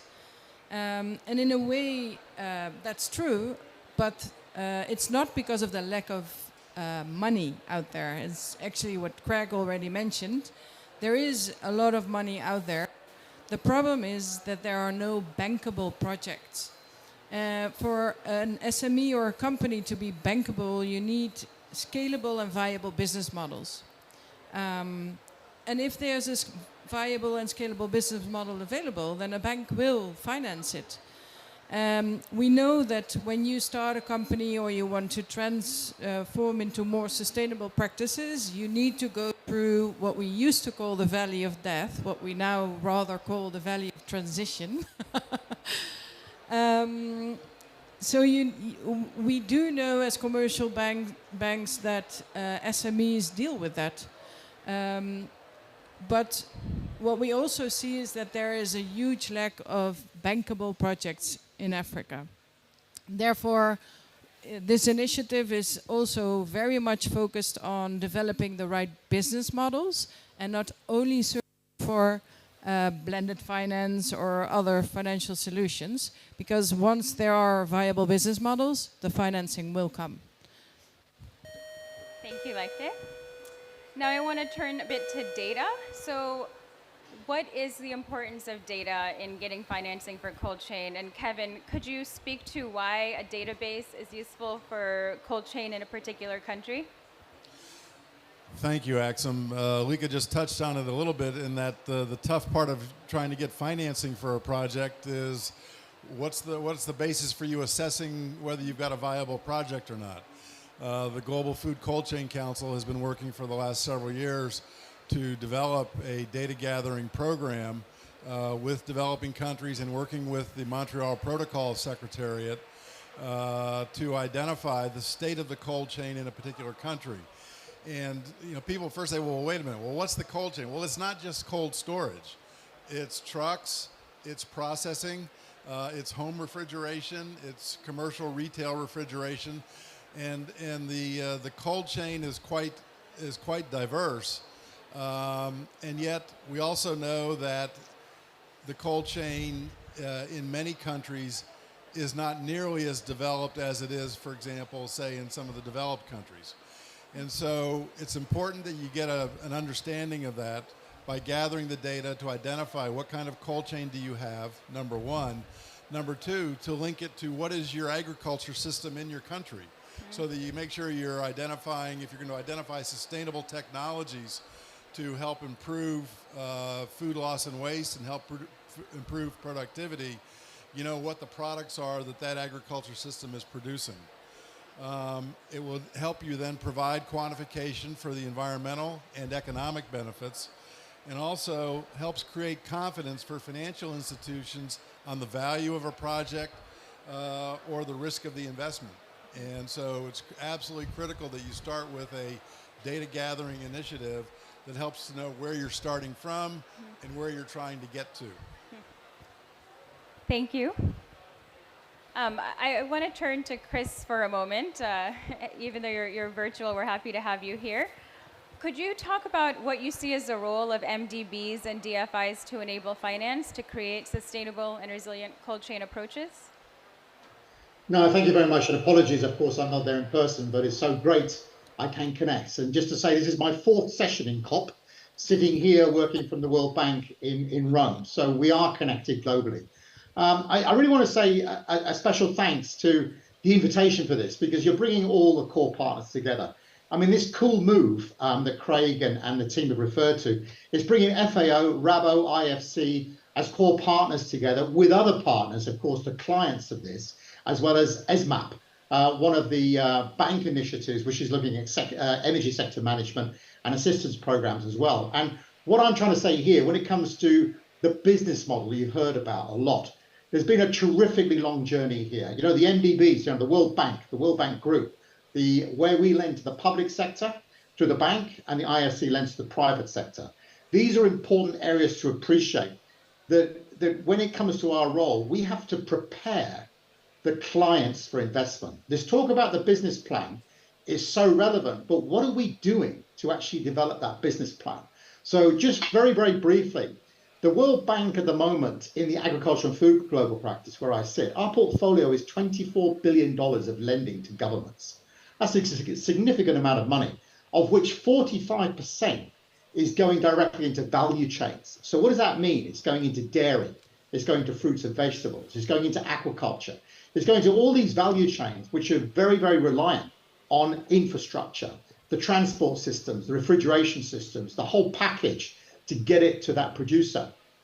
So what we're looking at is the cool move is to develop this nexus of technology, finance, innovation in terms of power, off-grid power systems that we're looking at and investing in, so we can reduce the cost to the producers and the off-takers. By reducing the cost, you make it more robust for banks to look at. But also a lot of work going on in developing the producers into the formal farmer producer organizations. We've got to build them into collective partners that can participate in commercial value chains. And the word commercial is very strong here, because when you start talking about being commercial, then you are looking at how you produce, how you sell, etc. And I think for me, what I'm trying to stress here is that the bank at the moment, the World Bank, working with partners on how do we build a fund to lend to cold chain systems. And I'm going to use the word cold or cool. Cool is more about where we do not have refrigeration systems, which are high power units, high carbon units. What we're looking at is basically systems which can work off-grid power systems, hub and spoke systems, communities being able to store their products to hold them for a day or two as they aggregate and prepare for market. And then when they go to the market, they can go into more sophisticated cold chain systems, which can be held for the wholesale markets for export. So it's a hub and spoke system. So we're trying to work out how do we build a fund that de-risks local banks or other partners like Rabo and IFC on how they can come together and then start investing in the clients. And I think this is the important thing. Is the client the producer, or is the client the off-taker?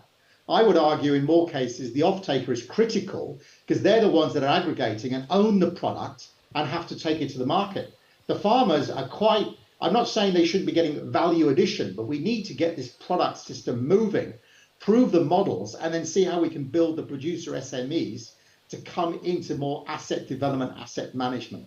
I can say a lot. I'm going to stop there, but look forward to the next questions. Back to you. Thank you so much. Thank you, Chris. So we've heard a bit about the importance of business development. So I'd love for you to help unpack that from the Rabobank perspective. Why is it important? Sorry, why? Business development. Yes, well, it's actually not only business development what is important, as everyone here mentioned. The initiative is actually based on creating the perfect enabling environment for SMEs in those countries to flourish. Which means, yes, we should look at financial solutions, we should look at business development, of course. Data is an extremely important part, not only for banks to look at risks, but also think about utilization rates. So you see a lot of cold storages in Africa are already there, but they are half filled, and not even throughout the year, for a few months a year. And if you think of that can never be a good business model. So we need those figures on utilization rates. We need to know how many carbon we can reduce. So there's much more to it. And a fourth thing that has not been mentioned yet is the role of the government. And that's also extremely important. So the government engagement to create the right policies, the right regulations, but also the right infrastructure is extremely, extremely important. It's not only business development, it's more than that. And we are definitely looking at the entire enabling environment for those SMEs. Thank you. Wonderful. I have more questions, but I do want to open it up and we can do some lively discussion. So please feel free to raise your hand, stand up, introduce yourselves, and bring some questions in.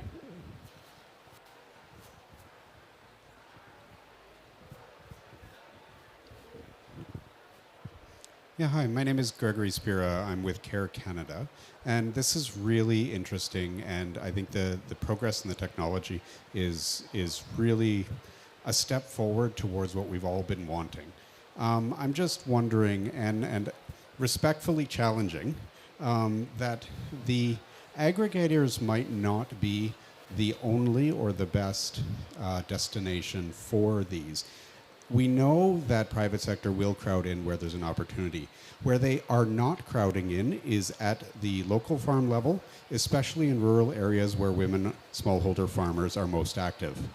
And so those are places, we're assuming that those are places that just are beyond hope for cold storage. I disagree, because we're looking at it as not profitable because there's no value addition there, and it's too difficult to reach. But if you put transformation and cold storage together, then you can reach that last mile, so to speak, and really touch the smallholder farmers, especially women who are out there. So my question is, how can we take that missing middle and the next link and actually get it to reach the smallholder farmers? Thank you.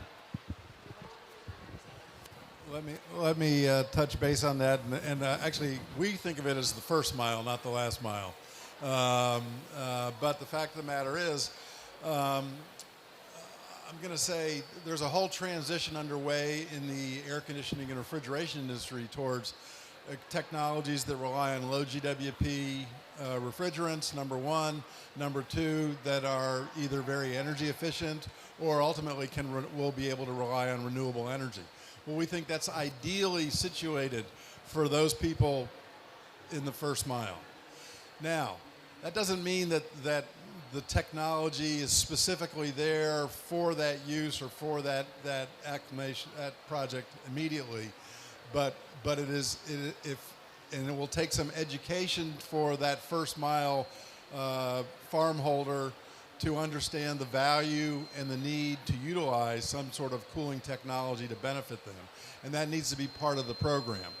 But from a technology standpoint, that's why you want to do your data gathering to understand and compare that against the agriculture system to understand what it is you're cooling, what's the benefit of it. It prolongs the market and it reduces your spoilage, and ultimately is helpful from both a financial and quality of life standpoint. We'll talk about, I don't know when we're showing the Somali fisheries video, but I'll talk to you about the benefits we saw on something that is, let me just say, very low technology in terms of complication with a very high payout in terms of benefits. I'll talk about that in a minute. Just one addition that I want to make is, you said the private sector will invest once there's an opportunity. And I think the challenge here is to prove that there is an opportunity. And that's why we are starting this initiative, by gathering the right data, modeling the right business cases, and finding the right financial solutions. And then it will accelerate. So that's what I have to add.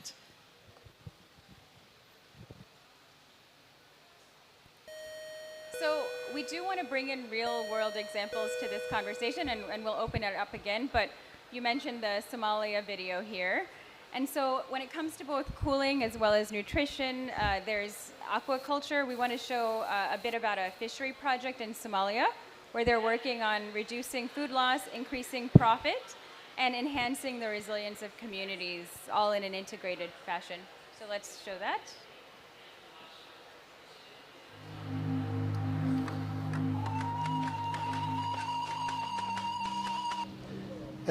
maanta oo 29 bisha Oktoobar ah waxaan halka u joognaa insha Allah taala sidaad arkayseen xariga laga jaray baraf dhaliyaha degmada Bandarbayla oo runtii aan isleenahay wax badan buu ka qabanayaa ama u tarayaa guud ahaan dadka kalluumaysatada ee ku nool degmada. Mashruucan waxaan ku soo bilownay in kalluumaysatada degmada Bandarbayla ay hesho baraf dhaliye ka caawinaya markii ay aadaan badda sababtoo ah qofku haddaanu baraf wadan dee waa iska dareemi kartaan kalluunkii wuu ka khaayisayaa waqti badan ma joogi karo baddii taasoo caqabad weyn runtii ku ahayd guud ahaan kalluumaysatada. baraf dhaliyahani waa 3 tan ayuu soo saari karaa maalintii wuxuuna awood u leeyahay inuu siiyo kalluun ku filan degmada Bandarbayga kalluumaysatada ku nool. maanta run ahaantii waxaa halkan ku daahfuraynaa baraf dhaliyihii ugu horreeyey iyadoo hadda ka horna tallaagadii iyo barnaamij kale la keenay oo tallaagada dhulka ajiifka ay hay'addu keentay runtiina wasaaraddu iyo hay'adda Secure Fisher iyo hay'adaha kaleba Bandarbayla waxay ku talagaleen inay noqoto muunadii koowaad loo soo yimaado halkan ka bacdina la arko qaabka maamul wanaag ay u shaqaynayaan. waxaan qiyaasaynaa in baraf dhaliyahani uu hoos u dhigi doono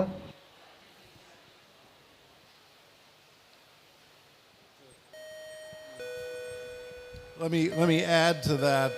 This was actually our first pilot project for Global Food Cold Chain Council, and that 3-ton ice maker was a $50,000 investment.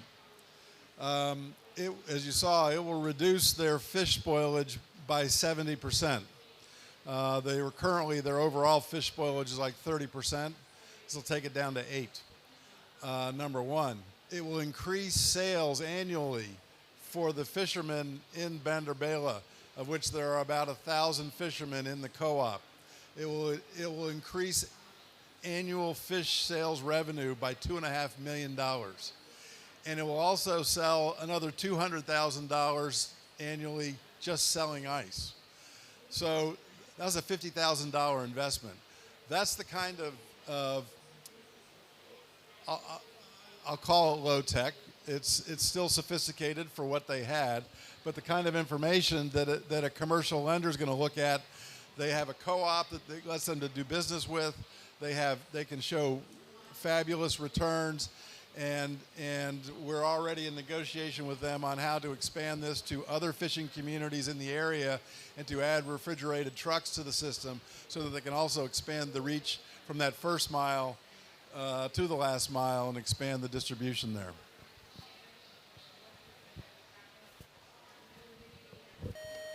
Wonderful. So I do want to turn us back to the EcoZone video. We saw solar-powered storage. How do we make sure that cold chain expansion is happening in a sustainable way using sustainable technology solutions? And I offer that to all of you. Maybe start with Chris. You want to go first? Yeah. Well, let me come in. I mean, I with my introduction, I explained about the portfolio that we have with lending to government. So let's really talk about this very practically. We've been doing very large-scale initiatives and investments around Kenya. We all know that Kenya has got a lot of innovation around ag tech, which of course helps to build this platform of connectivity between the producers, right down to the smallholders, through to the markets. We did a program where we built a whole series now of cooperatives, farmer cooperatives or farmer producer organizations. Cooperatives is a word that's used in some countries and not in others. But in Kenya, we look at the FBOs, the farmer business organizations or producer organizations. They come together now based around dairy value chains and around the fruit value chains in particular. And what we've done now is we've just launched a new program with the government. It's a $250 million investment called the National Agricultural Value Chain Program. And that program is now looking at how to integrate logistics, cold chain systems and invest in them at the community level. So this is where the World Bank is offering key areas of support. And we talk about finance and we talk about policy quite rightly, with the banks very much involved. But what we also need to talk about here is the important role of technical assistance It's not just about having the asset. It's about really ensuring that asset, is used and is utilized in a correct manner. So technical assistance is an interesting thing. If you look at the kind of numbers which are required, if you build a fund for investment, say of $10 million, you need to have anything between $1.5 to $2 million of that investment on technical assistance, up to 20% to make the system work. And I think this is an area where there's been a huge amount of failure in the past. We build assets and expect those assets to be operational, but they're not operational, not just because of the knowledge and know-how, it's just that the business, the economics around managing that, how crops go in the asset and come out is a big challenge. And just to sort of the final point I'll make is that we've now got a lot of assets being built around mobility, like containers, which have been developed into cool chain systems with strong fans and solar panels. And they can be moved around the communities. They can be used a lot more than just that 20%, 30% per year as they get used across different value chains. So there's a lot of things happening in this space, which is transitioning and changing.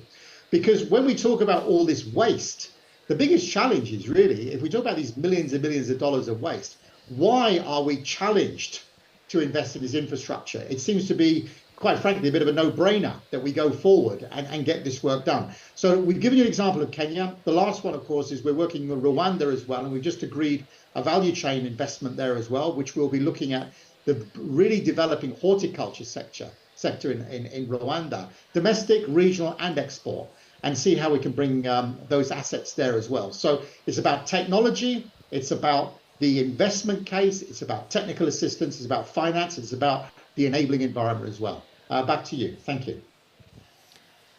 Yeah, on the sustainability part, which of course is extremely important. We call it low carbon cold chain. But I want to emphasize, and that's something I learned actually this COP.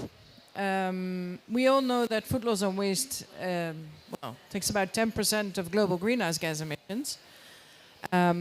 But what I learned this COP is that the methane that food loss and waste actually emits is 30 times worse than carbon. So if we could cut food waste, then we have an enormous impact on climate. And if we can then use these off-grid, solar-powered, low-carbon cold chains, then I think sustainability is not even a subject anymore. It's just a given. And then maybe you can elaborate on the report that you... Let me make two comments. First of all, when we were first organized, we announced the Global Food Cold Chain Council in 2014. It really was to focus on the transition to low GWP refrigerants within the industry. But as we got into it, we learned and found out that the environmental opportunity and the benefit was far greater to focus on beyond the transition to low GWP technologies, but to also focus on the benefits of reducing food loss and waste. And so now the Montreal Protocol and the Kigali Amendment, which has just been ratified, assures the transition globally. That's saving a 0.5 degree warming between now and 2100 to lead the industry. The next big step is that renewable energy component of it to the technology. But the other thing that we mentioned is part of what Chris just talked about, and the other leg of the stool for this is also helping to develop the technical assistance. And by that, in this area, we talk about refrigerant management and service so that the equipment that you provide and get out there actually continues to operate. And so it creates jobs for the local community, but it also assures the high efficient operation of the technology that they're acquiring, and making sure that because there's too many stories about, you put some nice piece of equipment in a community, but it breaks down, and so then it sits there for 6 months and doesn't get used. So that is a challenge to the industry around the globe, not just in a developing country, to have a highly focused and trained refrigerant service and management technology, and another opportunity for us there as part of the business assessment that will be done by the financial institutions as to whether they want to lend to that. That's great way to round out and explain the benefits to climate and nutrition, food access, increased income, many, many benefits together. I do want to give someone a chance to offer one last question. Maybe we can fit into, yeah. Thank you. I'm Selina Scheller from the Basel Agency for Sustainable Energy, and we are focusing on developing strategies to overcome market barriers to drive investments in climate change solutions. And we have one of our flagship projects is on called Your Virtual Cold Chain Assistant, which is basically where we implemented in India and now currently in Nigeria decentralized solar-powered cold storage in rural areas. And I was just wondering, so we're doing this based on a pay-per-use model, and if I understand correctly, this is also the case with you. That's my first question. And the second one is, how do you actually inform farmers to when to best pick up, let's say, crates or other products? And have you been able to integrate market intelligence into this? For instance, letting them know when to best pick up the crops when the market prices are highest. Because we've developed an app called Cultivate, which we are basically using to bridge small-scale farmers with operators, and whereby we let them know when to best pick up the crates. And we're currently developing or trying to develop the integration of market intelligence to also look into how to inform them when to pick up best prices. But this is a bit of a challenge depending on the countries where you look at and the data availability, etc. So it would be great to just hear from your experience. Thank you. Yeah, a quick response from my side. It's not that we have one project. It's not, that's actually not the case. What we are aiming with the Cool Move is that we connect the dots in the enabling environment. So with that enabling environment, we can support all kinds of business models as long as they're scalable and viable. And we want to collect the data on national level, not only on SME level. So it can be everything. So we are in everything. Like the farm to feed you saw in the very start, that could be, it's a totally different business model, but that could be a scalable and viable business model as well. So what we are aiming is actually creating that perfect enabling environment with the right regulations, policies, infrastructure, the right data, the right financial solutions, and the right business models. That's what we are aiming at. So maybe... And let me add, the training is absolutely critical. And I've been involved with some other initiatives under the Climate and Clean Air Coalition, like Global Clean Cook Stoves. And so the technology you can come up with, but you have some cultural issues you have to also get over in terms of educating the farm community of when's the right time to pick, why you would rely on cold storage, and the benefits of that. And that needs to be a component of this kind of a program as well. Chris, do you want to add anything? No, just basically, I know we're running out of time, just to say that, there are incredibly good new models that are working. I just like to say to the group there, do look at Trigger Foods in Kenya. Trigger Foods has been a client of IFC and had quite a lot of support through advisory, and they've really worked hard on their business, and they have developed these strong linkages between producers, not just to the market, but to actually the street sellers in Nairobi and those areas. So they deliver these goods every day on time to the whole range of the market sector. It's not exclusive to supermarket. It's out there giving fresh produce to the community centres as well. So just to say, great examples, and really look forward to working with everyone here going forward as well. Thank you. Thank you, Chris. I know... Oh, yes. We've only been able to scratch the surface in this short session, so I hope you'll follow up with all of our speakers with questions and discussion. But we do, well, I want to thank Rabobank first and all of the speakers today for kicking off a rich discussion, and there's plenty more to do in this space. But we do want to end with just showing a case study of Carrier doing some cold chain work in India. We've heard some examples in East Africa already, but Cool Move is looking to expand and make sure cold chain can grow in all continents. And so here's one highlight very quickly.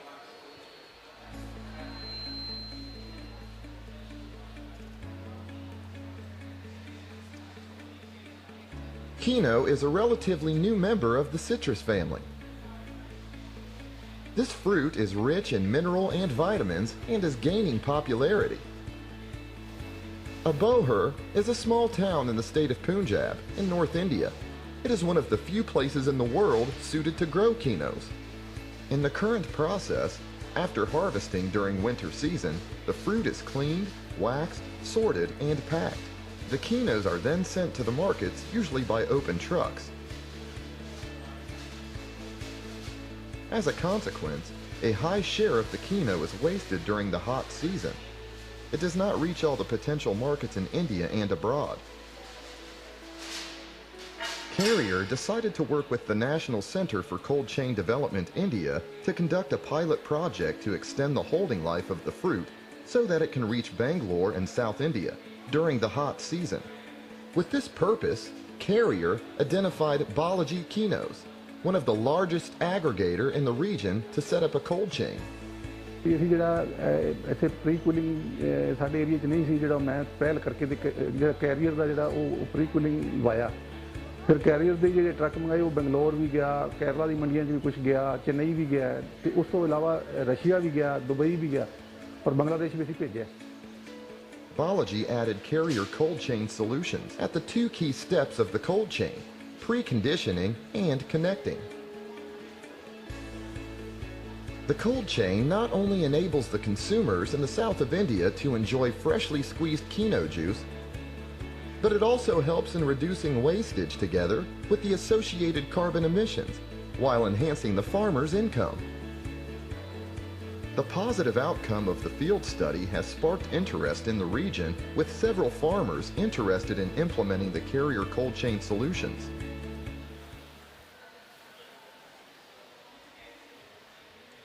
And thank you all for joining us today, and I want to give an applause to Craig, Laike, Chris, and Kevin. We appreciate your insights. Thank you. Thanks very much. Thank you. Bye.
He is online. Oh.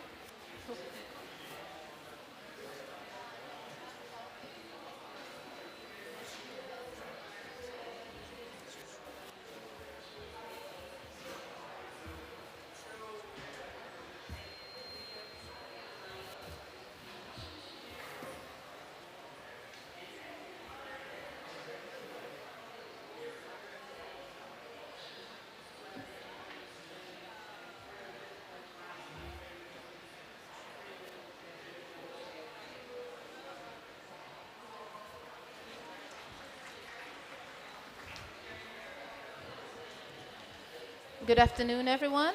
Can you hear me clearly? Yes? Awesome. So, welcome again to another session at the Food Systems Pavilion. We're very excited today to be talking about value chains and smallholder engagement in climate resilient value chains. My name is Gloria Cheche. I come from One Acre Fund, an organization that works across 1.4 million farmers in sub-Saharan Africa directly, and an additional 1.8 million farmers through private and public partnerships. This topic is critical for the conversation for food systems, because ultimately, if farmers do not have a resilient livelihood that they can rely on, they will not be able to build resilient food systems for themselves or for the countries that they are part of. I'm very excited to have this panel with us today. Each speaker will have 5 minutes to provide a bit of a brief and background of the work that they do. And then we will have a very brief Q&A where they can tell us a bit more about their areas of focus. I would like to get started with Nabwami. Nabwami is a farmer from Uganda, and I would really like to hear her to share with us today what are some of the challenges that face farmers' engagement in value chains. Nabwami, please go ahead.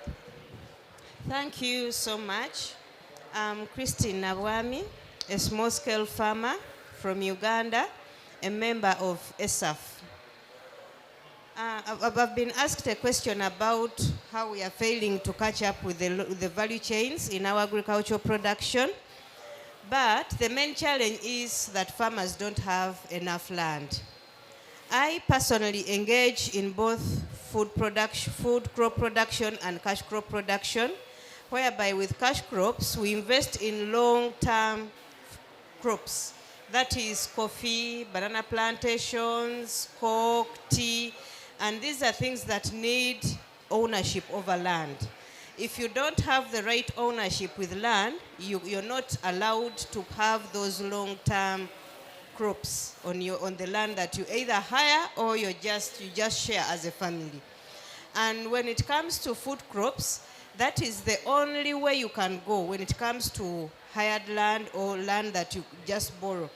That you can only have food crops that are seasonal. They don't have those long markets because we don't have the storage facilities with us. So you keep on working within limited accessibility to finances. And then the next thing is the lack of capital. The long-term value chains require us to have a lot of capital for maintenance.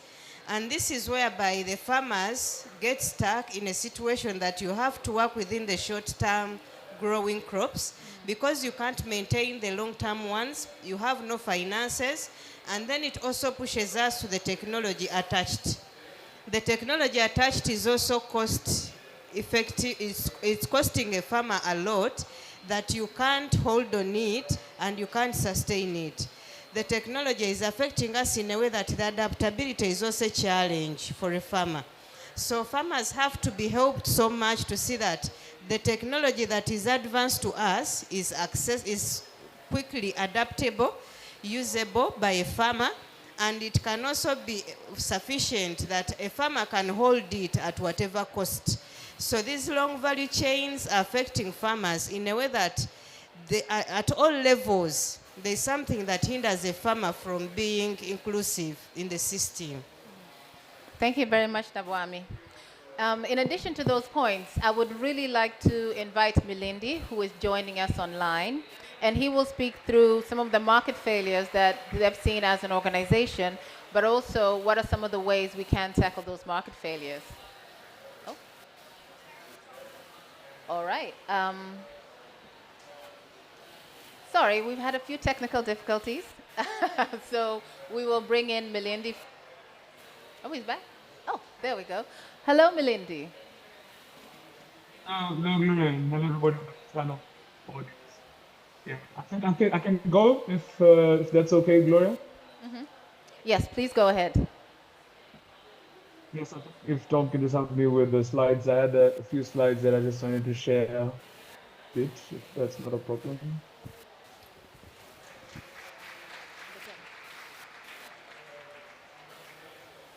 All right, you can go through them now. All right. So as you have there on the slides, The first slide, I think, is similar to what Christine was talking about.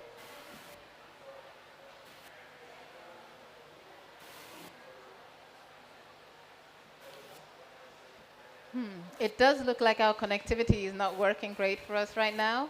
So what I will do is maybe quickly provide a brief about some of the market failures that Melinda was going to touch on. Hopefully he'll be able to join us for the panel. And then we can move on to the next presenter. So as you can see when the slide shared, climate change continues to make farmers more vulnerable. We are very aware of this. We are quite aware of this, but it's always important that when we are talking about climate resilience, we come back to what is the core issue that we want farmers to tackle and why this conversation is important. Now, in terms of the market failures that One Acre Fund is trying to address with some of this programming, is again smallholder farmers facing barriers to access. Secondly, having people within the chain not able to provide the right services for farmers. And this is where SMEs are not able to invest in things such as the cold chain and the storage that Nabwami mentioned earlier, meaning that even if you are looking to build up the value chain, the cogs in the middle are unable to support it. And additionally, the missing links. So the missing links in terms of having access to the market and having access to the right kind of financing. One of the ways that One Acre Fund is trying to test this approach, trying to improve this approach, is by having smallholder market access to avocados. So avocados as a value chain is a long-term crop. It is climate resilient, and it also has the added benefit of the carbon sequestration. And therefore, looking at tree production and market access across all the nodules of increasing productivity of farmers, being able to invest with and in SMEs to be able to build the value chains, and all the way to giving them access to profitable and high quality markets is what ultimately would build a long-term value chain that farmers are willing to invest in and that would be resilient in the long term. Now, from looking at it from a value chain perspective, we would like to hear from Jean de Mata from SNV, who will tell us a little bit more about how you can take a holistic approach to building value chains for farmers, for smallholder farmers. Jean de Mata. Thank you. The topic of this session is about empowering the smallholders to build resilient livelihoods through inclusive value chain development.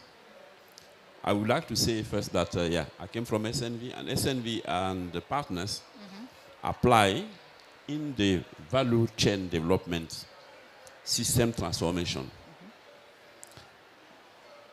at the end to reach the transformation of the food system.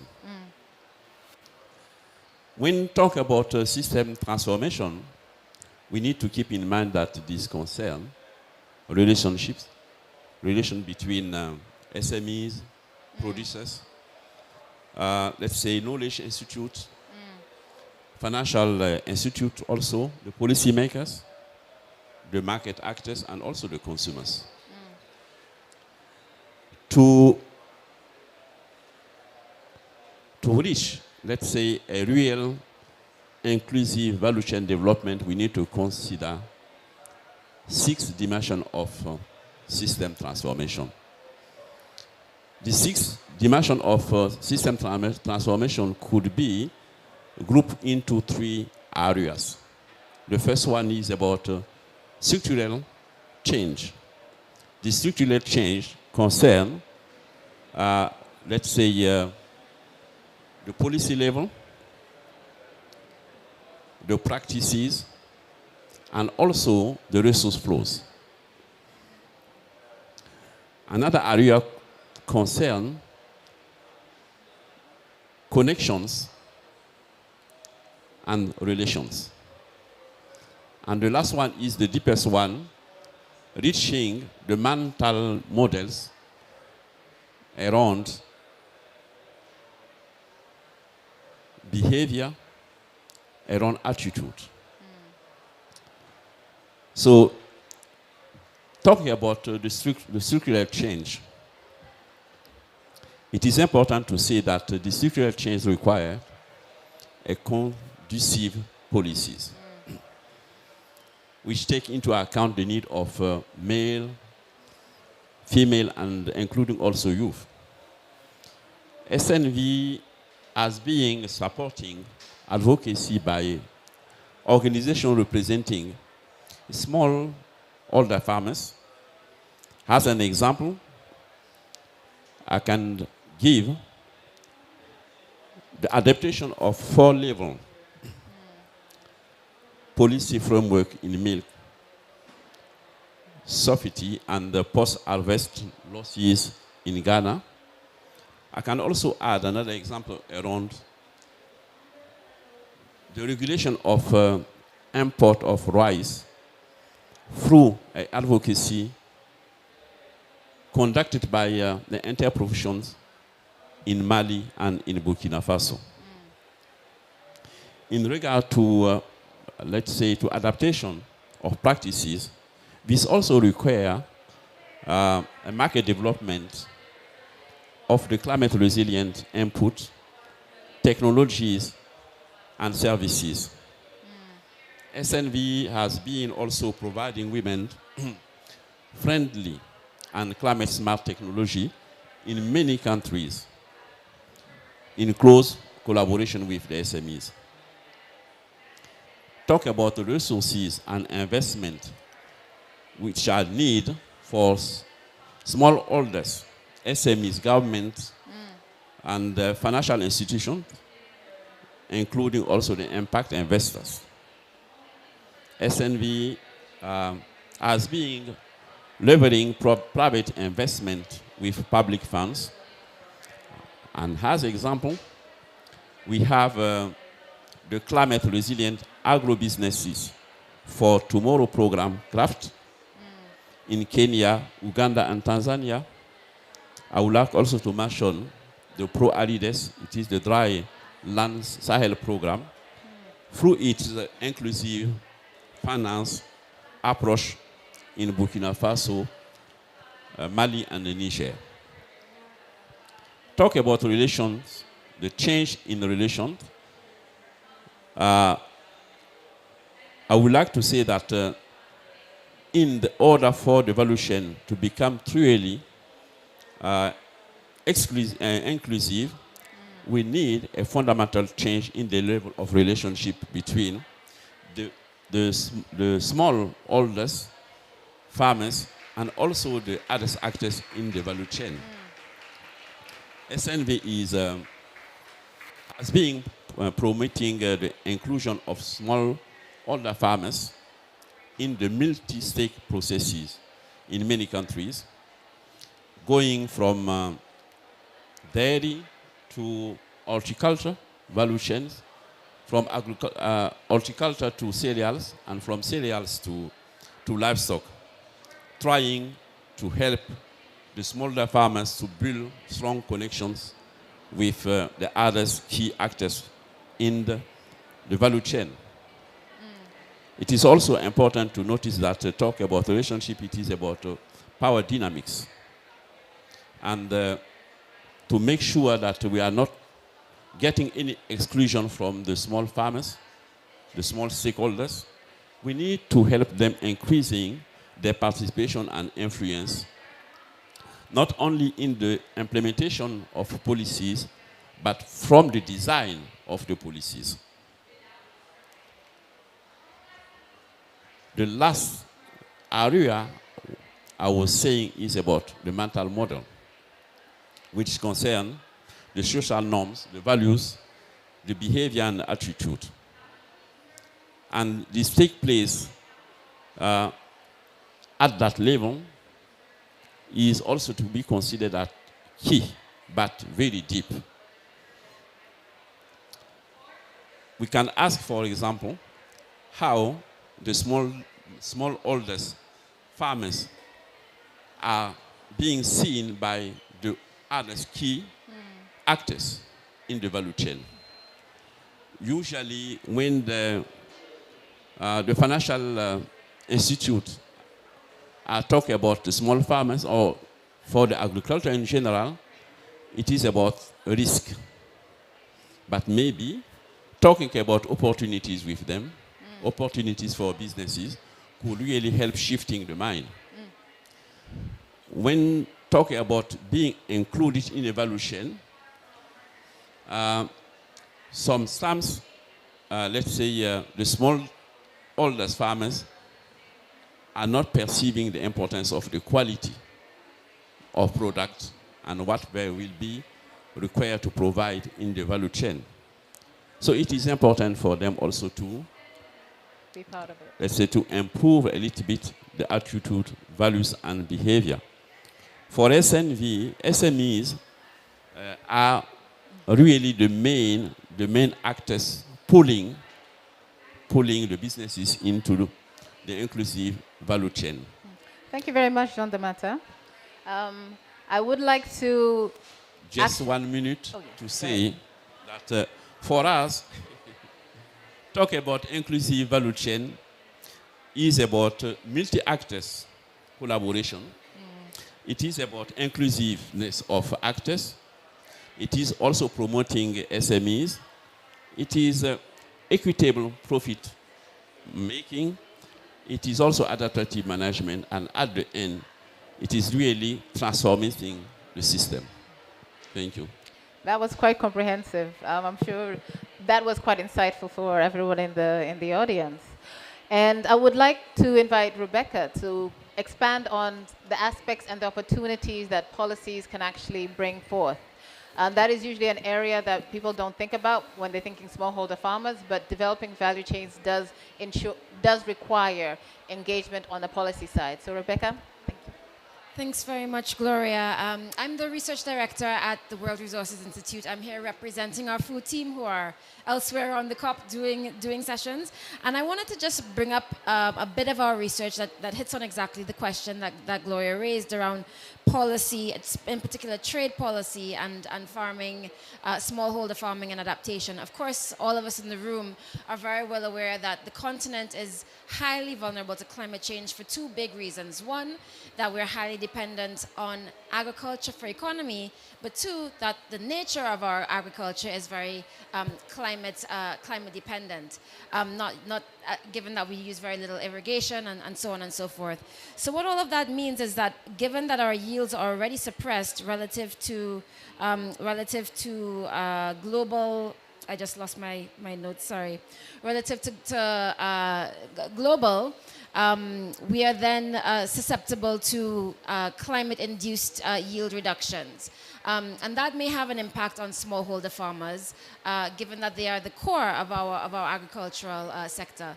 So we wanted to look at what the impact of trade policies in particular might be on smallholder farmers. Of course, we're all aware of AFTA, the Africa Continental Free Trade Agreement, which is going to create a $1.4 trillion economy from our 1.3 billion in aggregate population on the continent. And the agri-food sector is likely to be the one that benefits the most from AFTA, which will be great.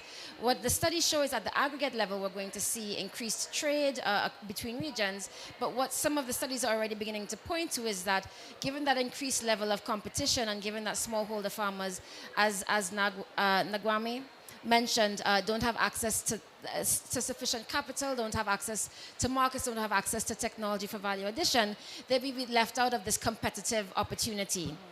And what will that then mean for smallholder farmers? And the flip side of the coin here is that, as Nagwami was mentioning, smallholder farmers are the core of adaptability on the continent. And so there's a direct linkage as far as we're concerned between trade policy, smallholder farmers, safeguarding smallholder farmers, and adaptation. So there's this direct linkage for us between trade, adaptive capacity, and climate on the continent. So we did consultation with some of the major food trade policy institutions on the continent. We spoke to World Bank, we spoke to IFPRI, probably folks in the room from these institutions, who did say that there is general consensus that as we're negotiating around AFTA, we're looking mostly at the macroeconomic impacts and the national trade balance issues, but not drawing yet down to the distributional impacts of what price changes may mean for the smallholder farmer. So we did a bit of research into this space. Our food team is far more expert on this than I am. But what they found is that while price reductions due to competitive increases in competition are likely to be good for the end user, for the consumers, us in the room, there are indeed studies out there that demonstrate that this may have a negative impact on smallholder farmers for a couple of reasons. Again, as Nagwami mentioned, lack of access to the technology that would be needed to increase competitiveness and then access these new markets. But second of all, the best available information is showing us that export markets, so even if we're not talking just about intra-African trade, but export markets tend to favor larger commercial enterprises. And as we know, smallholder farmers are usually operating on 2 hectares of land and less, so we're not able to sort of scale quickly enough and efficiently enough to access these export markets, which are highly competitive. So all of that to say, I know this is a long answer to your question, but all of that to say that we feel that there has to be some much deeper study on the distributional impacts of trade policy for the continent to ensure that we're safeguarding the capacity of smallholder farmers to enter into these new markets and to secure the adaptive capacity of the continent. So that's what I think is some of the policy areas that we need to look at that we're not yet really making those connections on. And then later on I could come back and talk about some recommendations for policy specifically. Lovely. Thank you very much. So first off, I would like you to give a big hand to our panel. They've shared a lot of great insights with us. Now I'd like us to take a bit of a deeper dive into some of the information that you've shared with us. I'd like to start with Namwami again. If you could share with us just a bit of what are some of the ways that organizations, policymakers, and investors can actually get farmers more engaged in these climate resilient value chains. Okay, in the first place, farmers are trying out. We are making initiatives as a farming community, and we have some farmer-managed systems that we are using to fight, to catch up with the resilience with the climate change. But I'm of a view that farmers could be supported. We have tree planting caravans, and this is whereby landlords should be taught to have a mindset change that let's plant trees. We are resolving climate effects. It's not that since I'm a tenant, I just hire land, I shouldn't plant a tree because it's a long-term value chain.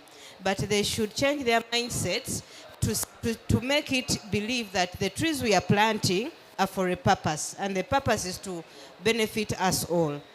Then secondly, we should engage more in the agroecological practices that produce healthy food, that make the soils more fertile, and when the soils become more fertile, they'll produce for long periods of time. Long ago, we used to have some things that could show us that now you have fertile soils. When you're farming and you find caterpillars, that is a sign that the soils are fertile. But today you can farm a whole acre and you only find 1 caterpillar, which shows that the fertility is now has gone too low. So we should work around the agroecological practices to see that those practices could help us maintain the soil cover. They could help us maintain the water in the soils. But today you can look for what to use for soil cover and you can't find it because all the land is dry. The weeds are no longer growing. Then thirdly, we could talk about the technologies. Let them be so easy for a farmer. These technologies are not farmer inclusive. Like as of today, farmers, at least on average, the biggest number of farmers have smartphones. But we can't do the live streaming, the tweeting, the Googling. That is not for a farmer. The best we can do is take pictures, WhatsApp, and send messages. That is the best we can do using the smartphones. But it's the smallest gadget that we have, at least to access the minimum information that we need. So at least we can have that basic knowledge that with this phone you can find a market. With this phone you can search for new products on the market, and you can also learn new things using the phone. But it's not speaking to us. Then the issue of transport. Transport is one of the greatest value chains that we have to, actually we can't do away with as farmers. But the challenge we have, by the time you move from the garden to the market, for the vegetables they have withered and they are no longer marketable. So that's already a loss. You can't benefit more. when it comes to the coffee, the Coke, when you reach the market, you know there is something they use as a moisture meter to measure the moisture levels. So by the time you reach the market, the moisture levels have lowered. And they just exploit you. They tell you are giving you less money because the moisture levels are not what we want. And farmers, we are not so much inclusive. Like she was talking about the policies. We need to be part of the policies. They speak to the formulators, actually. Those policies don't speak to us. As they are being written and done up there, for us, we know what we only know is applying urine, animal manure, and those are not the policies that are working. So if policies are going to be formulated, at least let them be farmer-led, that they can produce things that speak directly to a farmer.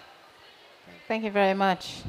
Now, I hope we'll be able to hear from Milindi because we have quite a bit of insights from him as well. I do really appreciate the link about last mile distribution, not just on the input side, but also on the market side.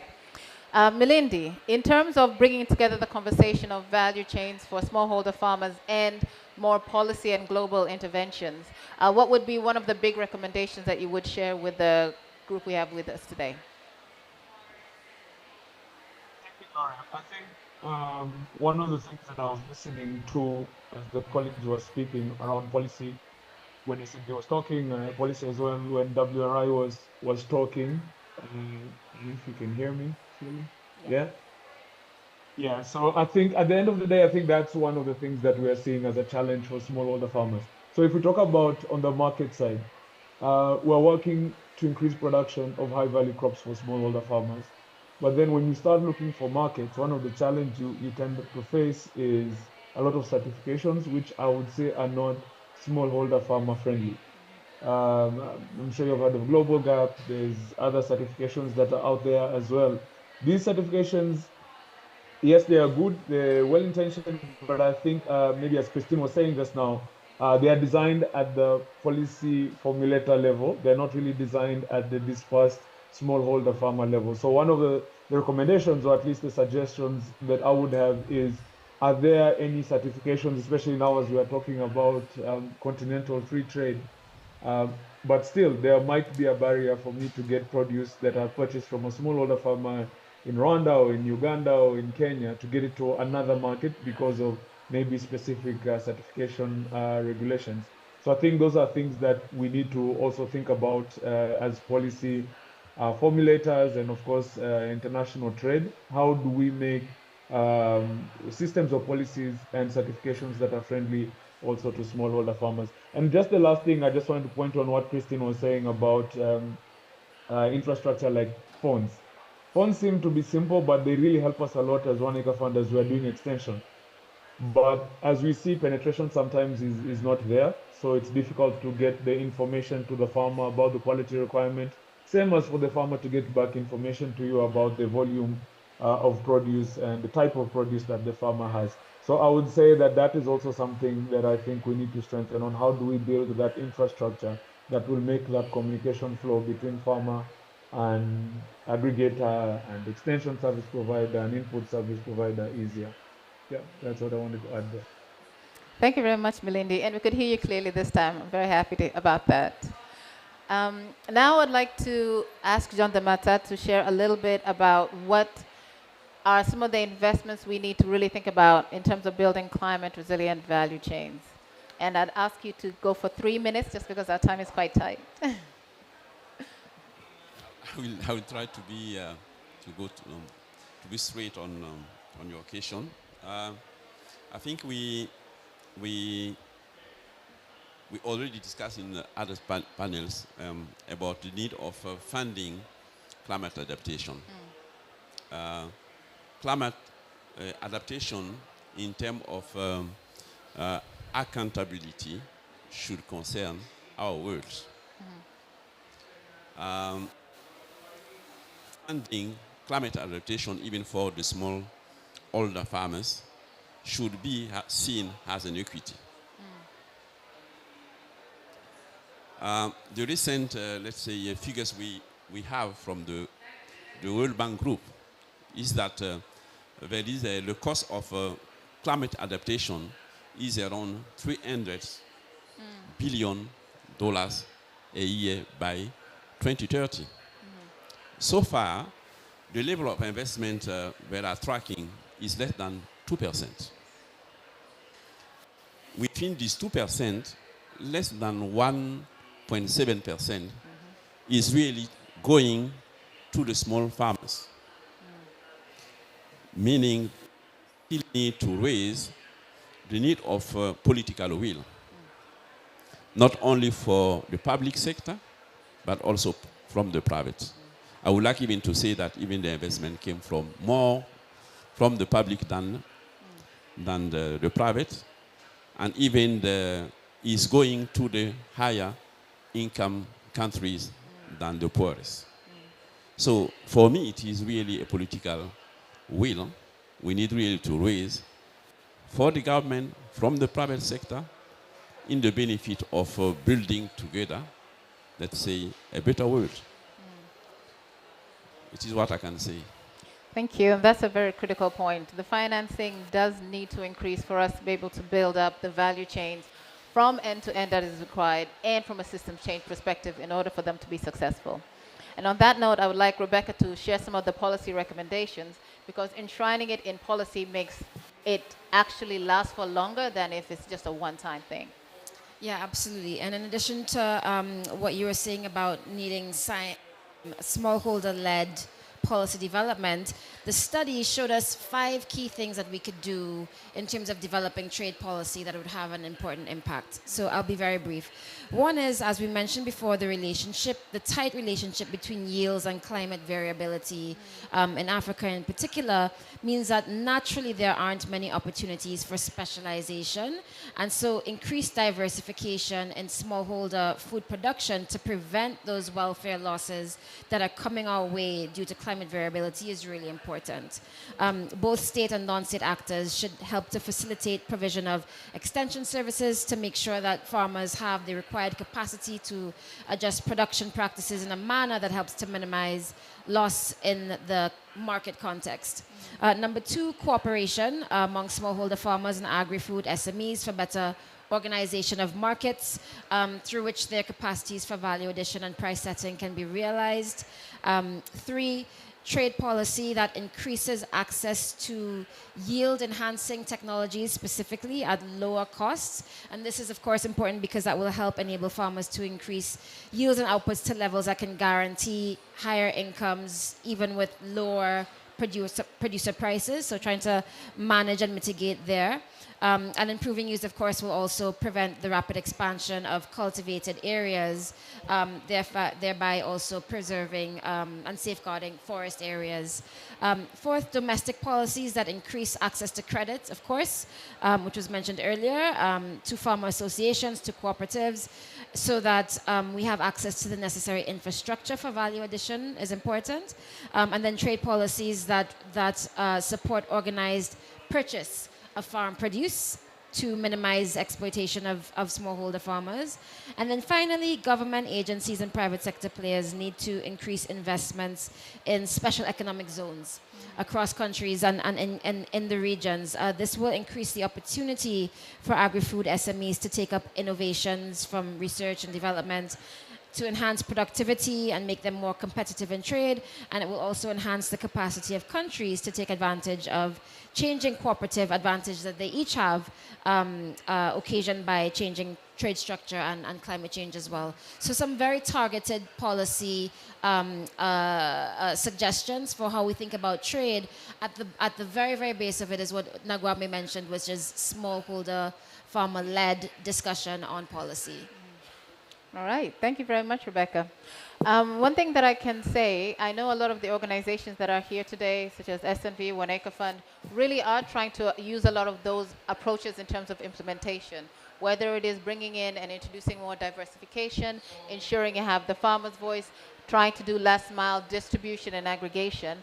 But as you very rightly put it, it has to be a concerted effort across the public, private sector, including the CSO sector, and how are you actually ensuring there is a policy framework that allows farmers to benefit the most from it. I will not be saying the last words. We're very lucky today to have Andre with us, who will be providing us with at least the final asks from this platform. It is critical to say that value chains is a key part of resilient agriculture for smallholder farmers, and that we need to keep thinking about it deliberately within all the work that we're doing with smallholders. So, Andre, you may have the final word. Thank you very much. I hope I can add some wisdom to the very concrete recommendations already given to my fellow panel members. As this afternoon and as least in the past 2 weeks, I think in this pavilion we have been talking about transforming the food system. And we all, I think, agree that we have to change the way we are producing, the way we are distributing, the way we are consuming our food, and the way we are using our land. I think we also know that food systems and agriculture is a cause of climate change. It is affected by climate change, but it also is part of the solution of climate change. And I'm very happy that now in this COP we have this pavilion, because I think it is very, very necessary that if we discuss climate, food systems have to be part and parcel of this. And I'm very happy that a lot of organizations contributing to this pavilion, they have signed the Coronovia, I hope I pronounce it well, Joint Work on Agriculture Declaration. In addition to the recommendations, I would mention 3 points which are, in my view, crucial for changing what we are currently doing. We need voice. We need plans and finance. And we need scale and urgency. Allow me to say a few words on those 3 points. I think we need voice. And I think the fact that we have here a pavilion, we are having a voice to try to get food systems on the agenda of the COP. It has been extremely difficult, and we don't even know at this moment if it has been succeeded, yes or no. But it means that voice is important. Also in value chains, voice is important. If you look at the high-income countries, our intensive farming systems, we need the consumer who is raising his voice, because I think the consumer in the market in the high-income countries are the only one who can make changes by the large agri-food industry complex to change the way what is needed. If you look at here, at the low-income countries, we need the smallholder farmers, we need the families, we need the small and medium enterprises, because they are the most affected by climate adaptation. And therefore, we need plans and we need finance. And we heard quite a lot in the past 2 weeks that we need to increase finance for climate adaptation. I fully agree with that. But we also need very good plans where we use that money for. It is not only about the money, it is also about the plans. And I think some of you have alluded to that. And we talk about technologies. And the technologies are very specific. They are context specific. We can use existing technologies, but we also should not forget, let's say, the new insights in technologies, new breedings, circular vertical planting. And the context is so important, because you cannot compare a pastoralist in Niger to a woman farmer in the highlands of Ethiopia. They are faced with different challenges. So those adaptation plans have to be very context specific. You talked a lot about policies. All of you talked about policies. Yes. And I think we always, for instance, we always had subsidies in let's say, into the agricultural sector. We subsidized fertilizer for decades. Why can't we not have proactive policies for more nature-based solutions? I don't see the reason why we should not do that. So that's another way of what we think. I think the financing should actually go. And we know that smallholder farmers, but also small and medium enterprises, they take risks if you make a change. So we need to de-risk. We need to use the finance to actually de-risk the changes we need to make. So for me, first the plans, then the finance. Last point, sorry. Last point is scale and urgency. I think we have many organizations here, NGOs, have done tremendous work with very successful pilots. But pilots are not enough. We need scale. We need a large-scale transformation of our food systems. So all the actions have to focus on actually scale. And at the same time, we have a bit of a dilemma because there is a short-term issue. I mean, the climate change is real. So the adaptation problems the farmers and the small and medium enterprises are faced with are problems of today, are problems of tomorrow. So we need immediate solutions as well. So we have to use the existing technology and slowly introduce the new technology. But at the same time, we have to start with a transformation, let's say with the long-term changes. For instance, getting a true price of our food. But the true price of food is about 2.5 times of what the current price is. So to conclude, I think the example is that with this pavilion, with these activities, our voice is heard here in COP. If we are successful, yes or no, I don't know. What we need to do when we go home, when we all go home, we should not wait on what is happening at the policy level. It is important, but we can all act as we are here together. So go home, act, and realize scale. Thank you very much. Thank you, Andre. So just to finish off our session, the best advice I heard today is we need to celebrate our voices here at the COP. We need to celebrate what we've been able to do for the last 2 weeks. But come Monday, there's all the work that everybody on this panel has talked about that we need to keep doing. So I hope you've taken the messages and the recommendations and that you'll work on them going forward. Thank you very much.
shaking hands. I've got a cold. Sorry? So, I've got a cold. Oh, you have a cold. So I'm not shaking hands. Okay, you're not shaking hands. I understand. I've kept it safely in my pocket. I understand. Okay, good. I've kept it safely in my pocket so that I don't forget and shake hands. Okay. Good, good. Thank you. Good. Yeah. Ganesh should be online. Is the online working? Okay, sorry, let me get my notes. Yeah.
Good afternoon.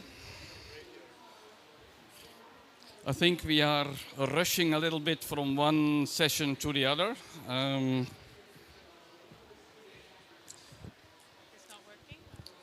We have a very interesting topic, so people who are starting to leave, maybe they better stay.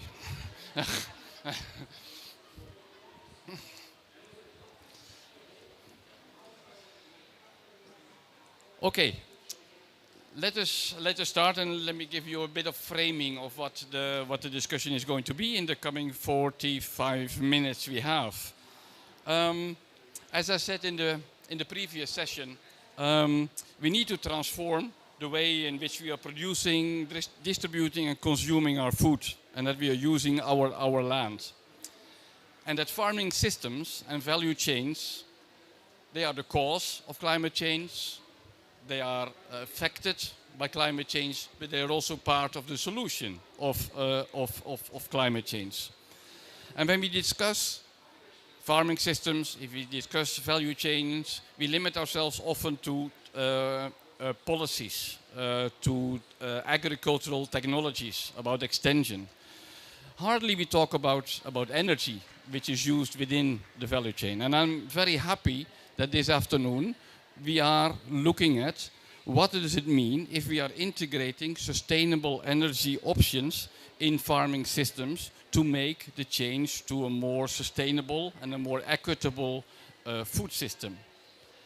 And we know that if you talk about food systems here in Africa or in Asia, that the actual contribution of the low-intensive systems is relatively low.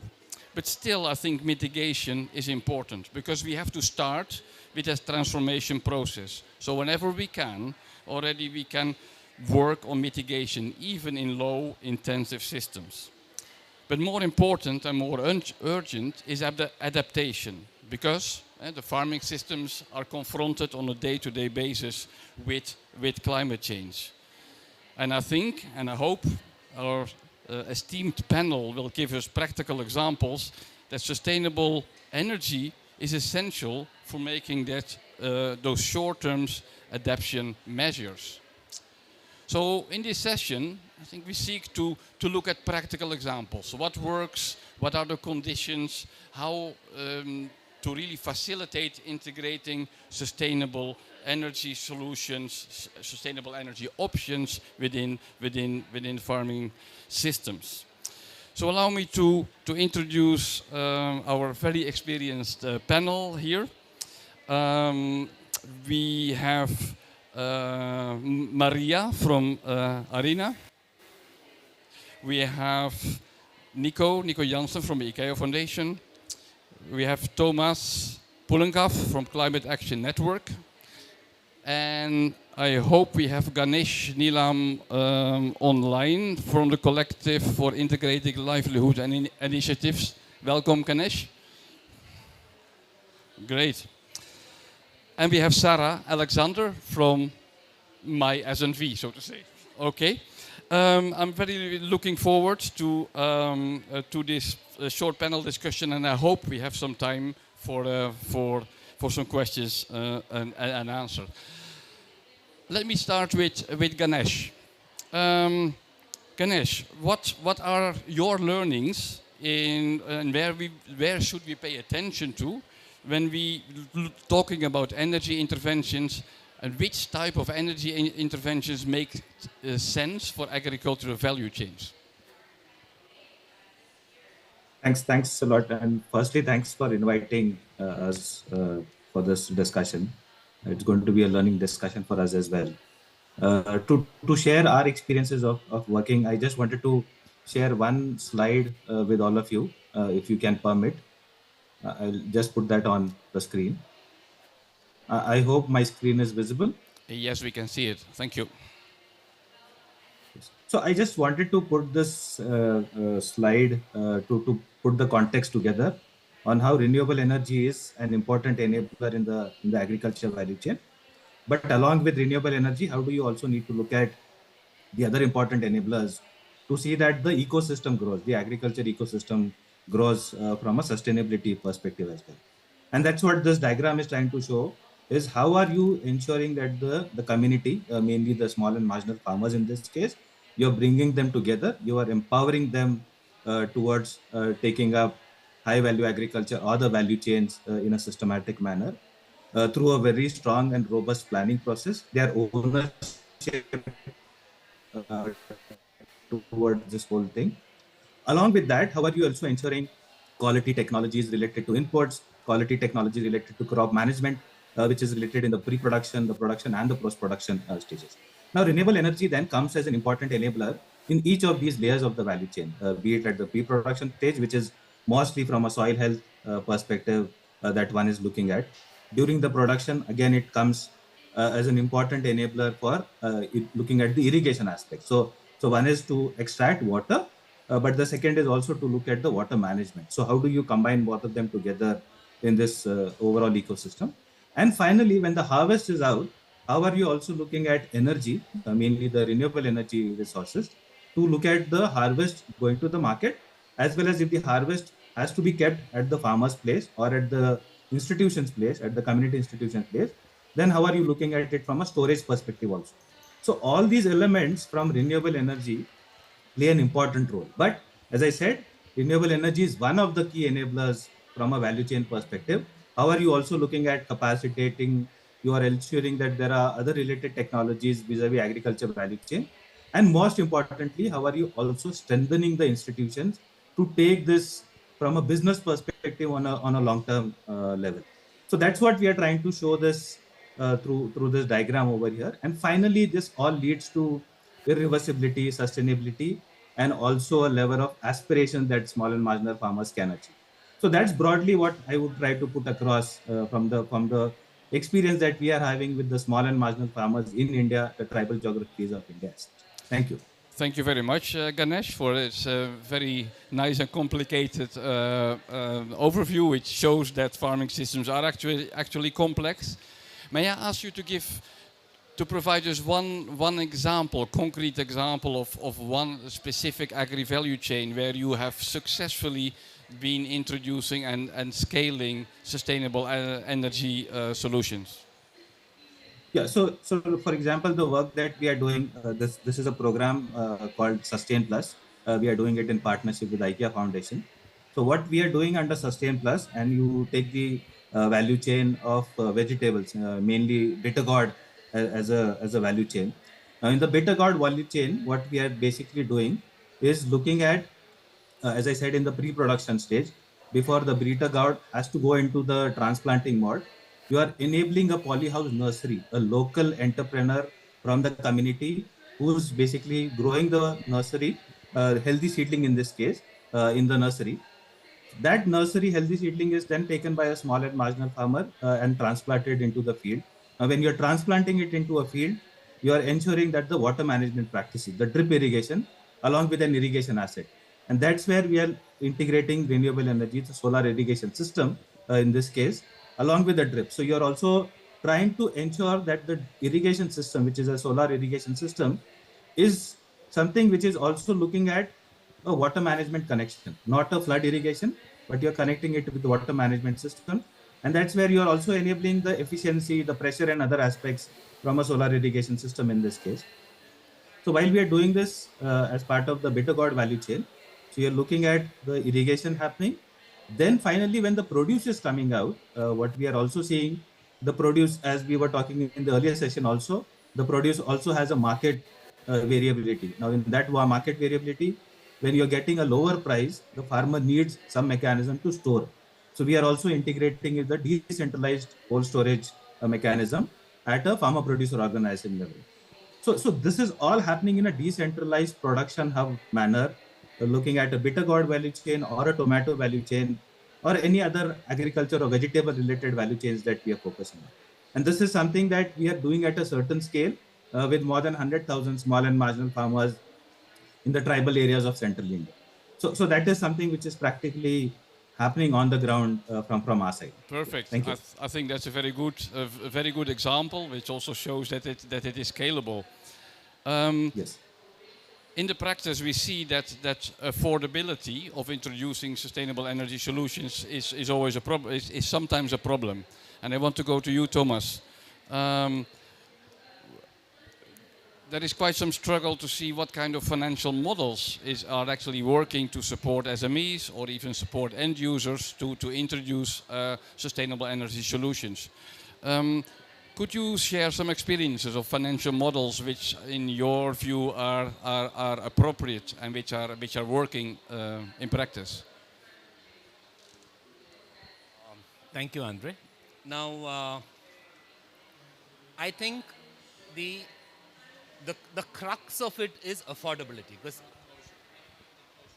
the crux of the whole thing is affordability, because very often we tend to confuse between, should I remove my mask? It's okay. I'm audible, okay. Sorry, yeah. So, the crux of it is affordability, because very often what happens is that we confuse high cost with affordability. And I think they're totally two different topics.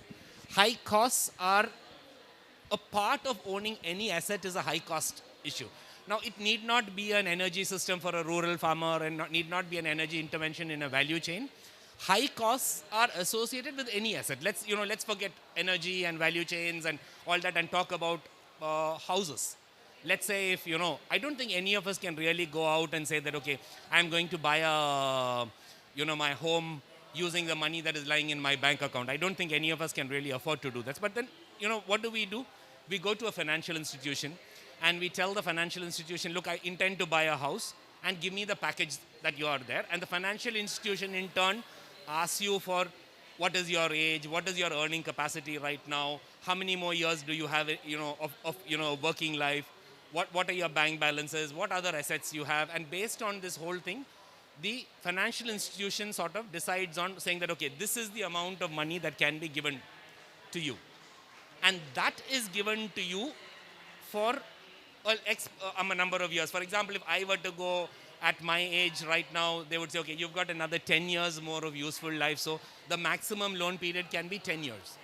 And based on that, they would then give me a product which is 10 years long, at affordable interest rates, and say, okay, this is what can be financed. And I think that is the key for creating financial models for asset ownership, even in the case of the farmers.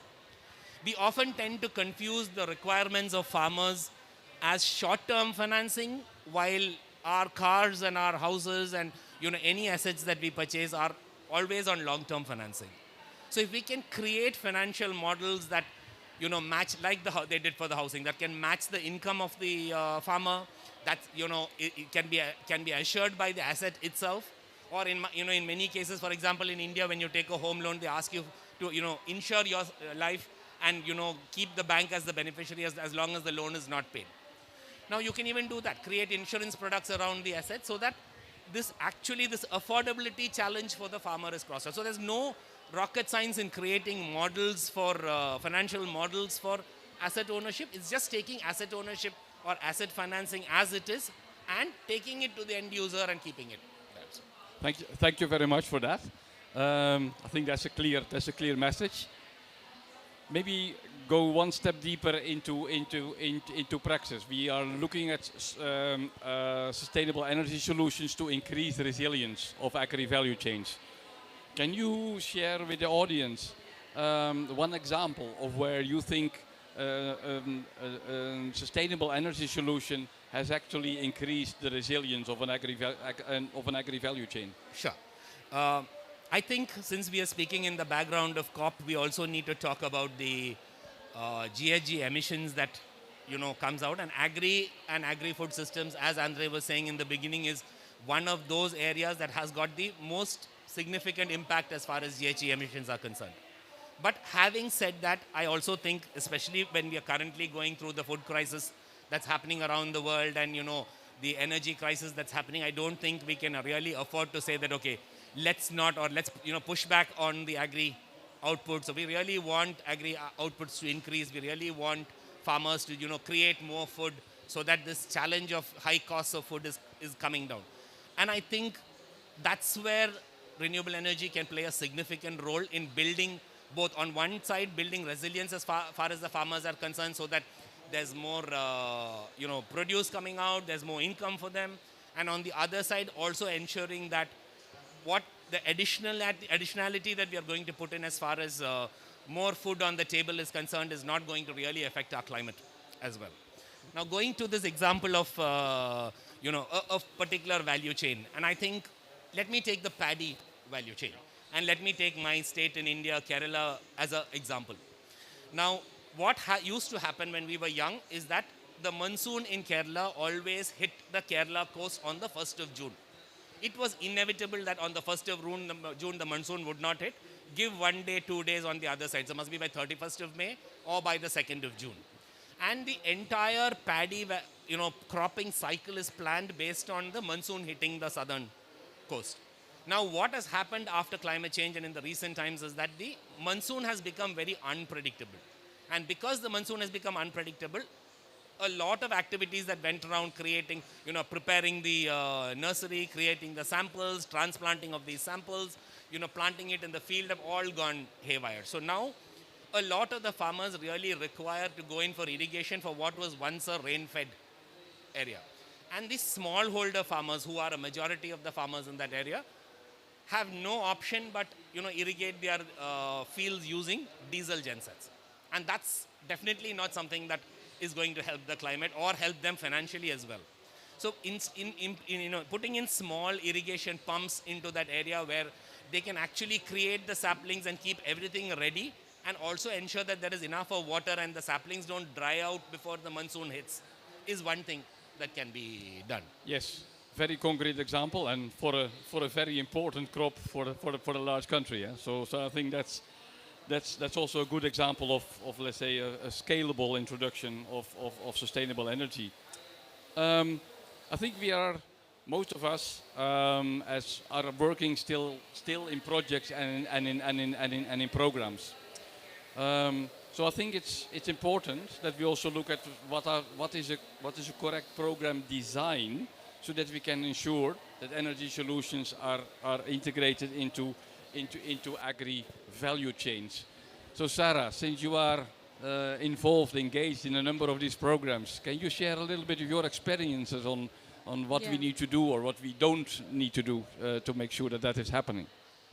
Sure, thanks, Andre. I mean, I think, unfortunately, when we talk of energy, many times it tends to be with a very technology-centric connotation or focus.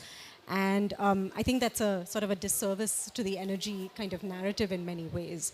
As Ganesh ji very eloquently put, and Thomas as well, I think, we have to think of the context in which a lot of these energy interventions are coming in. I think it will be disastrous not to think of things like, the kind of inputs or backward linkages or market linkages that need to be there, the sort of local supply chains, what is the sort of infrastructure that is required there, what is the kind of financing available to the end user. If we do not have a handle on what those sort of preconditions are, I think it would be disastrous to sort of introduce any kind of energy intervention in that mix. So it needs to be sort of in constellation or in tandem with all these different sort of conditions. The value chain approach, I think, is the beauty of that in my mind is because it's able to break down fairly complex agri-food systems or value chains into phases or stages where you can clearly see where energy can come in and play a role. It can also help you identify certain partners that you need to kind of have in the mix at different levels. And so in the end, you have a whole of system interventions that can kind of take place right from inputs to processing or retail. So I'll illustrate this with an example. Like if I just take the dairy value chain, for example, right from inputs where we see, there are a lot of issues on depletion of fodder, the quality of the input, there is a lot of experimentation being done around solar-powered hydroponics as a solution there. When we come to, sort of the production side of things, there is, experimentations around milking machines that are being looked at to, improve the rate at which milking can happen, the hygienic part of it. So that's another area there. And then from the collection side, around sort of, cooling machines that can kind of cool some of the milking solutions that are there, and therefore increase or give you more flexibility on the pricing of these end products. Now, when it comes to the processing, I'll illustrate this with an example in one of our programs for smallholder farmers in dairy and horticulture, also funded by IKEA Foundation. There we, there was a women's cooperative group that was working to enhance or introduce yogurt processing as an added revenue or value chain. Now, there were already, with our agri-food colleagues, there was a program that was being developed with them on improved production, branding, and marketing. What the energy team came in and did is you already had this foundation. So they came in identifying a good technical service provider with a good after-sales service who can then introduce a fridge, a 150-liter fridge, to basically help them save or, cool this yogurt that they're producing. Previously, they were just making batches for a very short period of time and only on order. Now they're able to sort of look at this a little bit more broadly. They're able to kind of, sell to different people. They're taking bulk orders. They're even looking at expanding their system. So the foundation of it was laid by the agri-food side, and I think the energy comes in as an added value. So that's an example of that. Okay, so I think that's a very good, let's say, add-on growing example. I think I talked about scalability, what we want, but at the same time we also want sustainability. So we want to make sure that that there is a kind of ecosystem to really introduce sustainable energy solutions, which means that we need, let's say, local supply of sustainable energy solutions. What can we do, or what should we do in order to facilitate that creation of such an ecosystem, that we can get local supply, after sales service, etc., for sustainable energy solutions? Can you give a few examples of what we should do? What are the priorities? Sure. I think, definitely one thing that I think needs to be done a lot more is, I think there's a dearth of, and I say this, incubation or acceleration services that support technology developers, for instance, to really develop this low energy consuming agri innovations. I don't think that there are enough players in this, and I don't think that there are enough local incubation services or accelerator services doing this. And that is, I think, when you don't have that, there's always going to be, there are just too few people looking at this. It's already a complex agri-food system space. So I think, those kinds of last mile incubation kind of systems need to be in place. Now, to match that, this continuum of capital, right, that we all talk about.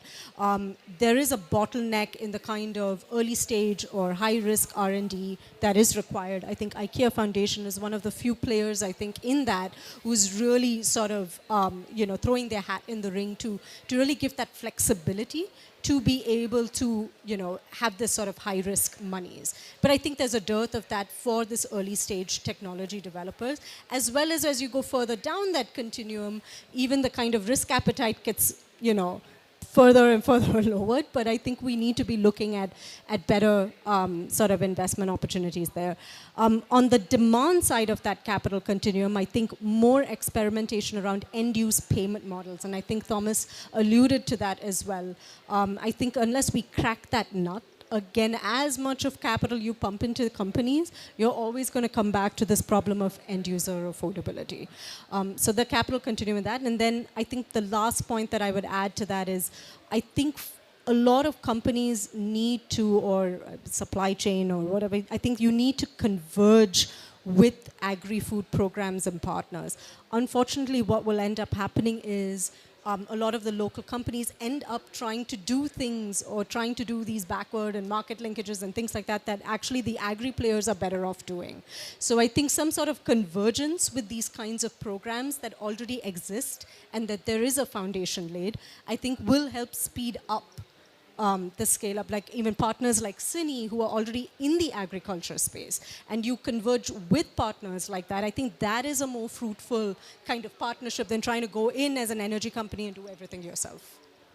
Great. I think you are talking about add-on, you're talking about integration, and I think we see both on the donor side, but also on the implementing side, on the organizational side, that we are still quite siloed. We have energy projects, we have agri-food projects.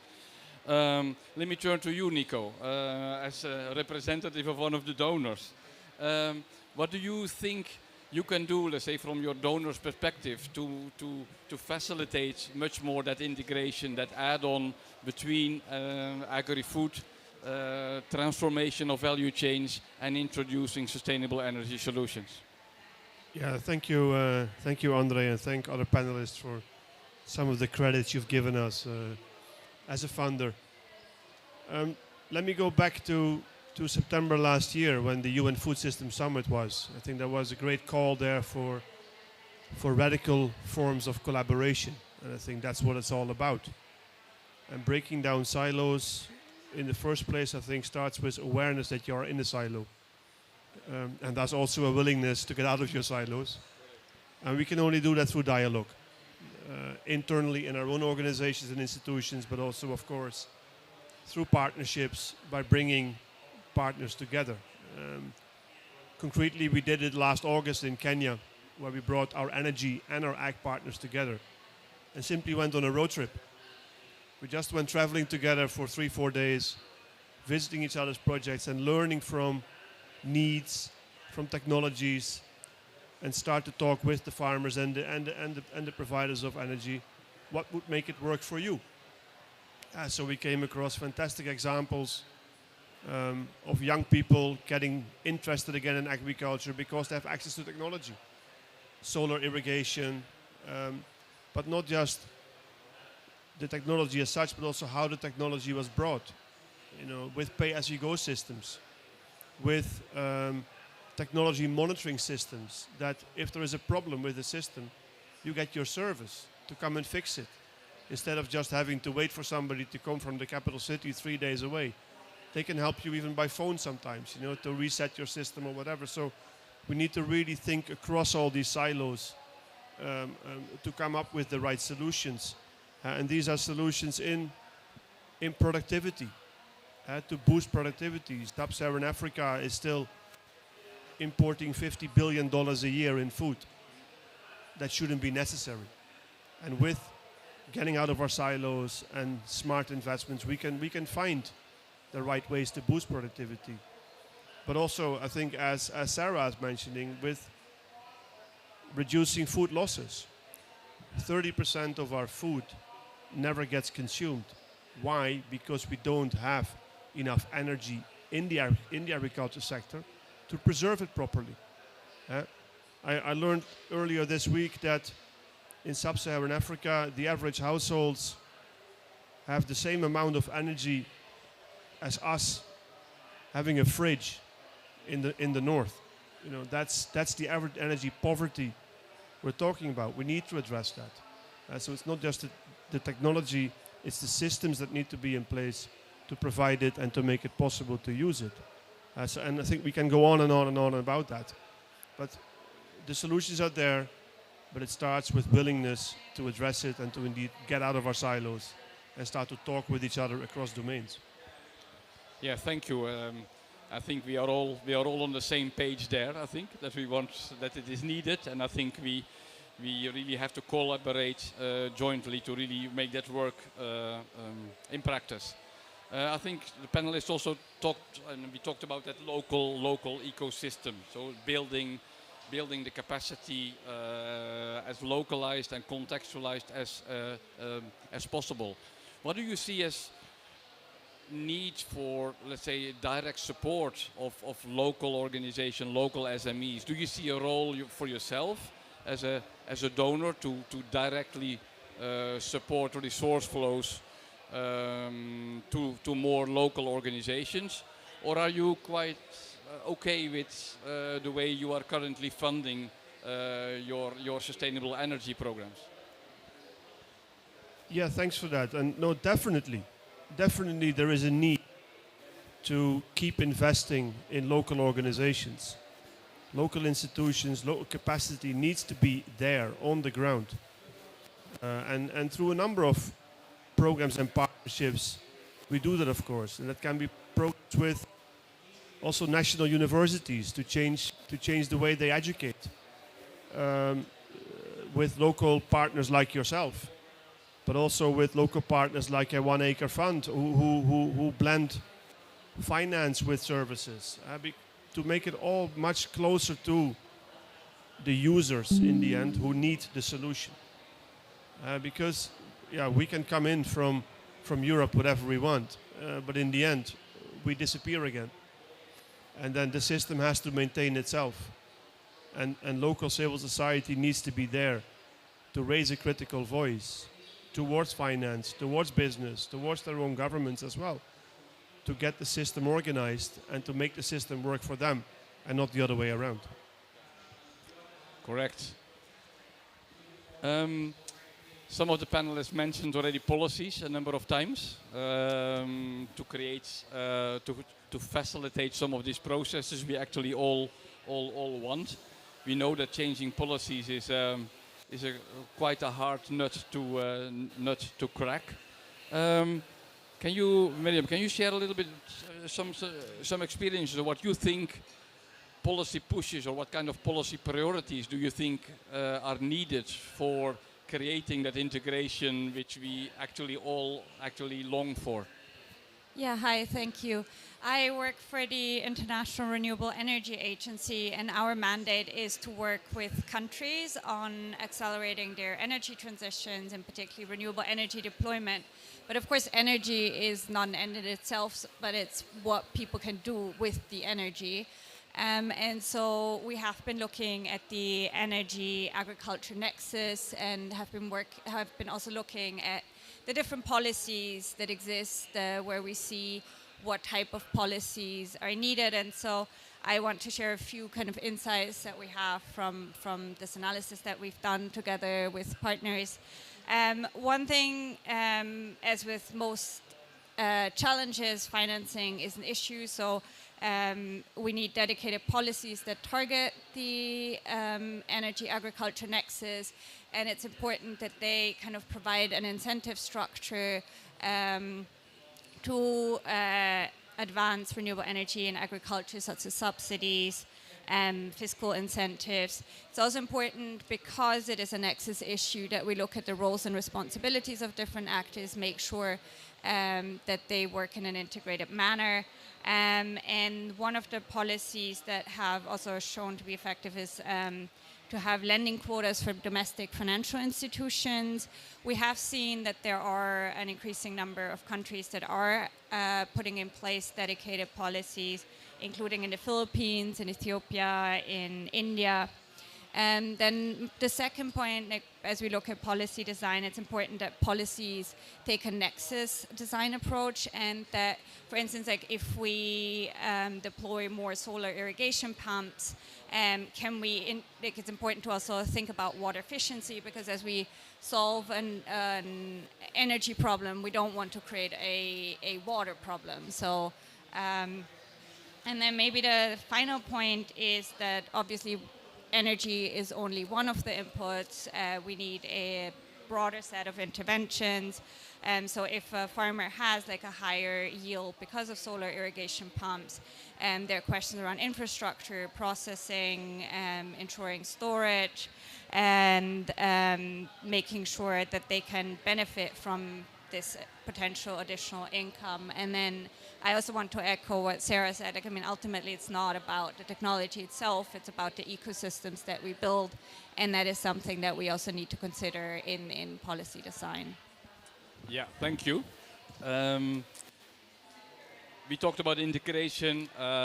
You mentioned a few examples which on policy level can facilitate that. On the other hand, at the implementation side, we also need partnerships. We need different expertises in a partnership to realize that integration of sustainable energy solutions within agri-value chains. Can you share a few examples of, let's say, partnerships which you think are working, and maybe you even give a few recommendations to the audience? What kind of partnerships do you think are needed to really facilitate that process? Yeah, so in terms of like the work that Irina is doing beyond kind of looking at policies, we've also started working with governments and with different partners on energy assessments for specific value chains. And one thing that we've noticed is that value chains, even for the same agri-commodity, can be very differently structured depending on the varying capacities of the market. So we need to mobilize different stakeholders, make sure that these solutions are tailored, and that includes stakeholders both from the energy and agriculture sectors, including enterprises, farmers, community groups, and then also more broadly, as mentioned, because, as previously mentioned, because skills are important. So like making sure that we have these like very broad partnerships that take into account the very specific local context. Then on the national and regional level, we need to mobilize, like again, we've heard about silos, first the recognition that we are in silos, but then also push to get out of these silos, to put these dedicated policies in place. And then maybe finally at the global level, we have a lot of different international institutions, and to make sure that, again, we work together and find these synergies in our work. And at Irina, like, we've been working with different partners, including FAO and others. And it's great also to be here in the Food System Pavilion as like someone coming from the energy space. So thank you for the invitation. It's great to be here. Next time we will present something in the please do. in the FDC 7 pavilion. We have a pavilion. We definitely should do that next time. Exactly. Thank you for that. I think we still have time for a few questions from the audience to our distinguished panel. Are there any burning questions for our panel?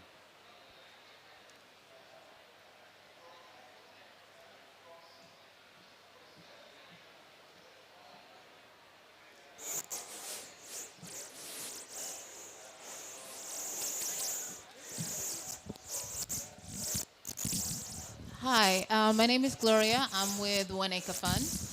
One of the programs that we've been expanding on quite a bit is agroforestry. And as much as the farmers have been engaging in it, ultimately you all are very well aware of, when the need is great, they will end up chopping it for charcoal or firewood, especially now since the costs have increased for energy, and therefore it's becoming an even greater challenge for the farmers. And so if you're looking at communities such as in sub-Saharan Africa, where it's very difficult for them to have access to other kinds of energy solutions, what are some of the solutions that you have seen that we could try to test with farmers who basically live on less than $1 a day?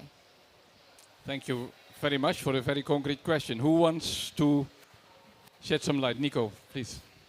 Yeah, thanks for that. And I think, indeed, I think we have to separate energy needs in that sense between cooking energy needs and household needs and larger process needs in that sense. And I think, well, SNV is a beautiful example of that in a way with for instance, domestic biogas programs, where integrated livestock remains an important part also of food system solutions, where households can then indeed use, well, basically the waste of a cow or a pig to produce energy, which helps them get away from the need of chopping down trees and making charcoal and degrading their own systems.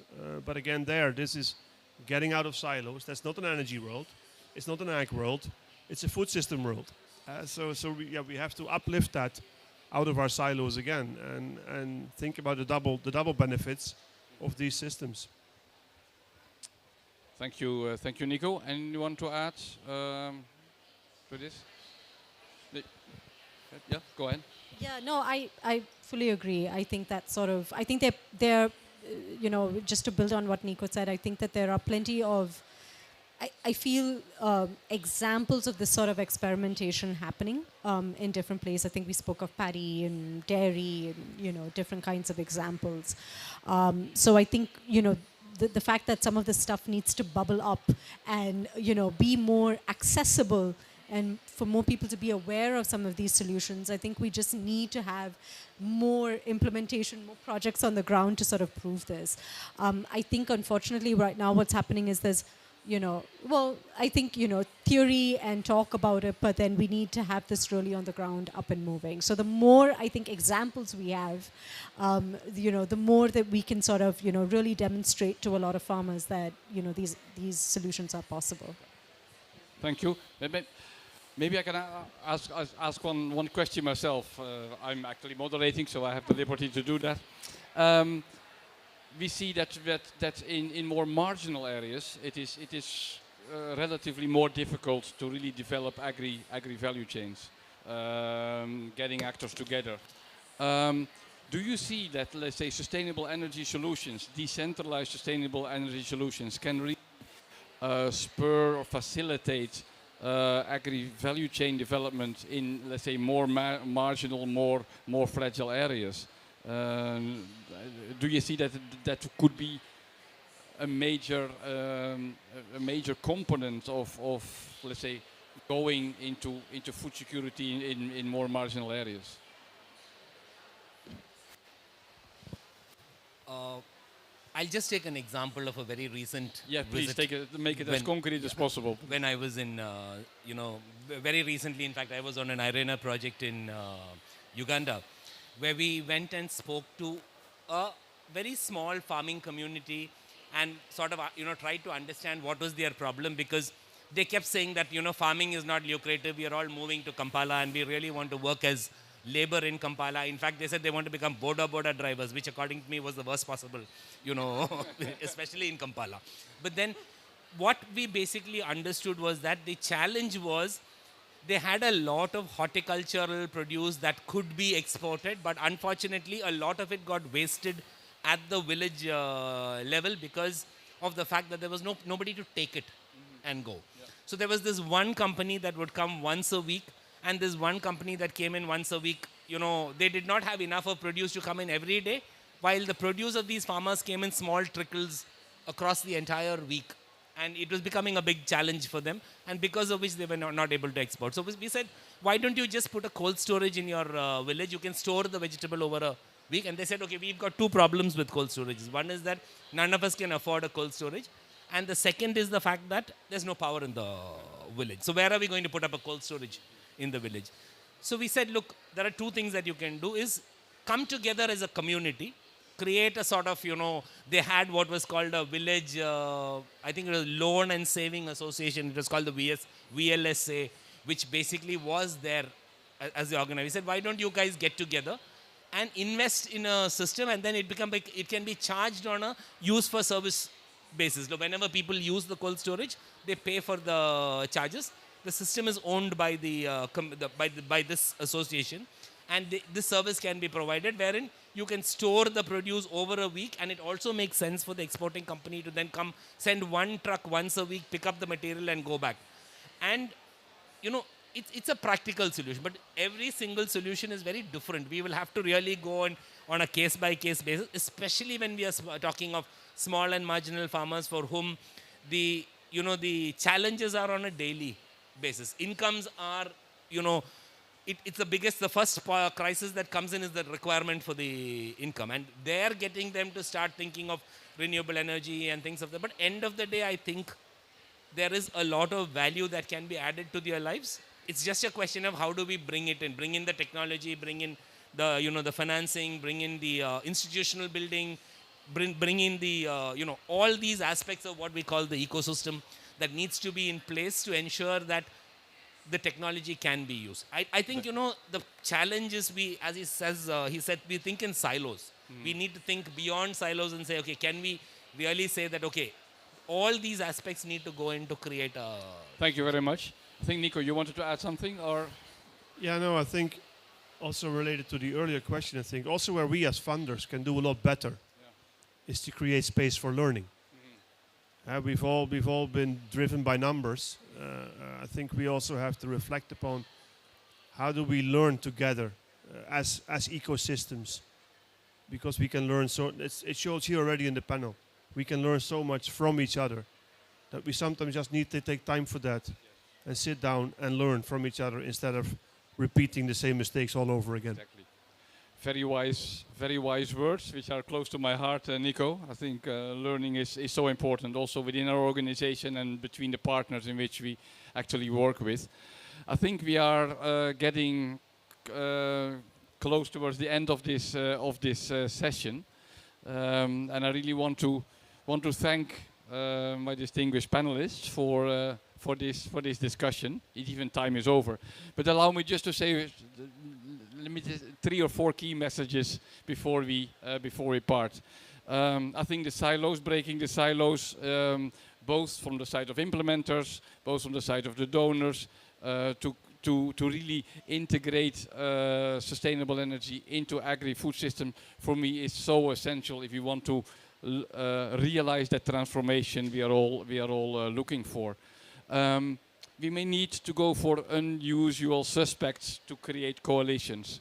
We don't go for, let's say, the partners we normally work with. I think we have to look at connections between financial institutions, between agricultural extension, between business support to SMEs, for instance. So I think that's another important lesson which I take away. The technology is alone is not enough, and I've been talking about the 3 A's, about affordability. We're talking about availability and about appropriateness of the solutions, fit for purpose, contextualized, and I think that is so important. And definitely, last but not least, that we need policies, and we need cross-cutting policies, because often in the countries we are dealing with the Ministry of Agriculture or we are dealing with the Ministry of Energy, but basically you need joint policy and decision making, and I think that is something we as implementers also have to facilitate and push. And again, voice is needed there. I think that are my key takeaways. I want to thank all of you for a very lively discussion. I wish we could continue a little bit more. But I think we have taken away quite some important messages here. Thank you very much, and I would like to close the sessions by now. Thank you.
cohort of cameras all in front. It was like a Hollywood camera, right? And then once they were done, all the cameras left, half the audience left, and then they ran. And it was a 2-hour session. They ran for 3 hours because the first session was just long. And we didn't care for the time. They just kept on going. Every speaker just kept on going. And we were like, this was done 40 minutes ago. And then at the end, like, now for Q&A. Like, what?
Good evening. I'm just testing my sound.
All right, welcome everyone. Welcome. Come on and take a seat. I see the door opening up. Come on in. Grab your seat. There's plenty of seats up here in front. Come and join us. This is the late hour. You're all here. We go. We got more coming in. There we go. Come grab a seat, folks. Welcome. Welcome to the session on achieving an ambitious food systems transformation, where the focus is on the word ambitious. And so you're going to hear from a number of speakers today where we're really going to be talking about what's it going to take to actually drive high caliber ambition on the food systems transformation. I must say, first of all, just this COP itself, to me, is a bit of a landmark. We're in one of the food pavilions here at this COP. In fact, there are 4 food pavilions, and I think this might be the first climate COP actually there's even been a dedicated food pavilion. So food and food systems transformation is rising on the agenda, and I hear, rumor has it, that the next COP, hosted by the UAE, will actually have food systems transformation as one of its top 1 or 2 pillars. So it is growing on the agenda. You were here first, right? We're looking forward to seeing you next year as we drive this even higher. But it's not worth it at all unless we're trying to be ambitious. As you've heard, you've seen the science, you've seen the reports, listened to some of the speeches, right? Incremental change on food systems will not be enough, won't be fast enough to curtail the drastic amount of climate change and all its impacts. So we have to have high ambition to get there. So today we have a fantastic set of panelists who are going to share their vision of what they're doing, what they think needs to be done to actually drive ambitious change in food systems. First, you're going to hear from Professor Tim Benton, who is the Director of Environment and Society Program at Chatham House. You'll also hear from Eileen Ranches, who's the Policy Officer at the FAIR Initiative. You'll also hear from Dr. Theo de Jager, who not only is a farmer in South Africa, but also is the chair of the Food, Agriculture, and Natural Resources Policy and Analysis Network, FANARPAN, and the former president of the World Farmers Organization. And then joining us online is Vanessa Adams, who's the Vice President of Strategic Partnership Division of AGRA. So you say, there she is waving. Hello, Vanessa. Welcome to our hybrid event. So get ready, buckle up. We're going to have short presentations or discussions by each of the panelists, and then we're going to go to Q&A. So as you hear things you want to ask questions on, get ready, and I will call on you. So without further ado, I'm going to turn things over to Tim. Tim, the floor is yours. Thank you very much, Craig. So I was at COP26 and wrote a piece that ended up in Nature or Nature Sustainability or Nature Food afterwards, saying why was food absent from COP26? And there are many reasons why food is absent, some of which I'll come to in a minute. But it's really nice, as Craig is saying, that we have food very much present at COP27. And clearly food is going to be even more present at COP28 for the reasons that Craig has said. But wherever I've gone in the last 2 weeks, there have been discussions about food system transformation, but no one has said transformation into what. And there is a big gap, as Jürgen Vergely said in a meeting the other day, he's vice president at the World Bank, there's a big gap between what people think a food system transformation will deliver and what it actually will deliver. And there's a big gap in understanding of what a food systems transformation might actually be. And clearly there are essentially there's a continuum of thoughts, but there are essentially two competing visions for what a transformed food system might be globally. And that is one where the market drives demand upwards, driven by increasing population growth, increasing wealth. The job of agriculture is to supply that demand. That leads to the notion of sustainable intensification for food security delivered by the market with a kind of fence around nature. At the other end, the other extreme, there's a kind of vision for a global food system which is based much more on healthier diets, more nutritious, delivering a diversity of foods that we don't currently grow in the way that we need to, but produce perhaps in an agroecological way.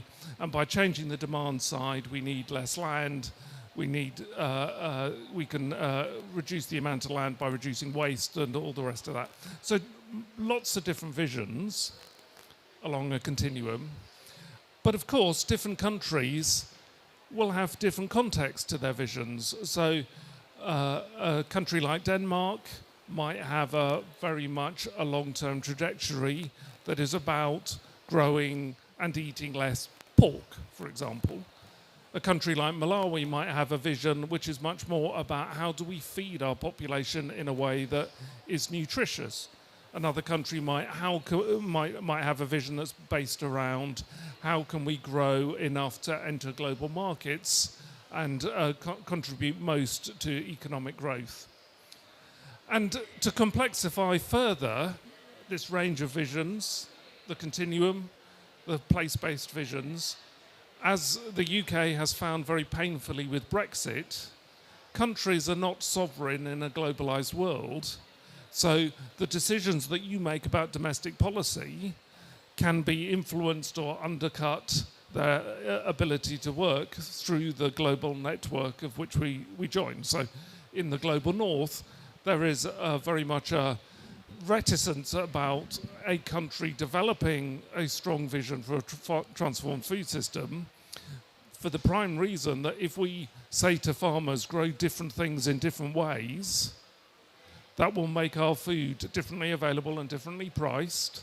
And if we're still embedded in a global trade network that's bringing in the existing food, then we might undercut our farmers by driving the markets for local consumption based on production overseas rather than production at home.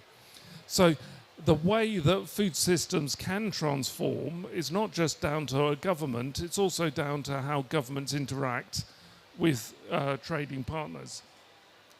So what we're trying to do, essentially, our team at COP27, this one, is we're having conversations with a number of different countries, governments, to explore their interests in being first movers in food systems. Because wherever I go in the world, countries say to me, it's all very well talking about food system transformation, but show me a country that has done it.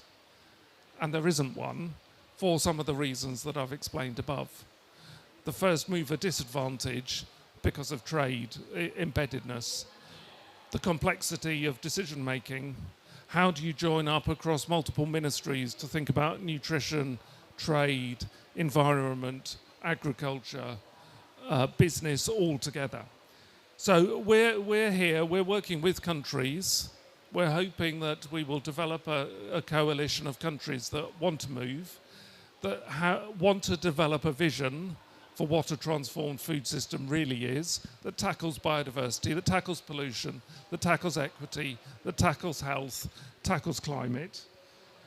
We want those countries who develop a vision also to develop pathways to achieve that vision.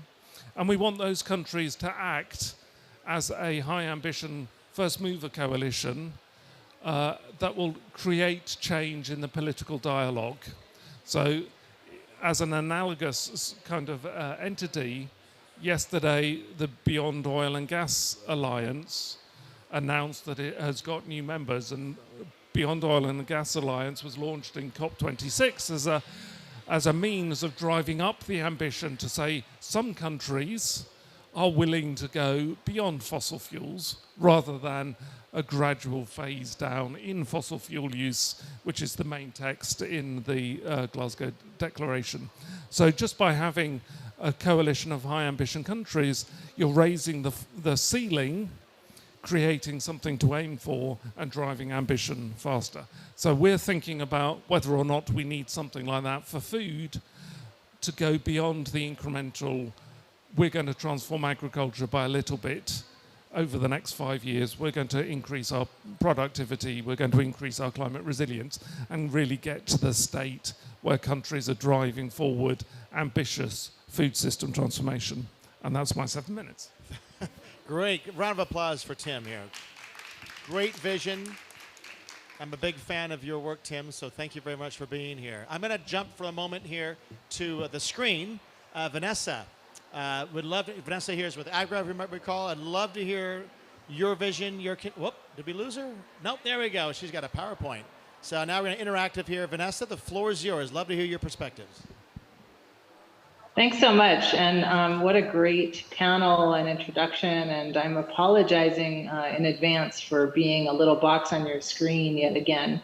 And yet, isn't it wonderful that thanks to COVID, we actually have the opportunity to share in these hybrid formats. So I thought I'd just take the global perspective that was just so well described by Tim and the introduction as laid out, and drill down as a case for Africa in the throes of climate change. You know so well that the climate change is no longer a theory, it's daily reality. We never know when it's going to rain or flood, but we also are eagerly, actively engaged in the food systems transformation and pathway. Both at national and continental levels, but most importantly, and as was described earlier, where there can be a synergy with the national priorities and private sector investments and commitments, which have an impact on those who are most vulnerable, such as the smallholder farmers. I think everybody has reiterated, and my colleagues, including our board chair who were at COP, reiterated the cost of change, and knowing that there is so little extra funding available to pay for the necessary investments required, whether we talk just at an agricultural transformation agenda, whether we're talking about meeting the SDGs, or all the way to this ambitious and necessary and urgent climate change, adaptation, resilience.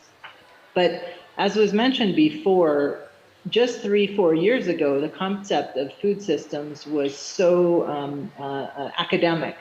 And now it's really drilled into a reality. There are coalitions, there are active commitments, there are public platforms. Many of you are actively engaged on a daily basis, and we do our best to map where these commitments come and translate to the ground to those who need it most in SMEs and in Africa, in particular for smallholder farmers. And the problems are immense and daunting if we let them be that way, and you all know this very well. And yet there are, as was stated previously, a number of technologies. In fact, what we often talk about is not the gap in technologies, but the lack of technology delivery at the last mile, or again, the cost effectiveness of technologies for those who are struggling still hand to mouth. We've also been looking at, as people talk about technology solutions, at where science and evidence is leading us. It's not enough to be innovative. You all know this. We want to really have proven technologies before we start rolling them out. The last thing, on this framing discussion point, which I thought I'd highlight, is that it's not easy to be a good partner. It's not obvious that partnerships are additive. So we've started singling out and refining the language around partnering for catalytic change. There's enough work to do for everybody. We don't need to be competing in the landscape. We want to be crowding in more investment in areas where investment is not willing to go. Like I said, where the return on investment is much more difficult, whether you're looking at a macroeconomic rate of return or a specific return on investment.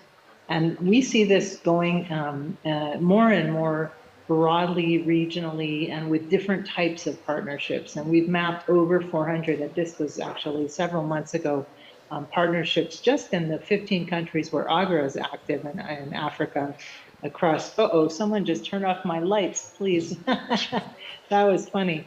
So I thought that it would be helpful to talk about the voice, the aggregated voice of the industry associations and how the private sector can come together and make a difference, move the needle. A lot of people wonder about where that leadership agenda is finding a nexus that's aligned with potential private sector investments and will actually create measurable change. And so we see this coming through around regional food trade. We see this on last mile commitments and delivery. We see this on catalyzing funding, which is appropriate to SMEs and women. We see this also in the youth agenda, which is absolutely critical to transformation and innovation. So we've done a number of different efforts at partnerships reaching millions of smallholder farmers. And I won't drag you through the details, but I just wanted to look for a minute at this complex ecosystem that is not unmanageable. It's not as chaotic as it looks. There is a structure behind the landscape, but we put farmers at the center, and I hope Theo, who's always put farmers at the center, can build off of this. But we want to bring more technology and appropriate solutions, both to governments who can use real-time evidence for decision-making and to SMEs who are struggling to upgrade, and again, to farmers who really need weather data, who need ag insurance, and who really need improved crop varieties. And of course, as you all know, lower or more efficient costing fertilizers, which is at the heart of this current crisis. So with that, I wanted to just underscore once more that many of you may not have access on a daily basis to government initiatives and pathways that governments have committed to. This is something we track very closely, we support, and we hope that others of you will corral and lean into aligning and building off of the commitments that governments across the continent have made. We do our best to crowd resources in for small businesses, and this is just some of what we've done in the recent agribusiness deal room efforts. Some of the platforms that many of you are part of, whether it be the Farm to Market Alliance, the Food Action Alliance, I'm sure some of the WEF team is around Sustain Africa, where there's been a huge effort around fertilizer distribution just this year. And again, reiterating that there is a pathway to the 25 million smallholder farmers that we focus on across Africa. And we have seen technologies and changes being adopted at farmer level on a regular basis. And we continue to believe that this is where the transition can be measurable and impactful. And so we really do hope to join forces, build together. We hope to see you next year at the AGRF in September. For those of you who are aware, it's a huge and fantastic event which Agra facilitates and hosts. And that agenda and the commitments and the takeaways from AGRF are available online. And one of the evidence that, of course, the commitment at a political will is also there is, of course, President Kagame took the messages and the convening from Africa at the AGRF in September all the way to UNGA, as many of you heard around the Food Security Summit, quoting the commitments towards food systems. And we believe that progress is imminent, but have to push harder and invest more. Many thanks to all of you. Great. Thank you very much, Vanessa. The speakers come back up again here. And thank you very much, Vanessa. I know you might have to go off, but can folks hear me okay? Can you raise the... It's kind of hard to hear. No, still on there. They turned it off. So great. Thank you very much, Vanessa, for that presentation. Now, next I'm going to turn to Eileen from FAIR Initiative. Eileen, thoughts and perspectives from you. Hi, so I'm Eileen. I'm a policy officer at the FAIR Initiative, and for those of you who don't know, FAIR is an investor network with around 350 investor members who collectively represent almost $70 trillion now. Sorry. And so what we do is provide research and tools to investors to help them identify key sort of ESG risks and opportunities in the food system, and specifically in animal agriculture.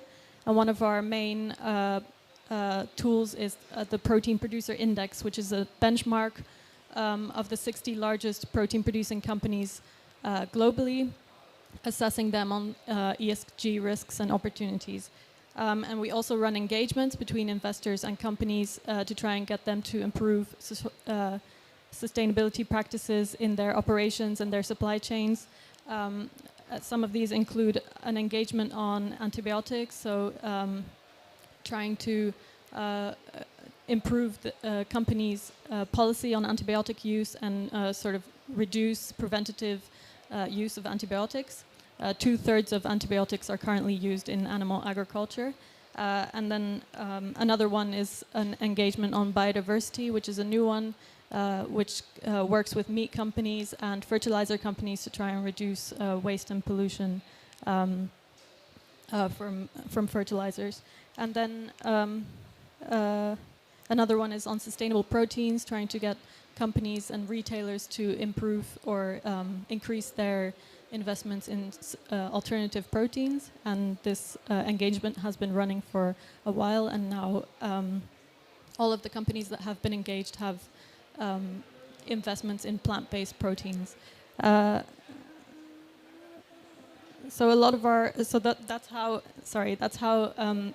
our investors are engaging in food systems transformation on the sort of company side, but a lot of our investors are institutional, so they're also interested in the policy side and long-term impacts on their investments of climate change. So one of the things that investors have recently done, which is related to the topic of this panel, is that they came together in June and they wrote a letter to the FAO calling for a sort of global consolidated roadmap to align the agriculture sector with 1.5 degrees, as well as biodiversity goals and food security goals, because there wasn't sort of central global roadmap for the agriculture sector yet, and there is one for the energy sector, which the IEA produced, and investors noted that the IEA's report was quite useful in sort of identifying investment opportunities, and also that they're very key in showing investors where the risks lie for companies that they're invested in, and if they're not aligned with policy, as well as identifying sort of lower risk investable opportunities like alternative proteins and agroecological practices. So that letter was supported by investors with $18 trillion in assets, and it was also supported by Ban Ki-moon, the former UN Secretary General, as well as Mary Robinson, who's the former President of Ireland, and Christiana Figueres. The good news is that last week the FAO agreed to start working on this roadmap with the aim of publishing it by next COP, so COP28. And I think the word ambitious in this panel is quite important, because we can't reach 1.5 degrees without food systems change. And there's many ways a pathway could look. There's been quite a lot of research already and reports from WRI, but also Climate Focus and the IPCC looking at different scenarios to 2050 for the agriculture sector. But some of those pathways kind of ignore biodiversity risks or don't look at food security. So what investors are really wanting to see is a global roadmap that includes all of those aspects and a holistic approach. One of the things that the IPCC scenario doesn't look at, for example, is it relies on scaling bioenergy to such an extent that it has negative impacts on land use and deforestation and also food security. So a roadmap like that would help scale finance to resilience and adaptation as well. Currently, just 2% of climate finance goes to agriculture. So it would help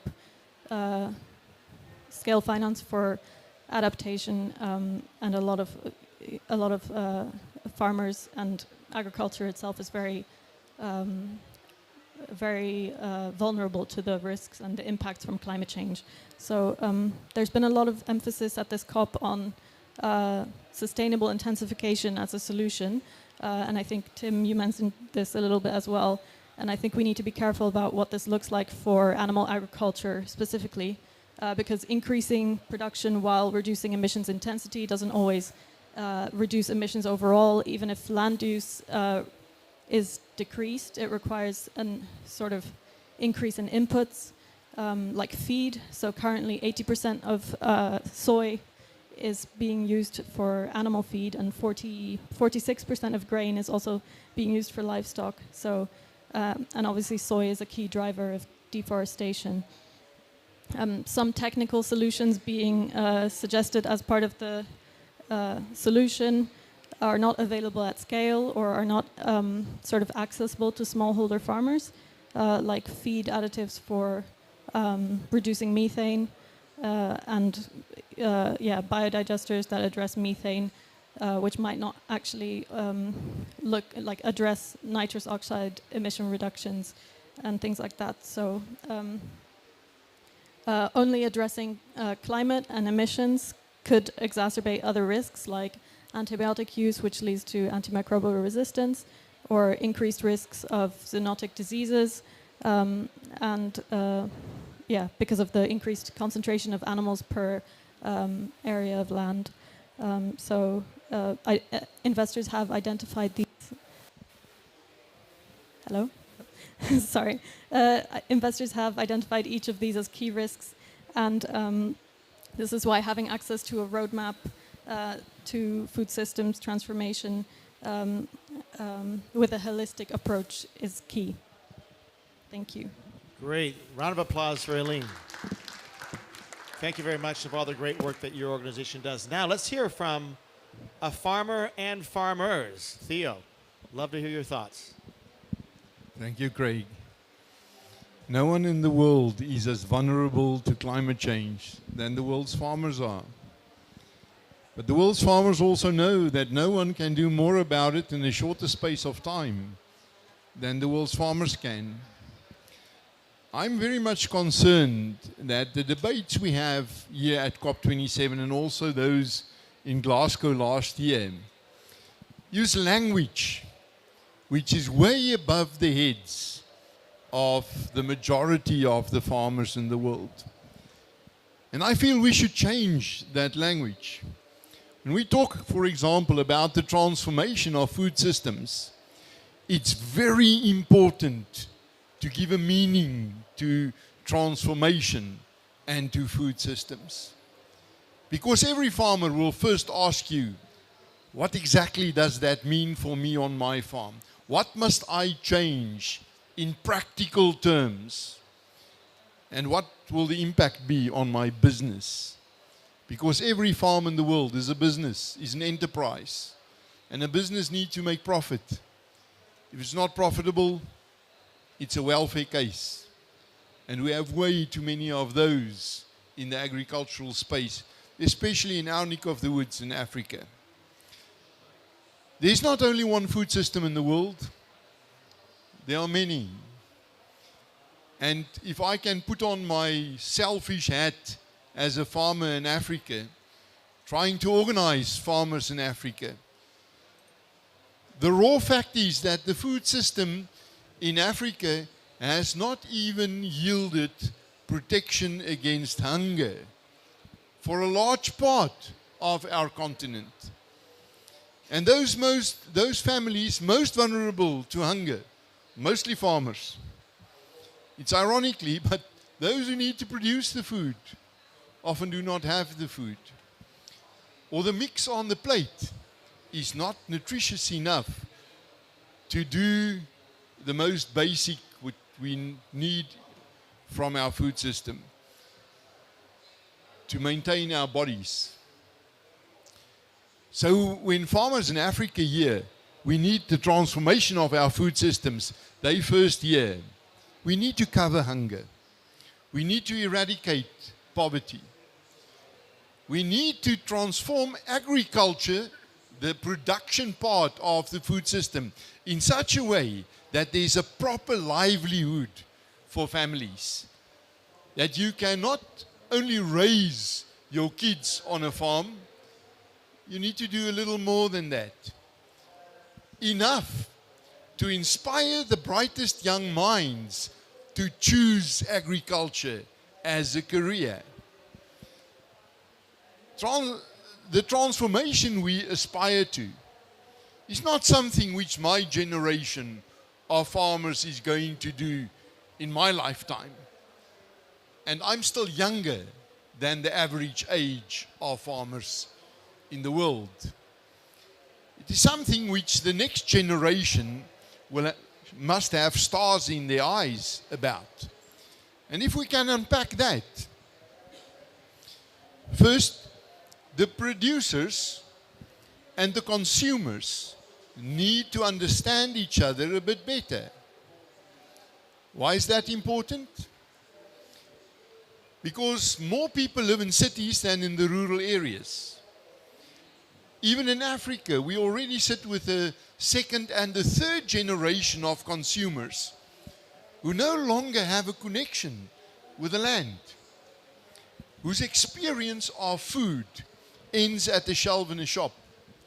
But the world behind that shelf is completely unknown to them. Test it for yourself tonight. When you have dinner, how much on your plate is still in the form in which it left our farm gates? When you walk through the grocery store, and I did it now twice in the last 2 weeks, trying to estimate what percentage of the food on these shelves is still in the format as it left our farms. Most of it is processed.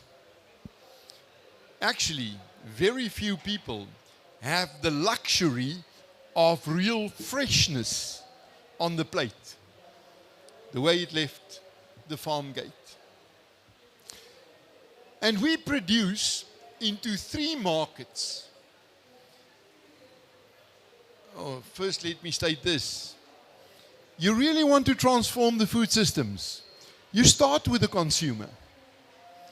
Farmers can only produce what the consumers will buy from them. If the consumers reject something, it has no potential, it has no future. But there are three kinds of consumers. There are those, large part of our continent, who only really bothers about price and availability. What can my family have for dinner tonight? Because it's close by and I can afford it. It's only when you move out of poverty into the middle class that the mother in the house will bother about nutrition, health issues, the mix on the plate. It's the affluent part of the market who asked, where did it come from? How was it produced? How was this pig treated before it was slaughtered? What was sprayed on these fields? They start to ask, they want to know by scanning a QR code, what's the traceability of what I buy? And this engagement between consumer and producer is a broken system. If you ask me what's my aspiration for transformation of food systems, it would start by repairing that connectiveness. We need more consumers to get onto farms and put their finger in the soil and see what it takes to grow the food you have on your plates. And if COVID was a black spot on our recent history and we will have very few pleasant memories of it, what was good about COVID is people were locked down in their houses and in their apartments, and millions more people tried their hands at producing something, planted a few tomatoes or cabbages. It was the best thing that could happen for us as farmers because people saw what it takes to raise it and to protect it, whether it's against insect or disease or whatever. So I dream about the transformation of food systems in terms of the circle being completed and more consumers get a better understanding of the production side, especially if it's possible to do it themselves. Great. Thank you so much, Leo. Theo, with your level of energy, you will always be younger than the average age of a farmer. All right, we have some time here for Q&A. We have a runner here. We have a question right back here. Just raise your hand when you ask the question. Just say who you are, who you're with, and make sure that it's a question. Make sure it's a question. Exactly. Yeah, thanks very much. I'm Peter Simpson. I'm from World Animal Protection. All great he had to talks. read that, by the way. Oh, I had to read that. I know, I did. It's been a long day even trying to get here. I can't read any of the signs because there are no signs, but really interesting, all of it. But Dr. Jaeger, when you talk about Africa... Closer to your mouth. Sorry? Yeah, bring it closer to your mouth. Closer to my mouth. Oh, even better. Sorry. Okay. You talk about feeding Africa and people knowing where their food comes from and so forth and so on. Where do you stand on factory farms? Do you think factory farms will be a good thing for Africa? And I just want to say, just in the UK, The Grocer, which is the big trade magazine for the retail market and farmers, there was a poll today saying that 68% of the UK population are understanding what goes on in factory farms. Obviously, when we go to the supermarket, we just see fresh, what we believe to be fresh meat there. To sum up, do you think factory farms are a solution to get rid of the hunger, to make farmers more ambitious and so forth and so on? Let's go ahead and take that question, yeah? Go ahead and take it. It will all depend on exactly what you mean with factory farms, because a factory farm can be an urban farm, a farm in a building.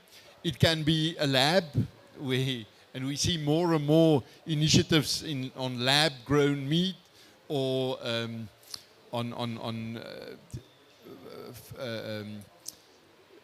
green stuff being grown in buildings without soils, or it can mean having animals in small cages like the egg value chain or in the pork value chain. Of course, those production means is not really within reach of the average farmer. Usually, you have big companies doing that because you need massive investments to do that. In the space of family farmers, many see it as a threat. Some see it as an opportunity. It is totally possible to feed the world with free range, but the world cannot pay for it. It costs so much more, for example, to produce chicken or eggs free range, because you have to go and look for the eggs, and you miss a lot of it, and then it is bad. You can no longer sell it onto the market. The art is to look for the balance between scale and nature friendly, and we have not yet struck the sweet spot on that. And I would guess that there would be different sweet spots, that the sweet spot in China would be something completely different to the sweet spot in South Africa or in Malawi.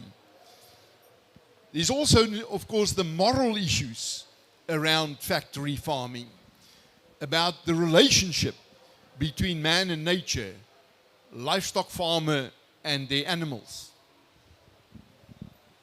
Great, thank you very much. A question over here. Hi, my name is Yu Hua. I'm from the Good Food Fund. We are a Chinese NGO that promotes healthy and sustainable food system transformation. I was here the other day championing for youth actions in food system transformation. And during that session, I said, we need more youth to engage in agriculture. But I had no confidence saying that because I know we are moving away from the land. We are moving away from the countryside. So, but today my question is not about how to engage youth in agriculture. My question is about Theo's last point, which is if we want to change farmers' behavior, we have to change consumers' behavior. However, in my own experience, I think consumers just doesn't have that much agency because in between there are so many middlemen, there are so many distributors, the big companies, the industries that are, I use the word force feeding consumers with information that is so toxic, so addictive. So I don't know who should we point the blame to because I personally don't think consumers have that power to change their behaviors on their own. Tim? So thank you for the question. I'll be interested to hear Theo's answer, but I fully agree with you. But the institutions that have the ability to change the market is government, regulation, because they set the structure of the market. They can put the incentives in the right place. They can put the regulation in the right place, taxes, subsidies, trade regulations, and so on. And then the market can respond to those rules and change the way that they can make profit under a different set of rules. So I think it's a little bit... So tobacco did this and said, we are only going to stop growing tobacco if you stop smoking. Put the blame on you. Big fossil fuel has done this. We only produce fossil fuels because you drive diesel cars or you use it. Actually, it's down to governments, I think, to set the rules of the market so that better is more available and cheaper, and bad, worse, is less available and more expensive. And when I worked as a civil servant, on my induction day, I was told governments have a social license from the voters to step in when there's market failure. And what we see with the food system is market failure. It breaks when it's under threat. Market failure in the sense that people starve or people are ill from eating the wrong sorts of diets. market failure in the sense of how much it drives in climate change, biodiversity loss, and all the rest of that. So there is a license for governments to step in if they were brave enough and there was leadership to do so, which is why we're interested at Chatham House in working with governments to help them drive through some of these issues.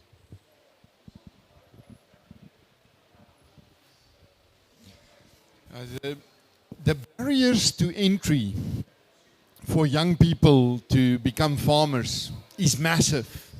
You need a farm, then you need all the equipment, then you need all the inputs. For that you need financing. And at the stage of your life where you do not have the collateral, you do not have the track record at the bank and so. But also, young people, young farmers have the benefit of reading the younger market. It was in this week in the news that we have reached the 8th billionth human on earth. and 80% of them are not yet 30. So the population has changed, the market has changed, the demands have changed. I started off as a vegetable farmer. I stopped farming vegetables when I lost that farm in land reform in South Africa. I always had a few hectares of pumpkin. I'll never forget when I first planted pumpkin. My neighbors advised me which variety I should plant and how I should take care of it. And then I discovered, but I'm in competition with all of them. They all get better prices than me. I tried to grow the biggest pumpkins, but the consumers don't want a big pumpkin. They want smaller stuff. They would rather buy twice a week a new pumpkin. And then some of my neighbors started to cut this pumpkin in half and package it and send it to the market. And again, they got better prices than me. I ended up peeling every pumpkin from my fields and packaging it in such a way that the housewife could just put it in the pot immediately. Because I discovered that I'm selling to a lazy consumer. They want ready-to-eat food. And it's getting worse and worse. So reading the market also means understanding the consumer, because you as farmer must think like a consumer. You must also be the consumer. Great. Thank you, Theo. We're going to have to close because we are at the moment, right? So first of all, a round of applause for all of our panelists. This was really a refreshing conversation here from 4 different perspectives. But one thing I took away is, you know, we're talking about food systems transformation. There's a role for everyone. There's the farmer, but there's equally as so, and if you listen to Theo, even more so the consumer. There's also the investors. There's government, right? We've heard, and there's research consortia, right? So there's a role for everyone in this systems transformation. So with that, I hope that each and every one of you go back after this COP to the organization, the institution that you work for, and do your part in helping to make that food systems transformation a reality. With that, I thank you very much. Have a good evening.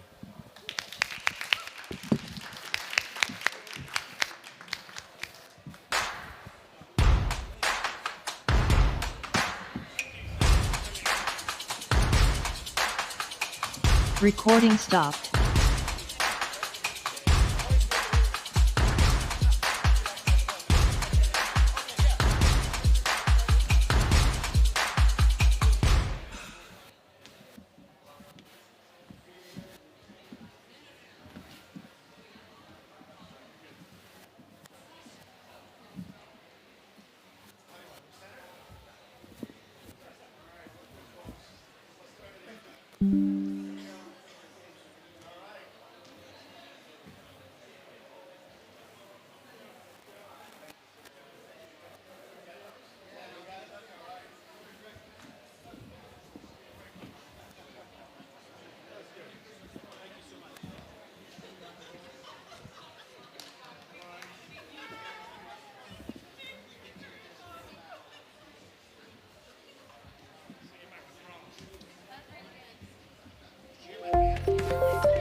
Thank you, Marcia.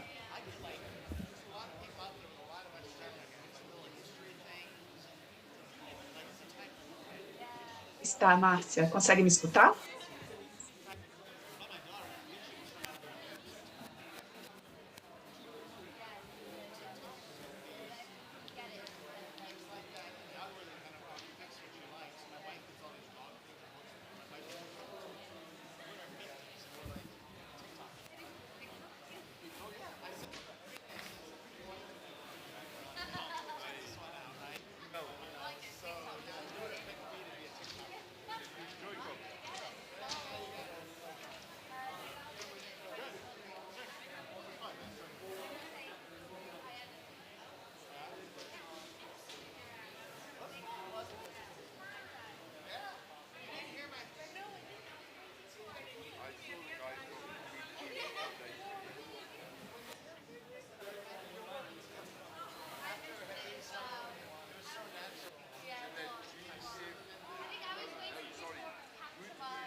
Hi there.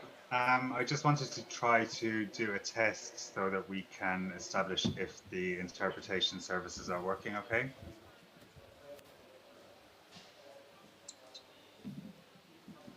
Microfone, ok.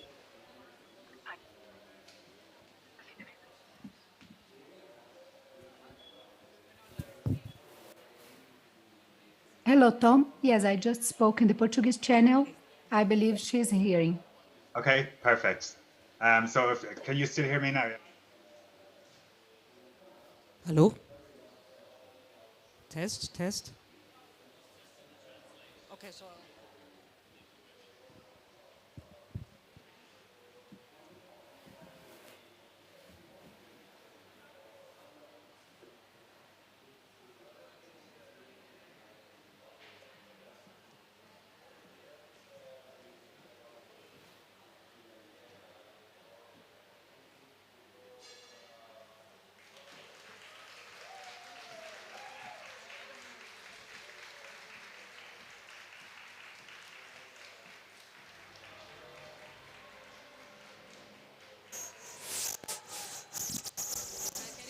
شغال ما اعرف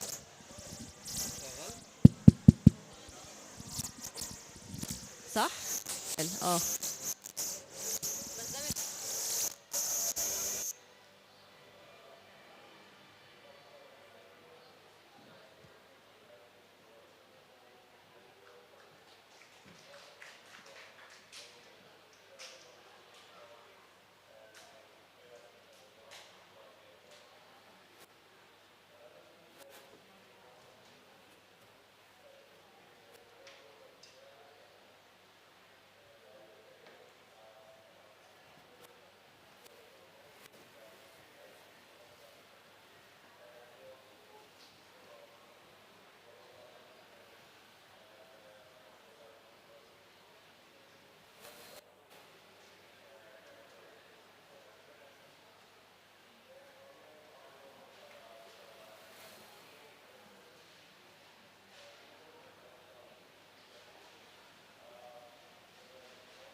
Okay. Puh.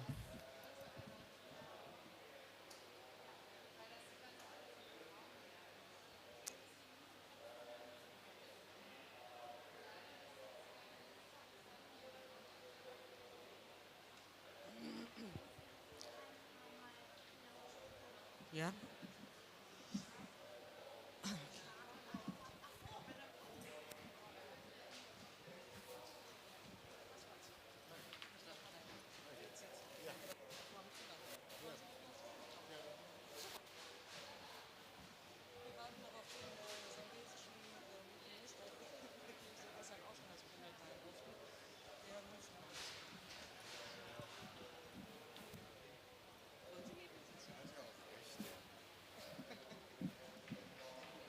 Vielleicht kommt er aber auch gleich reingestürmt.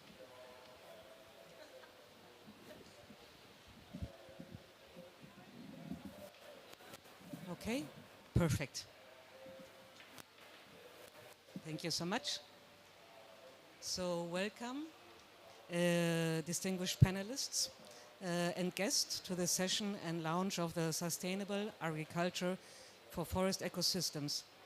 My name is Maria Podai, and I'm the head of Climate Policy Sub-Program at GIZ.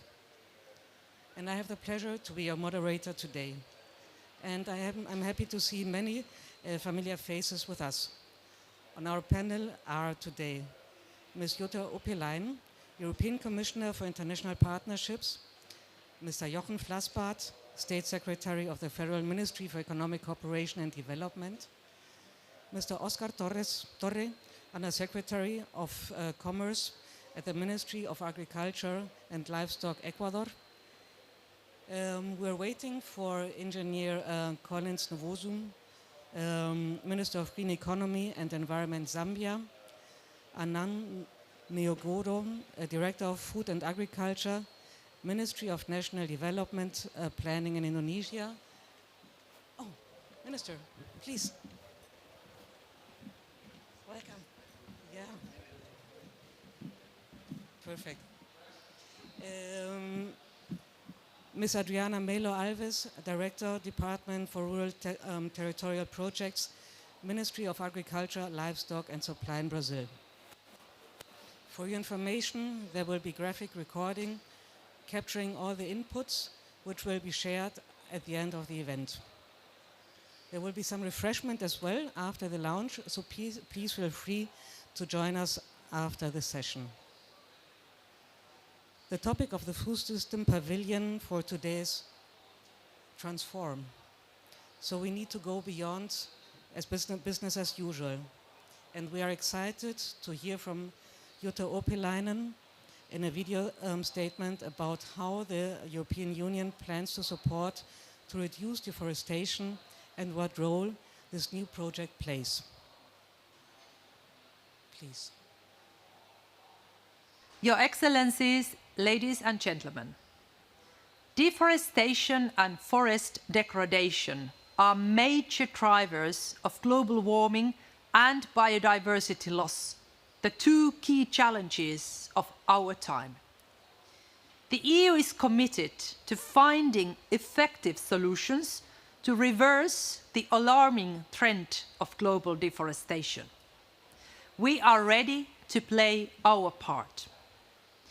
Last year at COP26 in Glasgow, the EU committed €1 billion to the Global Forest Finance Pledge, and I launched the Forest Partnerships. Through Forest Partnerships, we ensure sustainable management of 40 million hectares of forests and create 1 million sustainable and decent jobs, while reducing deforestation by 10% in these countries. We are delivering.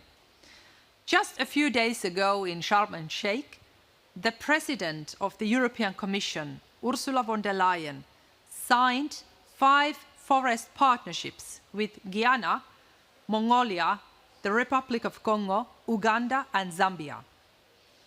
We need comprehensive response to protect, restore and sustainably manage forests while bringing socio-economic benefits for people.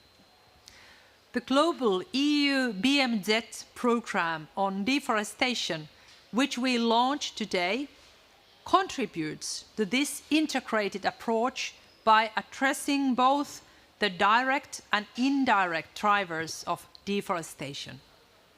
It promotes deforestation-free agriculture and enhances forest governance.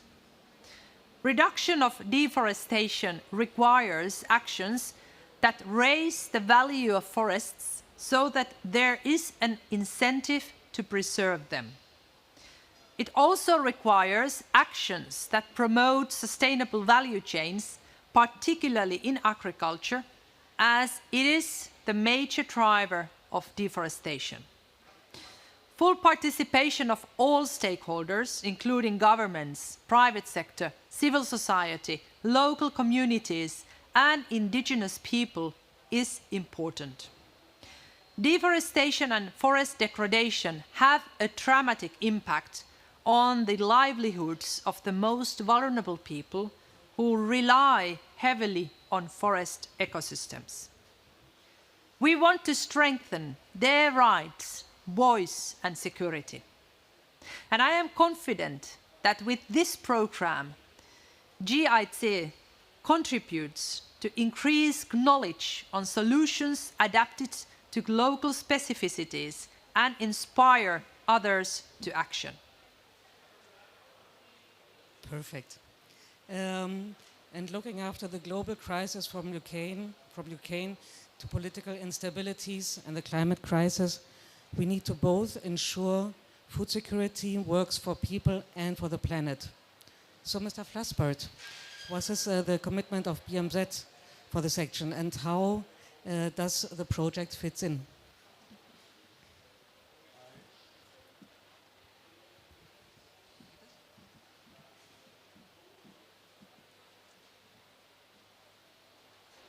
Okay, as easy as that. Sometimes it's easy, yeah. We both enjoyed to have the huge Jutta Urpi line behind us. So, dear friends and colleagues here in the room and also online, very happy to be here. And I think this is an event that perfectly fits to other announcement and events here during this COP with regard to forests. And right, there's still an echo or something like that. Do I something do wrong? Is that better now? Okay. It fits to other launches and events here during this COP. I would say, in a way, it was also a forest COP. As Jutta Urpilainen mentions, the Forest Pledge. Germany pledged in Glasgow for the forest climate leadership pledges 1 billion, and Chancellor Scholz at the beginning of this COP doubled it to 2 billion by 2025. We are doing a lot with the Congo Basin Forest Partnership and in other areas. I just was coming from events with Indonesia. And of course here is a lot of hope at this COP with the new announcements in Latin America from President Lula with regard to the Amazon, that compared to our African big forest ecosystem, the Congo Basin, turned into a source and no longer a sink. So the only remaining sink is actually in Africa. Southeast Asia, Latin America turned to a source. So a lot of need to act. We are losing virgin forests in the size of Switzerland each and every year. And there are many drivers, and one driver is also the consumption patterns in our countries in Europe. So we have to look at the supply chain, and that is what Jutta Urpilainen, the EU Commission, brought on its way with the EU regulation on deforest-free supply chains. And that is something where we see a real game changer. But it also has a lot of consequences for our host countries for the forests, where they could make business without this regulation in the past. It will change their economies a bit, and therefore we need to partner with these countries, and I'm very happy that we are doing so, and that is what this project is all about. I'm very happy to spotlight this new project that the European Commission, BMZ, and the partner countries joining us here at this launching event are doing together.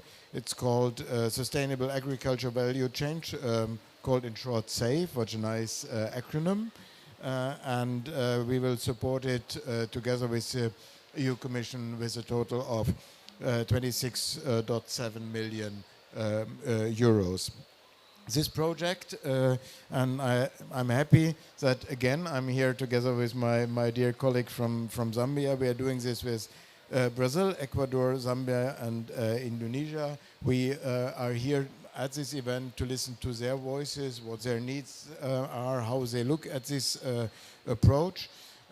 Maybe I just can add that this again fits to many other initiatives. More are needed. For example, our colleagues from our sister ministry, my former ministry, the Ministry for Environment, launched an international climate initiative project supporting deforestation in many more other partner countries. So excited being here. And even more excited to listen also to my dear colleague from Zambia to hear directly how they look at these approaches.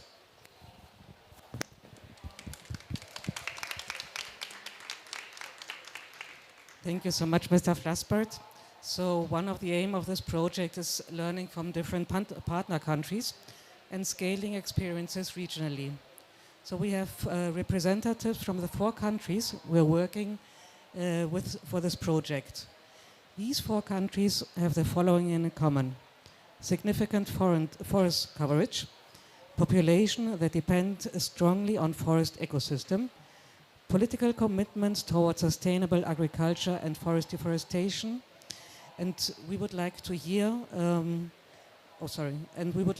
the statements from the 4 countries' representatives based on 2 questions.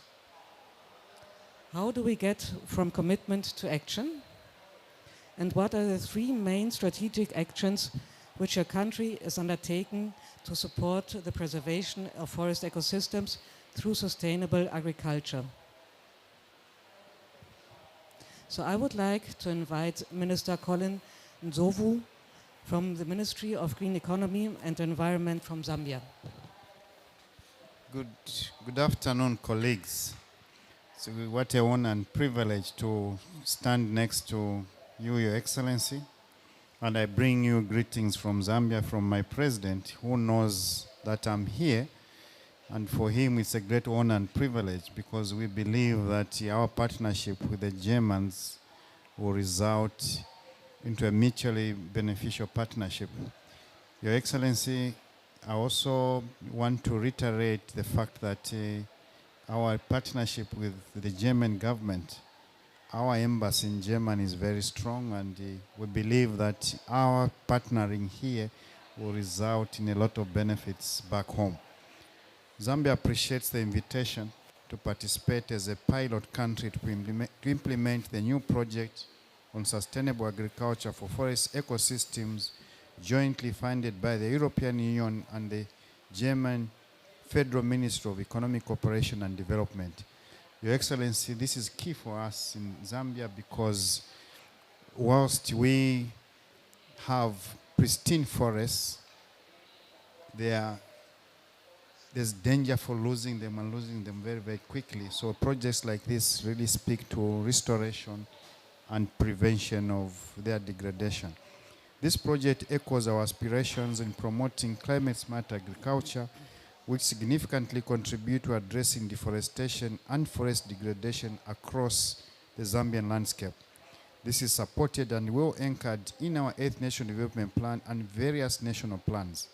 I must hasten to say, Zambia is ripe and ready to receive such projects and other similar investments, as we are convinced it will contribute to poverty reduction through increased food production and productivity, thus promoting food security. For us, this is very, very key. Excellency, forests are one of the most important annual resources of Zambia and covers 60% of the total land area of the country, though most of it is degraded. The forests play vital roles in people's livelihoods as major sources of timber, traditional medicine, wood fuel, food and building materials. Further, forests play major roles both for carbon and hydrological cycles, which are key factors in watershed and soil conservation, and also important for other landscape factors. Indeed, Your Excellency, to ensure preservation and sustainability in the management of natural forests, it is important that communities are engaged and fully involved in the management of forests through organized and coordinated arrangements called community forest management groups. And partnering with yourselves and you coming at this right time, we believe that it's not only preservation of forests, that we are back as a country towards contributions towards the 1.5 goal, but also that the resulting factors speak to improvements of the lives, economic development for us. Support smallholder farmers, indigenous communities, and marginalized groups. Even as we push ahead to halt deforestation and reverse forest degradation, we believe that governments must provide and enact people-centered policies and laws. And indeed, we are doing right this, because now we are enforcing our laws, our Forest Act, as well as the Environmental Management Acts there. We are speaking to ensuring that these forests are protected. I'll be finishing very soon. 1 minute. Your Excellencies, we also believe that jurisdictional or landscape interventions can be driven through policies that support sustainable land use, thus reducing deforestation and promoting sustainable development. Applying a landscape approach prevents large-scale deforestation and forest degradation, and we believe that the project speaks to this. These approaches ultimately encourages land use choices that return forests for multiple purposes and optimize the productive capacity of the forest. Excellency, let me remind all of us here that for us to draw maximum benefit from this, there's need to be innovative and apply technologies that will inform us on what is happening in such landscapes in real time. This will help facilitate access to information in a transparent manner for enhanced decision making. We need to develop these platforms for us to effectively manage our forests. Excellencies, for us, this is a life-changing moment.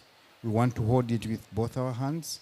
We believe that partnering with Germany, and we believe that Germans make fast decisions and decisions which are pointed. And you are aware that this is one of the biggest challenges we face as a world in putting projects on the table, but how do we actualize them? How do we get maximum benefits to them? So when we hear the German partnership, Your Excellency, and I'm not speaking because you are seated right next to me, I'm seated because I talk to the Germans back home. We have partnerships through GIZ which work, and which work very, very quickly. So for us, this is a momentous occasion, and I want to thank the German government for these very valuable partnerships. We also want to urge you to scale it up, because the country is big, the country has a lot of forests, but these forests, which are very good carbon sinks, are being degraded at a very, very fast rate. Your Excellency, these are my initial words. I thank you.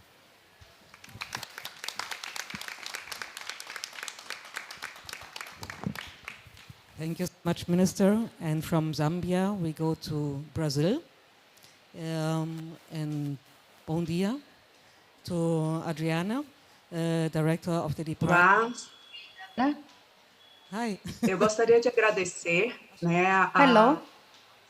I would like to thank you for inviting Brazil to take part in this project. This project has sustainability at its core, and it's fully adherent to the initiatives of the Brazilian government. We are trying to promote a sustainable agriculture. We thank especially GIZ for being technical partners of ours in this project. We also thank the European Commission and the BMZ for being the sponsors of this project. And I would like also to say hello to the partner countries, Zambia, Ecuador, and Indonesia. With Brazil, we will contribute to promote the sustainable development of our lands. In order to be able to move from commitment to practical actions, it is important to be able to really implement the strategies that have already been defined and need to be reinforced. In the case of the Brazilian government, these strategies promoted by the Ministry of Agriculture will contribute more and more for the promotion of a sustainable agriculture, especially in the most sensitive biomes, especially in the area where we have broad forest coverage, like the Amazon region. We need to move forward. The first point of this strategy corresponds to advancements in what we call territorial ordering and strengthening of the territorial governance. We need to deal with an informal occupation that happened with time and which we must reverse now.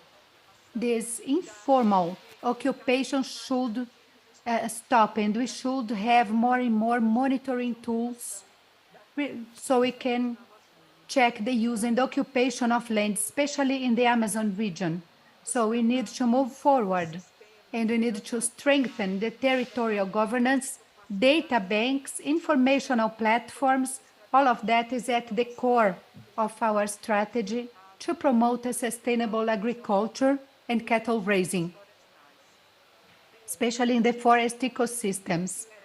There is another point which deserves to be strengthened. It's territorial ordering and governance. Brazil is a huge country. We have a complex federation system, and the Amazon region includes 9 of the 27 states. So moving forward in a multi-level governance involving different actors of our society makes the whole difference when the purpose is achieving a sustainable agriculture, especially with the sensitive biomes. With the state governments that formed a consortium of states involved in the legal Amazon region are trying to strengthen the territorial governance, which involves and should involve more and more different segments of the civil society, traditional populations and communities, indigenous populations, river populations, adopting also the gender perspective, involving more and more the youth in this process of development focused on sustainability. It is important to show the young people from the Amazon region that there are feasible alternatives and that can also be profitable while maintaining and protecting our forest. All of that is being mapped and defined. These new technologies are being developed right now, and they will allow us to make advances in the carbon market so we can give better opportunities of generating income for the young people, for the family farmers and traditional communities. As a third strategy, we need to advance in the structuring based on sustainability, adopting sustainable chains, sustainable products.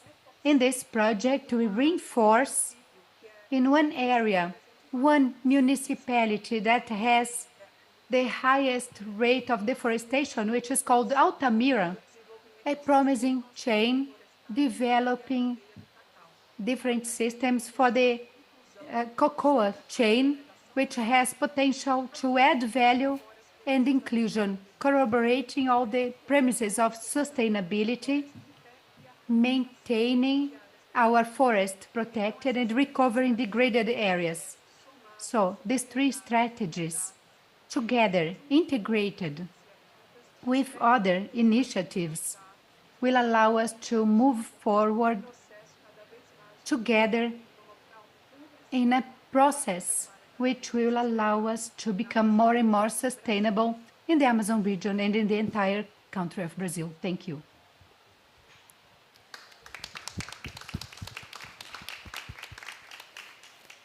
Thank you so much, Adriana. And from Brazil, we go to Ecuador, to Oscar Torre, who's the Undersecretary of Commerce, Ministry of Agriculture and Livestock. Hola, Oscar. Hola, good morning to everybody. Thank you for the invitation of GIC. We are enchanted to be part of this project along with the other 3 countries.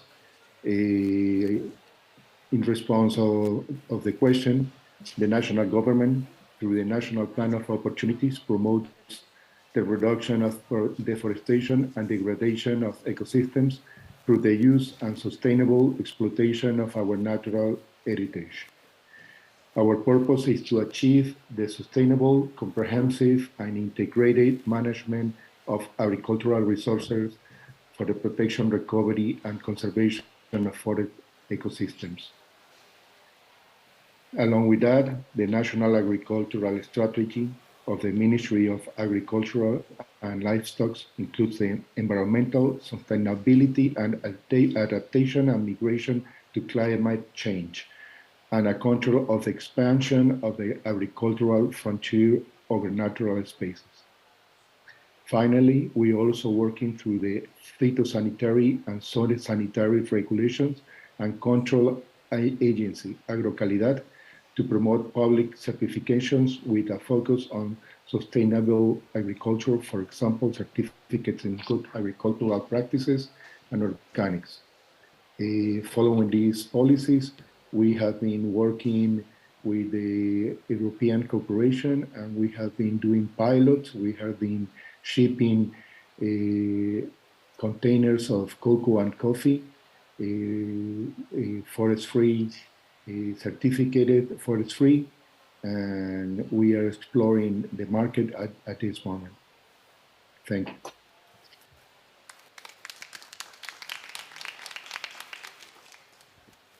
So from Ecuador, we have a video message from Indonesia, from Mr. Anang Nuegro, from he's a director of Food and Agriculture at the Ministry of National Development and Planning from Bappenas.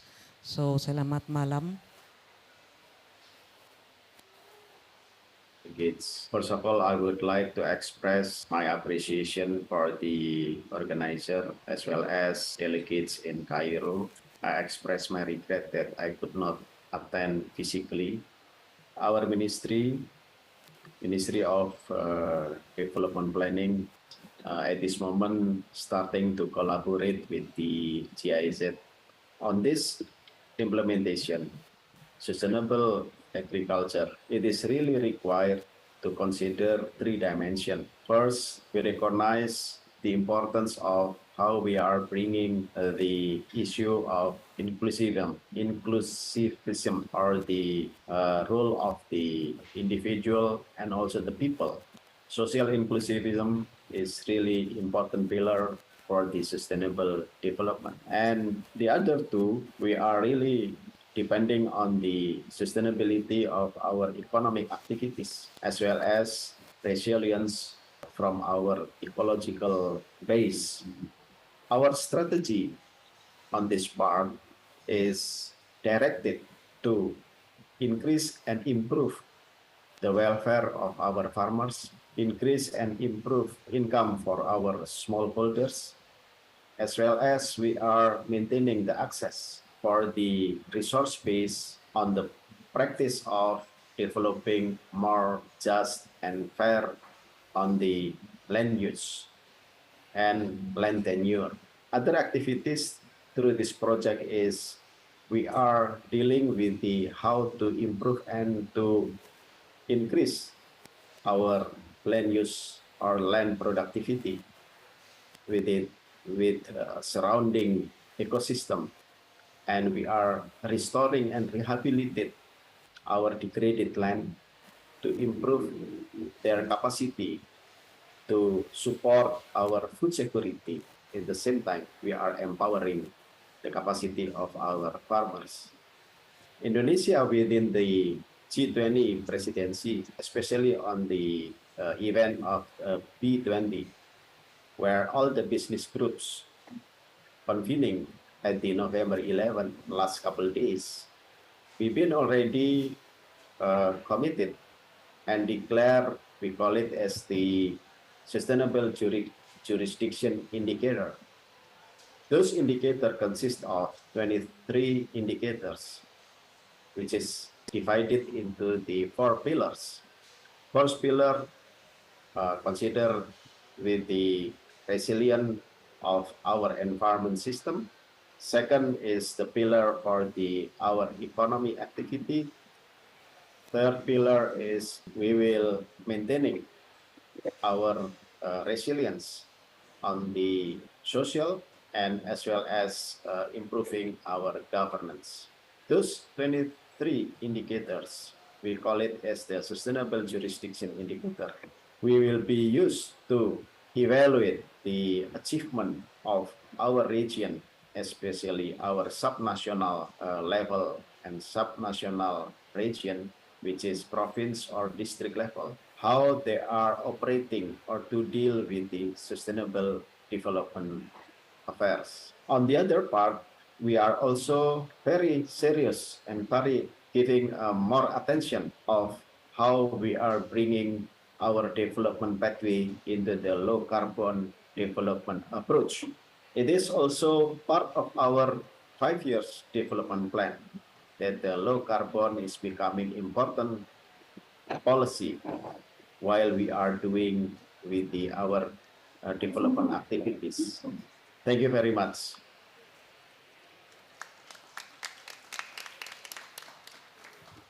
So thank also to you, Pak Anand. I have several questions for Zambia, Brazil, and also Ecuador. So, Minister, so in your opinion, what is a successful approach in Zambia that support especially smallholder farmers, especially women, to enhance agricultural productivity while also preserving forest? Well, thank you very much for that question. And indeed, when you ask me about the women, then you're asking the right question in Zambia, because these are the most affected by the effects of climate change. And this is a grouping we really want to support. How can it be done? We are promoting back home climate smart agriculture. We are promoting techniques also which increase productivity per hectare. We are promoting empowerment programs to them. So a combination of these, we believe, will increase productivity. Remember, among the most vulnerable group, indeed, as I said already, are the women. So direct supporting to them is key. Agriculture accounts for about 70% of our population. And the productivity, lack of lucrative markets are issues we need to resolve.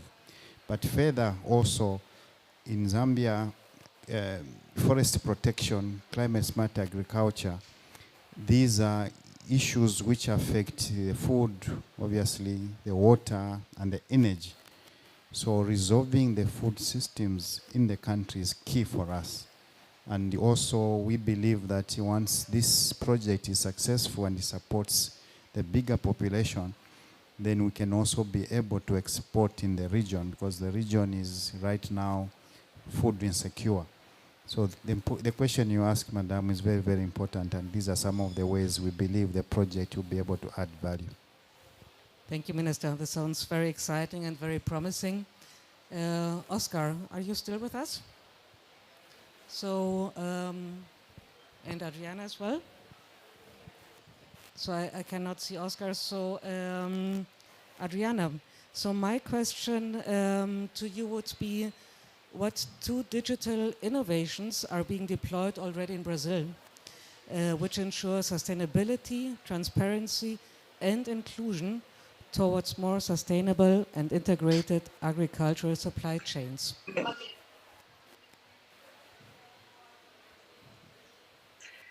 Temos diversas iniciativas. We have many initiatives in Brazil. They are innovative initiatives, and there is a lot going on. The SAFE project, where Brazil is taking part, will be able to improve these initiatives and reinforce them.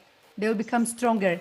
We cannot forget to mention here a system which is connected to the geospace monitoring of rural properties related to the use and occupation of lands, which is SICAR, the rural file system, which allows us to identify inside rural properties the legal reserve areas, areas that can become productive, and areas that are inserted as permanent preservation and protection areas, areas of restricted exploitation. We have a geo-referenced platform, which is the basis for a geospace monitoring related to the occupation of the land. Another initiative which could be mentioned, and I consider very important, is the Observatory of Brazilian Cattle Raising and Agricultural Industry.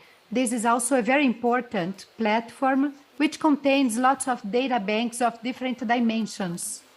So not only the production dimension, it is mapped and shown clearly on maps inside this platform. And other dimensions like the public investment dimension in these areas, the land-related issues, and the environmental issues are also presented inside this platform, which allows us to cross data using different layers of data that we have.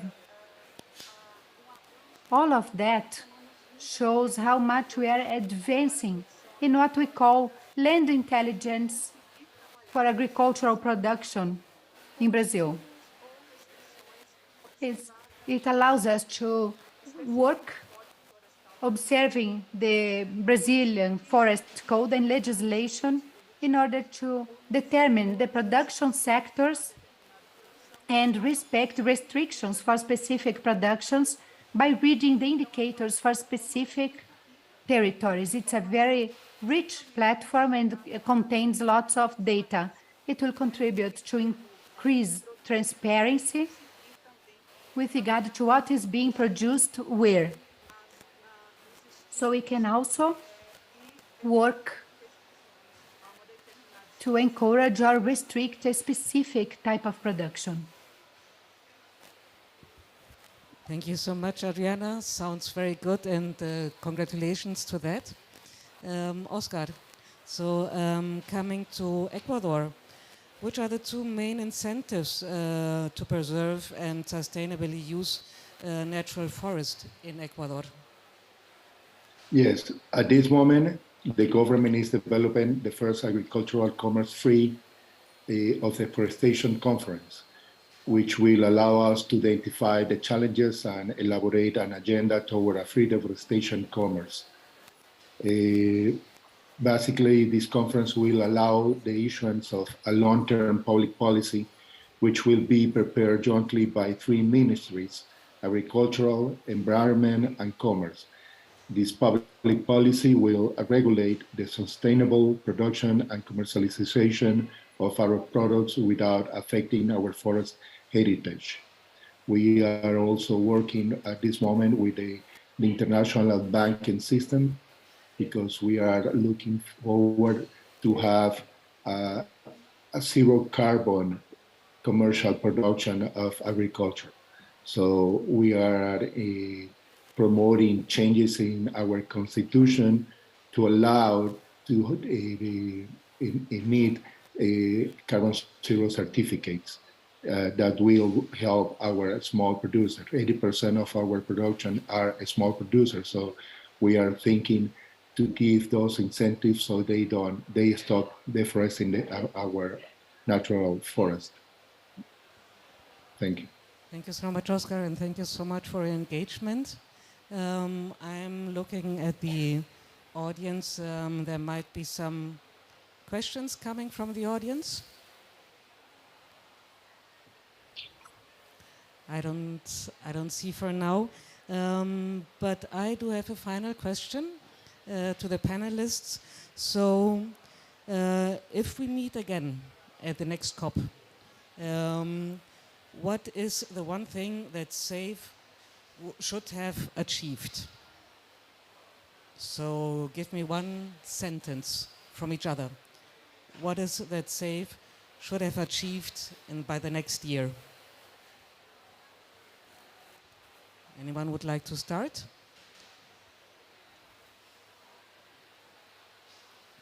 In Ecuador, the main goal right now is to have sustainable agricultural products commerce. At this moment, we are #1 exporter of friendly environmental products to Europe. And we are trying to be 2-3 steps in front of the other countries in that matter. So we are right now very committed to have our free forest commercialization certificates and go ahead because that will be an advantage on our international commerce. That's the main goal. We are working very hard with the private sector, the international cooperation, and as I said before, there are 3 ministries working in that. Thank you, Oscar. Would you like to continue, Adriana?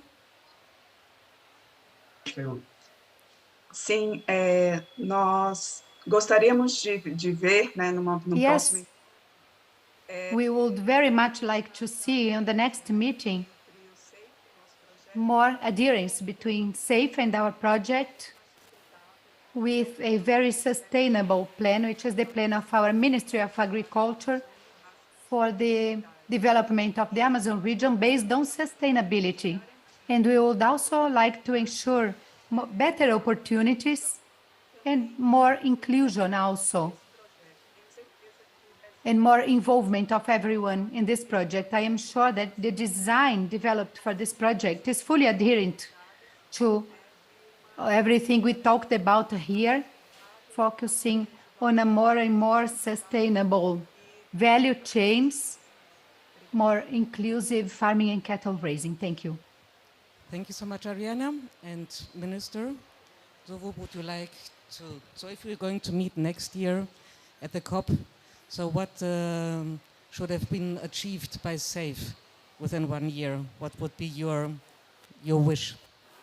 Well, my wish should be that all the food production and consumption systems are improved, that we protected more forests, and that the livelihoods of the people who are more vulnerable, the women and children, are improved, and that there's economic development as a result of this, and that the whole region is food secure, water secure, and energy secure. I thank you. Thank you so much. So looking forward to meeting us next year and having the time in mind. It is my great pleasure to officially launch SAFE with you. And if you have any questions, also contacts you can see on the screen. It's my colleague Elke. Please let us know if you have any questions, if you would like to know how to collaborate, if you have additional ideas so we can cooperate and bring this important topic to the country, to the people, and support the transformation in the countries and worldwide. So thank you so much for your time. And I would like to close this event, and outside we have some refreshments. Thank you and have a good night.